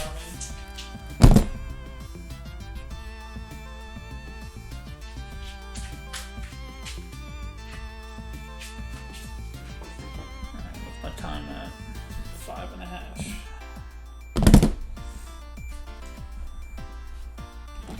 I haven't played a Call of Duty in a long time either. Oh, stress. Yeah, I don't know. It kind of depends for me. Like, some Call of Duty games I really like, and some I don't. Like when it comes to Call of Duty is almost like a fighting game. And the idea that every new Call of Duty game that comes out is like completely different from the one that came before, and like how it plays. Like some of those Call of Duty games, they're more rush down, where like it's run and gun. And then you got some of them, which I guess it depends on like the maps for the most part.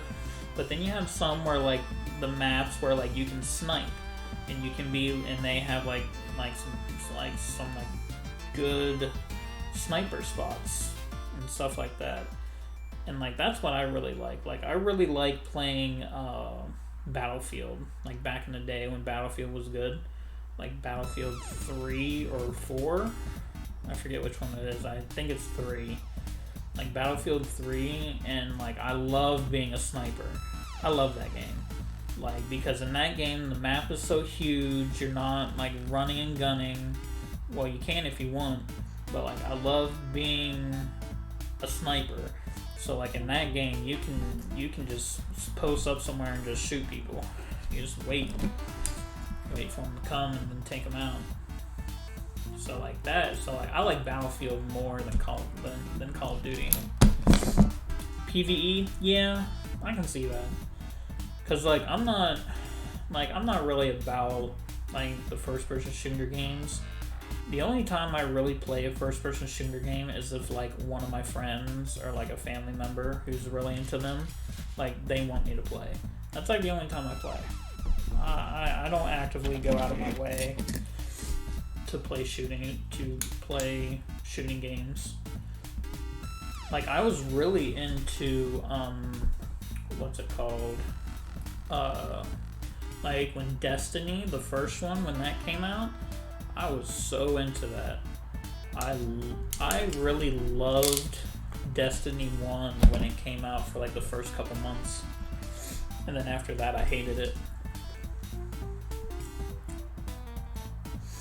But PvE games are great. Like I really like playing Monster Hunter. Like I would have to say, like for the past couple years, Monster Hunter and Killer Instinct are like the only two games that I really played that much. Like I think last year it was like, in the year before it was all Monster Hunter. See, the thing about Monster Hunter Rise though, a part of me, right? Like a part of me wants to go buy a Switch. Like I want to go buy a Switch because I don't have one. And I want to play Monster Hunter Rise. But on the other hand, Monster Hunter Rise is like the only game on Switch that I kind of want to play. Like there isn't any other game on the Switch that I would want. And it's kind of hard for me to justify paying like $300 for a Switch when I'm gonna play one game. And like I'm not even sure if I like Monster Hunter Rise, even though I have been hearing some good stuff about the demo, because the demo's out right now, I think, the free demo, and there's some people that were playing it and they're saying that it's pretty good. Like I love Monster Hunter World. I put like, if you play on PlayStation, they do this thing every year where they like send you an email and they tell you like your top 3 most played games and shit. I think I had like 600 hours in Monster Hunter last year, because that was like the only game I played. Like if I wasn't playing Killer Instinct, I was playing Monster Hunter. And then the only games that pulled me out of that was Final Fantasy VII, Spider-Man, and Ghost of Tsushima towards the end of last year. But like I have so much time with Monster Hunter. Cause like Monster Hunter is so much fun. I love Monster Hunter.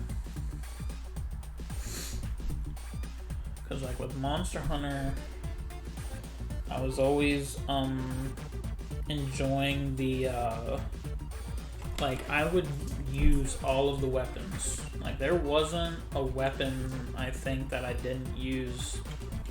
Or no, I take that back.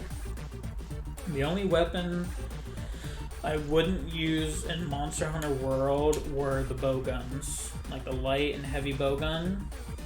I wasn't about that.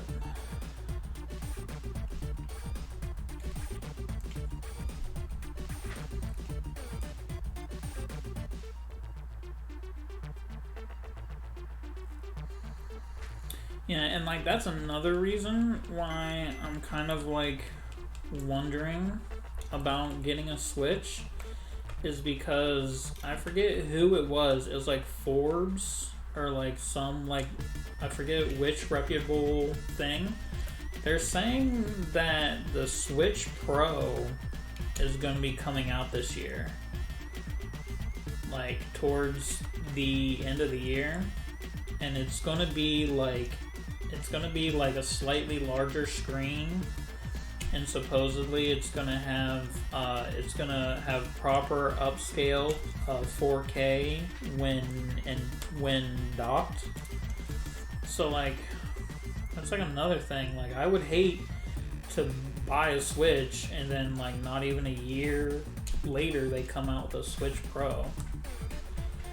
Although I guess, in fairness, Nintendo stuff holds its value really well.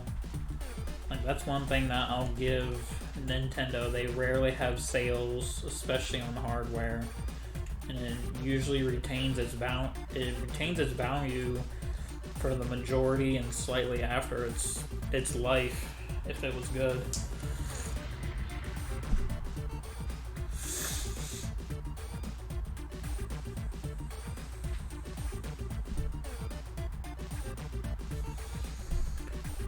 turn.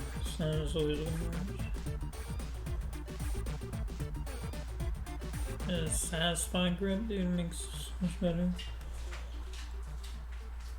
If it's a ugly ass rectangle, I ain't buying that shit.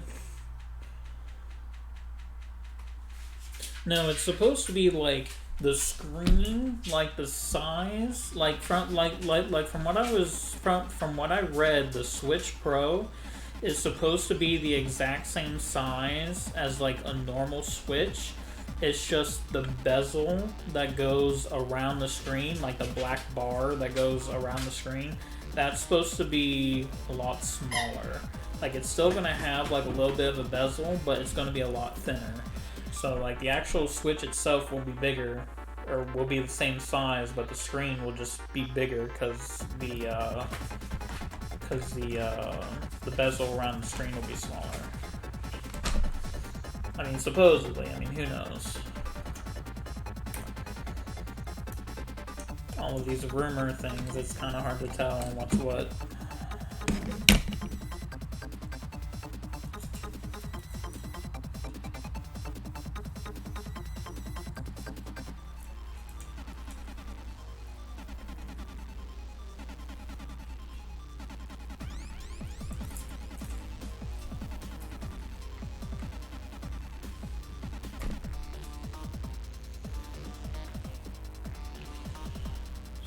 Out for those bigger ones, I think.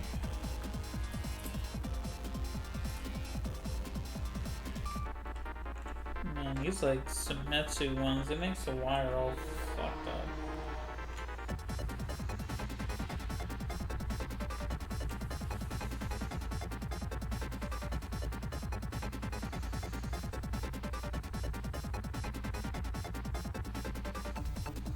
Oh yeah, the PS Vita. I still have one. Like, I still have a Gen 1 PS Vita that I hacked and put some homebrew on it so I could play like ROMs and stuff. I still got one of those.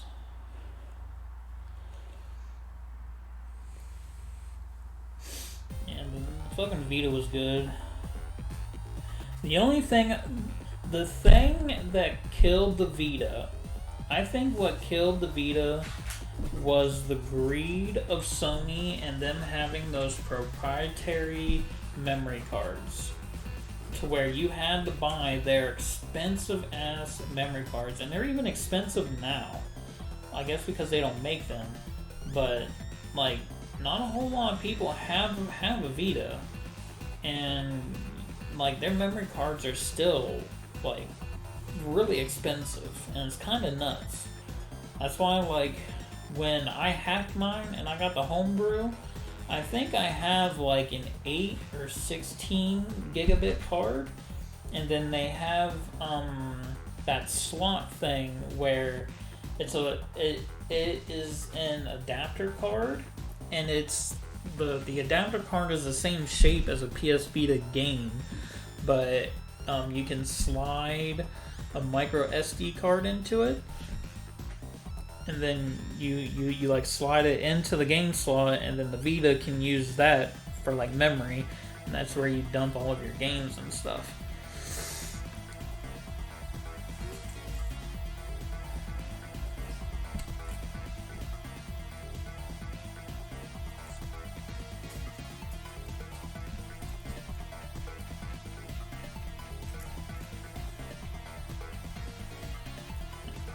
I definitely got one of those, and I put a bunch of stuff on it. I was playing old school games.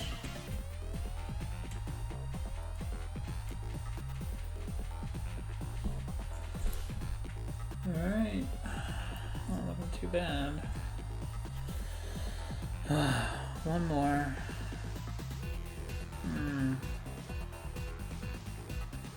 Rough.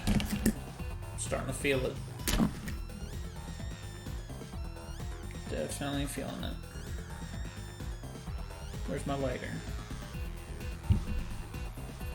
Fire maker, where are you? There it is.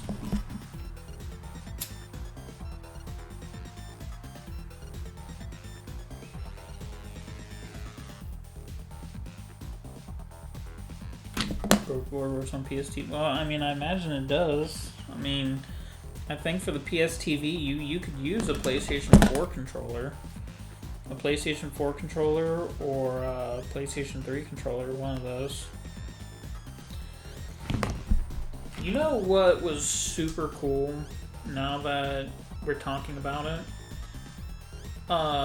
Do you guys remember the PSP Go? And it was like the last version of the PSP, and it was basically like the shape of a phone. And they actually made a phone that looked like it, and you could like slide that thing up, and it would like have like the D-pad and the fucking and the fucking it had like the D-pad, the little analog sticks, and the fucking buttons. Yeah, it was like a sidekick. It just slid up. And that shit was the wave. That was like one of the first expensive things I bought and I got out of boot camp. Like after I got out of Navy boot camp, that was like the first one of the first expensive things I bought. I bought a Motorola Razr like V8, I think it was back then. V8, and then I bought one of those. That shit was super cool. Like, I don't care what anybody says. Like, it was a small game, like, it was a small screen and shit, but there's just something cool just, like, flipping that thing open and just being able to play games. Because, like, cell phones weren't really up to the task yet of, like, having good games on them and stuff. And that shit was just wild. Miss it. And then it was like shortly after they came out with the exact same thing, but it was like a legit phone, and you had to what's it called? You had to it would flip up and it had like the keyboard and stuff, but then the on-screen controls would come on. Yeah, I can only buy digital. Yeah, because it didn't have the cartridge to put games in, which is really funny because I can remember when that thing came out and people were talking how that was a bad thing, how like you couldn't keep cartridges and everything would, and you'd have to download all of your games. And here we are now in like 2020 or 2021 where like that's like the norm now. What year did I go to boot camp? So I went to Navy boot camp from December. It's kind of funny, I don't forget this date. Like, I forget my birthday, but I forget my boot camp dates. Or I don't forget those. I went to boot camp in 16th of December 2008, and then it was February 16th 2009 is when I graduated in Chicago, Great Lakes, Illinois, right by Chicago. That was the years that I went.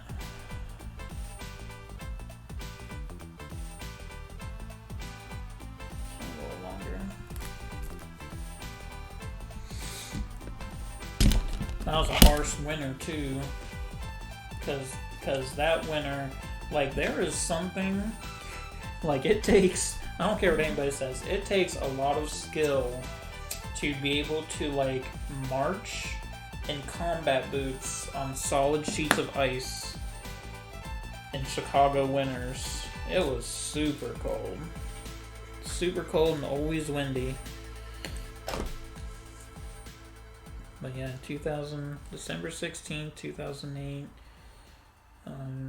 I think it was February. I can't quite remember what date I graduated.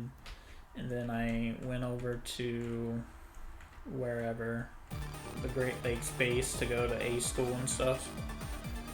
February 2nd, 2002. Oh yeah. Yeah, by that time, 2002, I was still in high school. Or no, I wasn't even in high school. I was in middle school at that time because I graduated in 2007.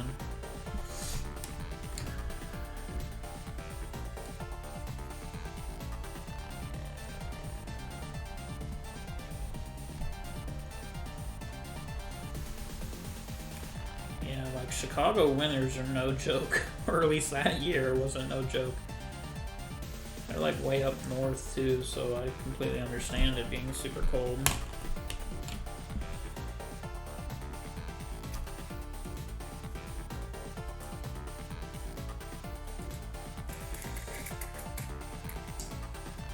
I kind of miss it though, I'm not gonna lie. Like those years of being in those years of being in the Navy at Great Lakes was probably like the easiest time of my entire life.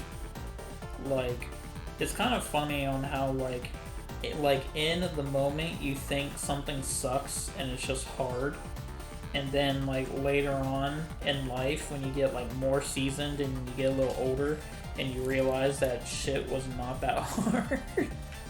Like you realize that if you were to look back at your younger self, like you'd call your younger self a bitch, you're like, man, just wait. PS2 on base, yeah. Yeah, my first purchase was Motorola V8, Motorola Razr V8, because I had never had a cell phone before that point. My family didn't really have a whole lot of money, let alone to like let me have a cell phone. So like I got a cell phone, and then I bought that Vita thing. I mean, I was out of boot camp for a while before that PS Vita or that PS Go came out.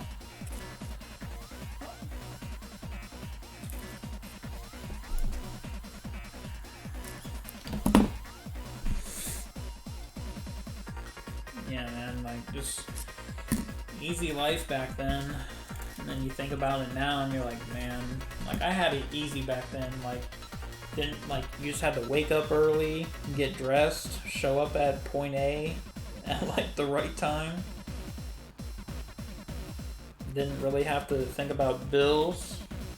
Like all of the money you got, like unless you had like previous issues before you came in, like if you went in there with like no kids and stuff or no real debt, you just went in there, all of your money was your money. Man, the fleet. Alright, so you've been in the Navy. Let me tell you my favorite story about being in the Navy, and it's the first time I got to the fleet, right? So I graduate A school, and then I have a C school in California. So I went to California for a couple months, and then when I got out, I came to here, Virginia, Norfolk, Virginia, and I got on my ship. I was on board the ship for like maybe a month or two or whatever, and I was on board, and we went to quarters, right? And where they like brief us in the morning, and they were telling us that about how somebody got busted for child pornography. Like, they got busted in a sting operation by the FBI for child pornography. And it was like a guy that I never met because I'd only been on the ship for like a month. And motherfucker, dude quite literally got busted in a sting operation by the FBI for child pornography. And we were told that we had to not talk to anyone about it. Whether you knew the guy or not, if anyone came up to you, like a news person or whatever, and they were asking you questions, they told you don't say anything. Postmate? Yeah.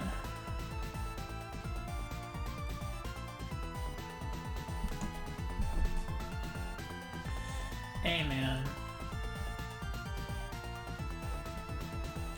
when it came to being a bosun mate, like there was something special about bosun mates.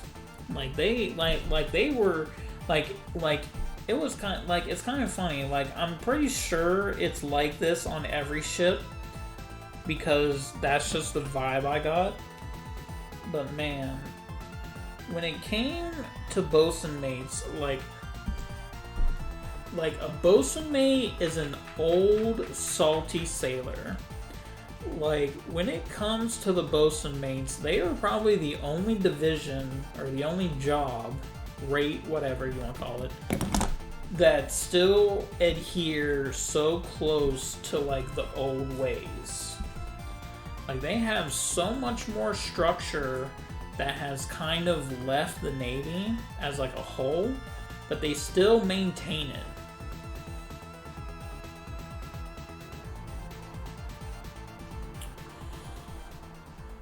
Yeah, I never had anything like that. Because the ship I was on was like a broke dick ship, and it like it broke on like its maiden voyage out. So and then it was like overseas for a while, and when it got back to the States, that's when I got on it. So I only got to go on one deployment, and that we went up to the Mediterranean, where close to Syria.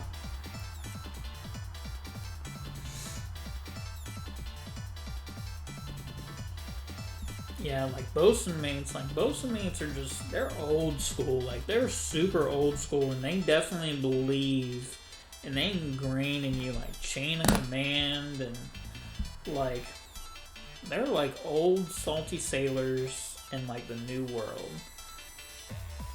Like they like there's just definitely rules and the ways that things are done in the Navy that's changed, and the bosun mate hasn't. But they only remain that like within their rate, like amongst themselves. Like they still have to play the game and do things like the normal way, like everyone else does, but not with each other. Yeah, that too, because like a bosun mate, because like other rates, like my rate, I was an IT, so like you come in, and depending on your ASVAB score and stuff, you could have like automatic E4 like as soon as you came in or got to your boat pretty much. So like bosun mates, they usually started out at E1 always, and so you had to so like making like E4 was like a big deal. And like it definitely commanded respect among other bosun mates, where like any other rate being a fucking E4 meant nothing.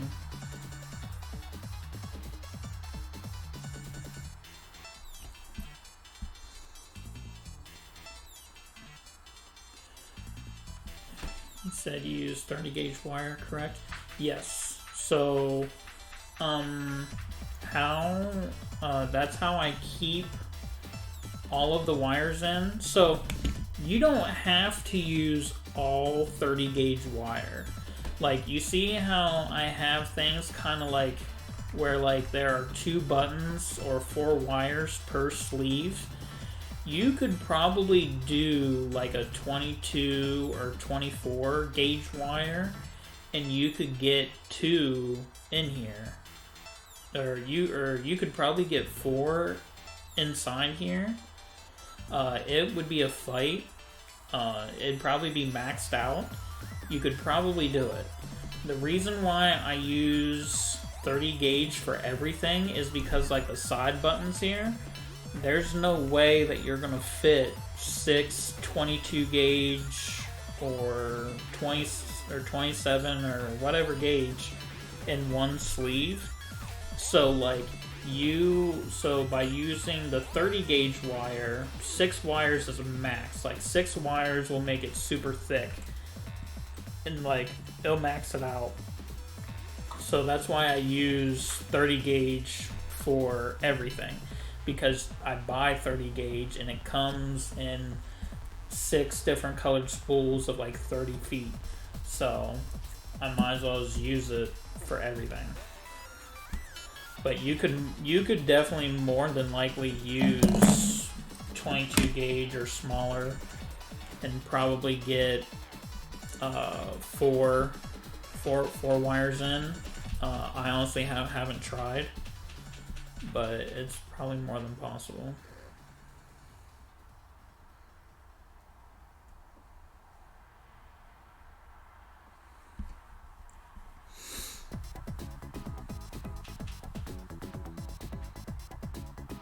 Yeah, that sucks. Like, I knew a guy who, he was originally going... What was he coming in as?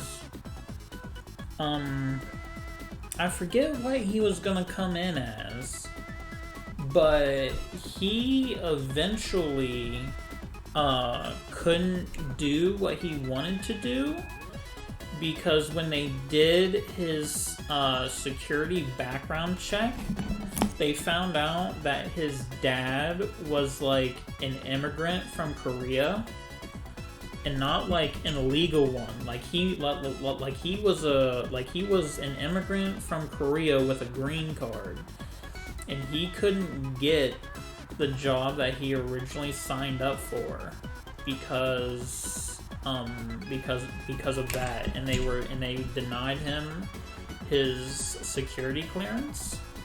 So like he had to come in as undesignated, and I don't think he wanted to be a bosun mate, so he ended up doing DC. So instead of being a bosun mate, he went in as undesignated under D Seaman, and then eventually he got the D Seaman rate. What do you call those black tips? And where you get them? So blood grenade. If you look underneath the stream at the Twitch panels there, I have made a panel that's called FAQ, frequently asked questions, and if you click on that button, it should take you to a Google document that I shared, and in that Google document is it will have links, it'll have the name of what the tool or what the thing is, and then if you click on that link, it will take you to either the website or the Amazon page of where I get it. So what you're talking about are the thread protectors, two different sizes, 3mm and 4mm. You can find them under the name thread protectors, or you can find them under, they are also called hose caps. If you look up hose caps, you can probably find like more colors, because thread protectors will usually return black. Sometimes you can find red and white, but I think if you look up hose caps, you can find like various colors. Merchant Marine stuff, that's cool. Yeah, that's what a lot of people do. I came in as IT, and I've pretty much stayed IT for the most part.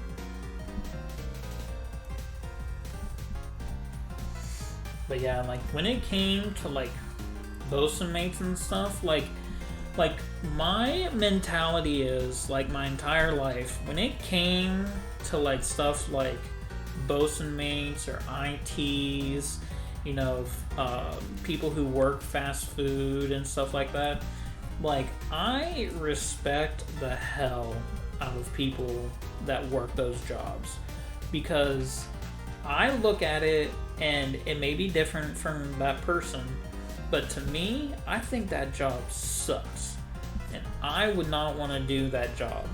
So when it comes to stuff like that, I fucking respect the fuck out of people who do the jobs that I don't want to do. Like, I hella respected like the bosun mates and HTs, because they were doing shit that I didn't want to do. Like, I definitely didn't want to chip paint or grease chains, you know? Like, that's just not something that I want to do. And I'm pretty sure they didn't want to do it either.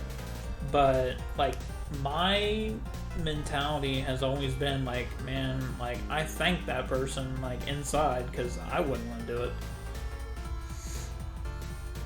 And it's like, if they didn't do it, I'd probably have to do it.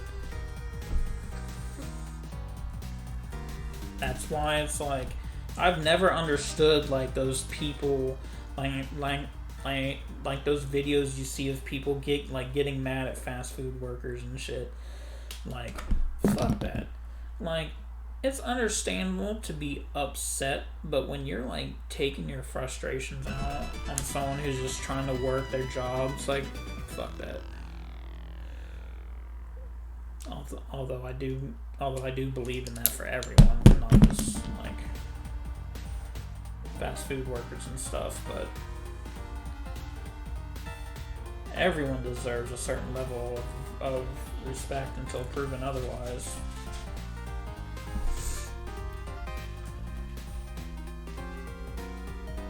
Yeah, man, that's what it's all about, man. It's all about genuine respect toward people. And, like, I just think, like, everyone deserves a certain level of respect until proven otherwise. And then if they prove unworthy, then fuck them. But not until then.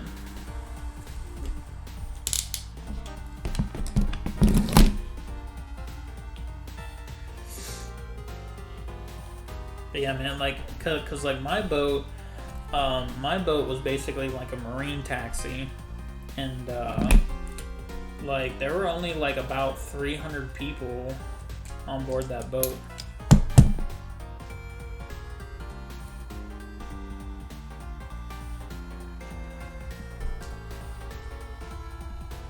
Flight quarters, man, fucking flight quarters. Yeah,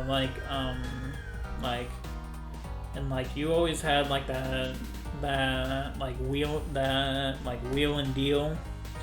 Like you had certain rates that had advantages more than other rates, and you would trade like off the book services to get shit.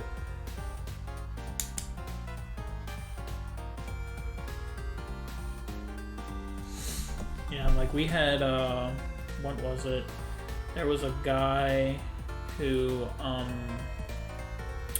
he was an IC, and he was in charge of, like, the movies and shit. And, like, if you were, like, cool with them, you could, like, make movie requests, like, off the books. Play you movies and shit. Like, I had access to Site TV, which is the room where they have like all the VCRs and stuff to play all the movies.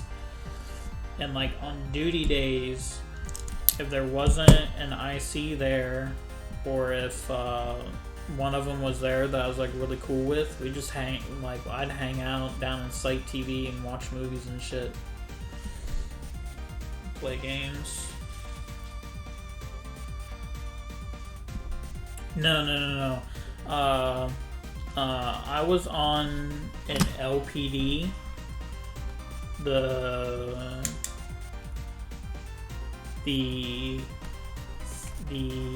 San Antonio class. It's basically that ship that kind of looks like it kind of looks like just like a giant destroyer. For the most part, because it's got like your main ship part, and then the back end of it has like a helipad on it. The boat that sinks.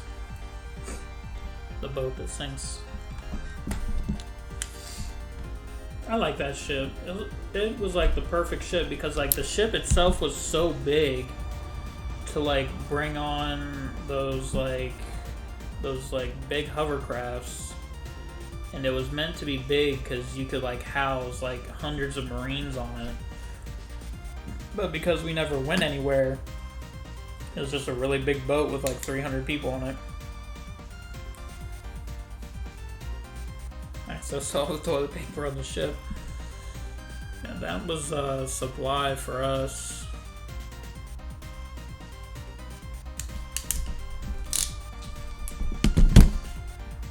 Yeah, when it came to like bosun mates, they didn't really have a whole lot to offer with their rate, but you had those few bosun mates who got really good at like tying like all those knots and stuff, and they would do like those like plait braids and like wrap whatever you wanted and like the rope and paint over it. CG 56.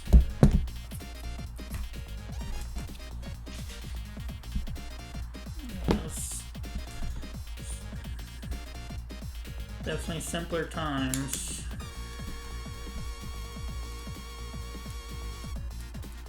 I miss those days too, like being on board a ship. Everything is just, it's just one of those things where like everything is just so easy. You just put on your uniform, show up on time, and everything else was just kind of autopilot.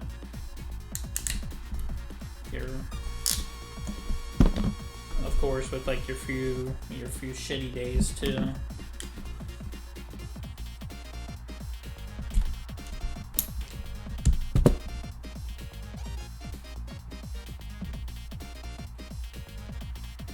Maps trash. Yeah, auto strippers are nice. Just make sure that the auto stripper will strip the gauge of wire, because they come in like ranges of wires that they'll strip. So just make sure you get ones that will do what you need them to do. Oh, unrib and anchoring. Well, yeah, I mean anchoring. That's definitely a bosun mate thing. I always hated it whenever we were in port and like a ship is pulling in and they had to make working parties to go and be a line handler to help bring in the ship. And you would always have like one or two bosun mates and then everyone else who's not a bosun mate. And then it's all cold and shit. My Biden bucks.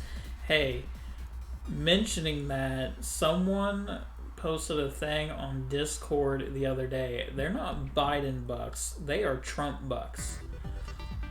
They posted a thing saying that even though that Biden was the one who like signed everything, of course, but if you get a physical check in the mail, it's gonna have Trump's name on it or some shit. And like, I thought that was funny. I'm not sure on how true it is, but it was just something that came out and I just thought it was funny.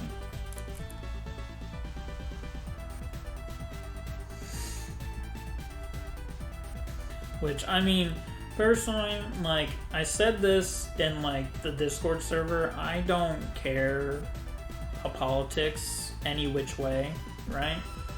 But, so, like, I just looked at things the way that they are, right? I gotta say that regardless of how you feel about Trump, there is just something dirty about how, like, you know, when he was fighting for everyone to get $2,000, and then the government said, no, you only get $6,000, and then the second that he leaves, then they approve, like, the $1,400 to make an even $2,000. Like, that's just dirty to me. Like, it's like, it really doesn't matter on like who you support. That's dirty. Like, that's just dirty. It's like, that's just so petty.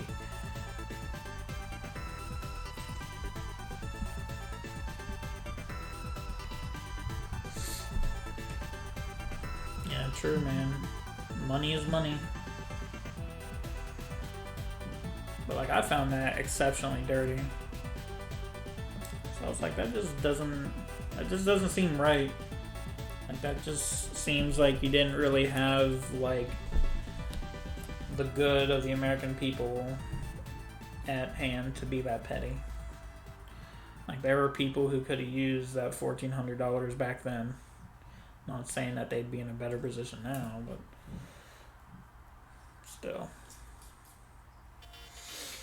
I think what I'm gonna do with my STEMI check is I want to get a photo printer so I can print my own artwork for my sticks.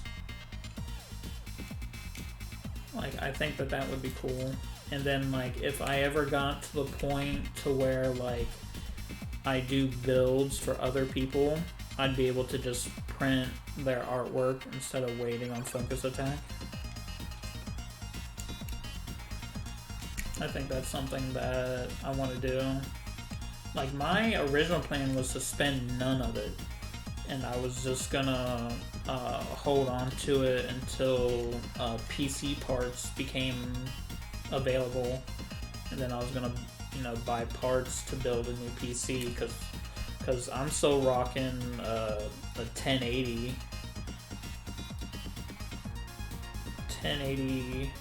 Founders Edition in my PC now, so it's time for me to upgrade. I done skipped the 20 series.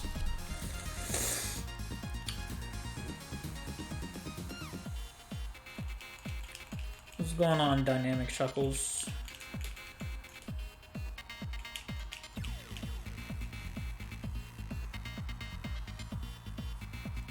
Yeah, that's good, man.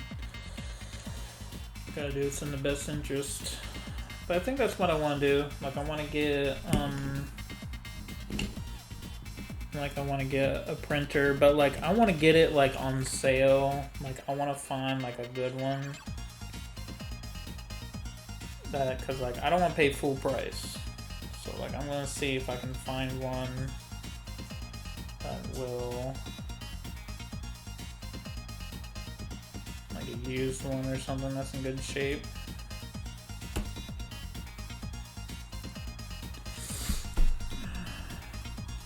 Do you know if Gamerfinger's still selling buttons? So I'm surprised 5700X. Alright, I hear you.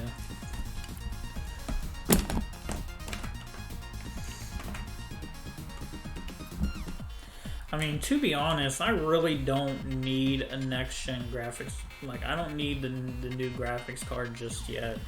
I mean, I don't really play anything that demanding. I mean, the most demanding game I play right now is Killer Instinct, and my 1080 is overkill for Killer Instinct. I think the only game that I'm gonna get that might be, a little overkill or might not run that well is Strive. But I honestly haven't looked at the stuff yet for Strive, like the basic requirements yet.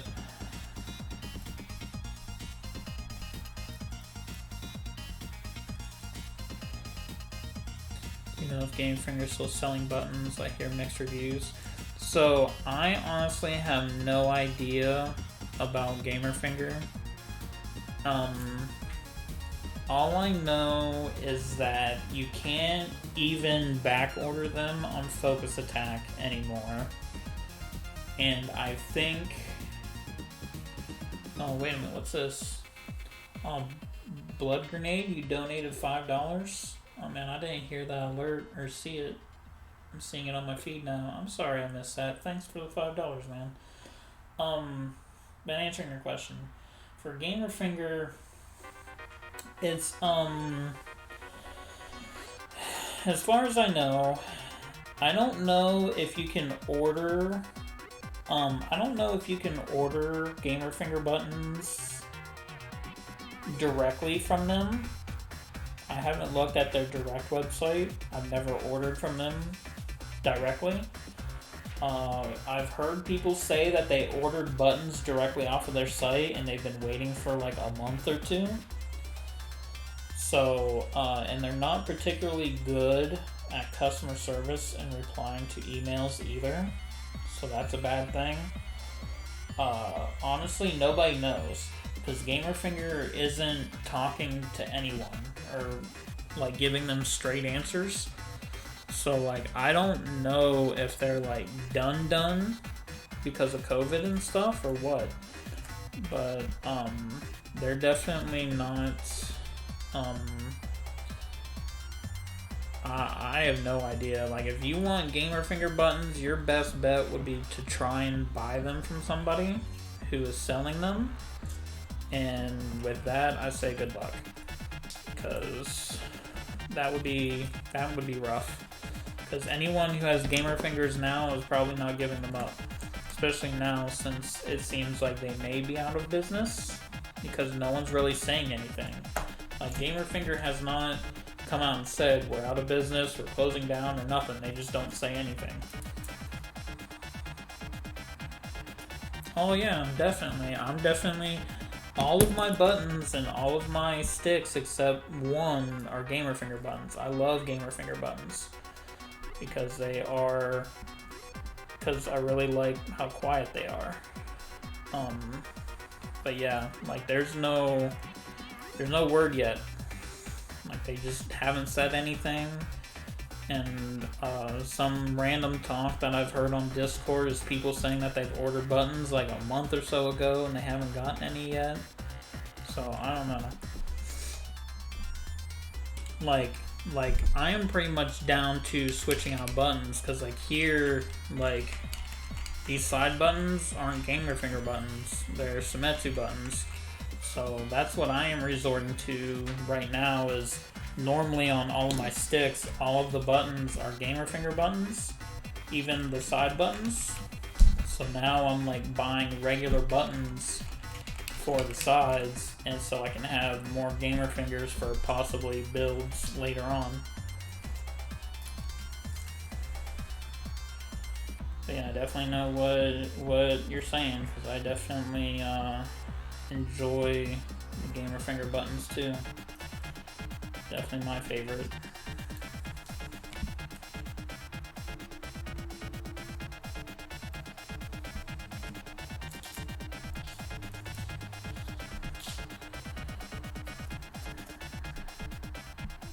Alright. Yeah, they're definitely my favorite.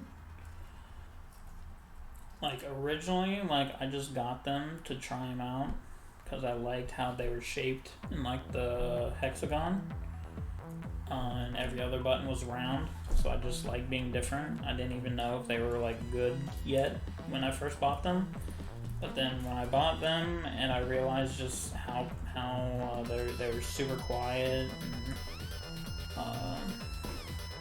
how good they felt. Especially because of the micro switch. Super good.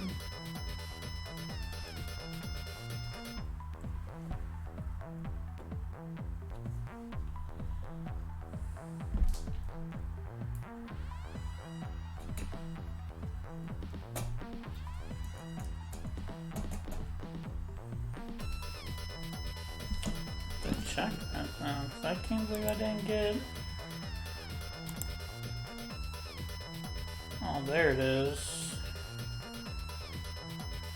So it popped up here. So I just don't have the sound. It pops up on the screen, but I don't have the sound. Alright. I'll have to look into that after the stream's over. Alerts are showing up, but the sound isn't coming on. That's why I missed it.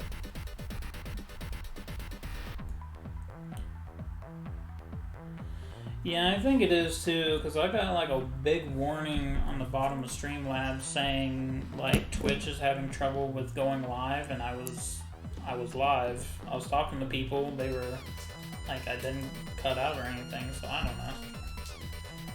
Probably. Alright, and then poof. I wish it was that easy. Ugh, man. Alright. How long we been here? 6 hours. That's a long ass time. I'm starting to get a headache now. I haven't eaten today. Too busy doing all the other stuff. Alright, where's my bottom panel? It's around here somewhere.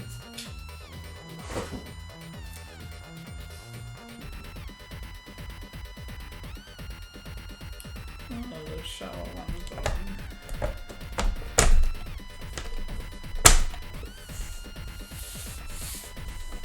I know, right? Well, I didn't even think about it. Like, I wasn't feeling hungry. And now all of a sudden that I realize it's been 6 hours. It's like, god dang. I might have to pick this up tomorrow and finish it. All this dog hair. Let me flip it. Oh, that's right, because they rely on the feet.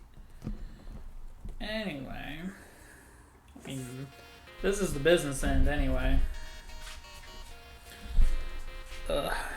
Not gonna lie, this came out really nice. I really like it. I'm definitely gonna be, I'm definitely gonna have to, I'm about to fix the art and make everything a little smaller so I can fit that red border on here and fix that. And then, so this is done, but not done. I know, right? See, the thing is, right? Let me show you. This is a travesty, right? Where is it? This case.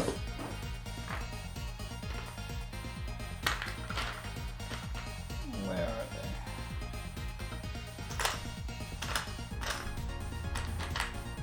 Did I use them all? On that other one? I probably did. Okay. So these caps, right? These are the crystal clear caps that Gamerfinger had when I first started building sticks. And this was like the first set I ever bought. I'm not sure about the housing, but the caps. And I got crystal clear caps. These things are fucking sick. Like, they have like the X and you can clearly see the switches inside. So like when you get really colorful switches like these kiwis or like the dragon fruit ones I've seen that were like pink and white, they look really nice. And that's one of the reasons why I definitely went with like Osaka and stuff with like this like green accent, because it just looks, I thought it would look so good. And then Gamerfinger decides to do this shit, where like their clear caps turn into this shit, where like they have like these like rings inside, and it like completely distorts and like is almost like a frosted look, so you can't really see the switch underneath. And like they stopped doing these after like within the first year that I started doing sticks. So like I couldn't believe that they switched them, and you can't get these like anymore. Like you can't find them because they all switched over to this like shitty frosted clear color.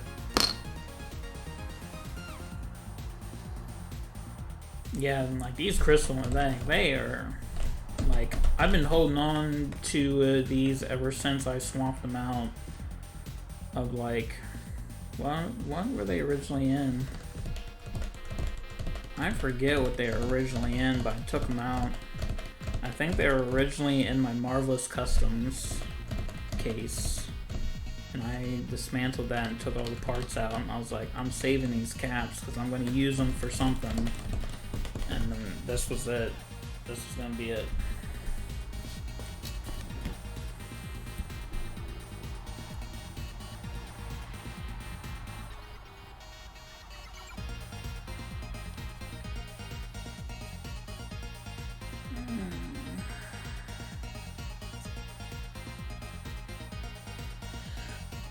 Alright, so I think I am going to send you guys over to... Yeah, man, no problem. If you're on Discord, go and send me a message. I mean, I definitely answer whenever I get on. I mean, it's not like instant because I have the notifications turned off, but when I go on there and if I see a message, I'll definitely reply. So, yeah, I'm going to send you guys over to Jeff the Hero because I definitely need a break. He plays Street Fighter. He's playing Street Fighter right now, playing Honda. Pretty cool guy, a cool asshole.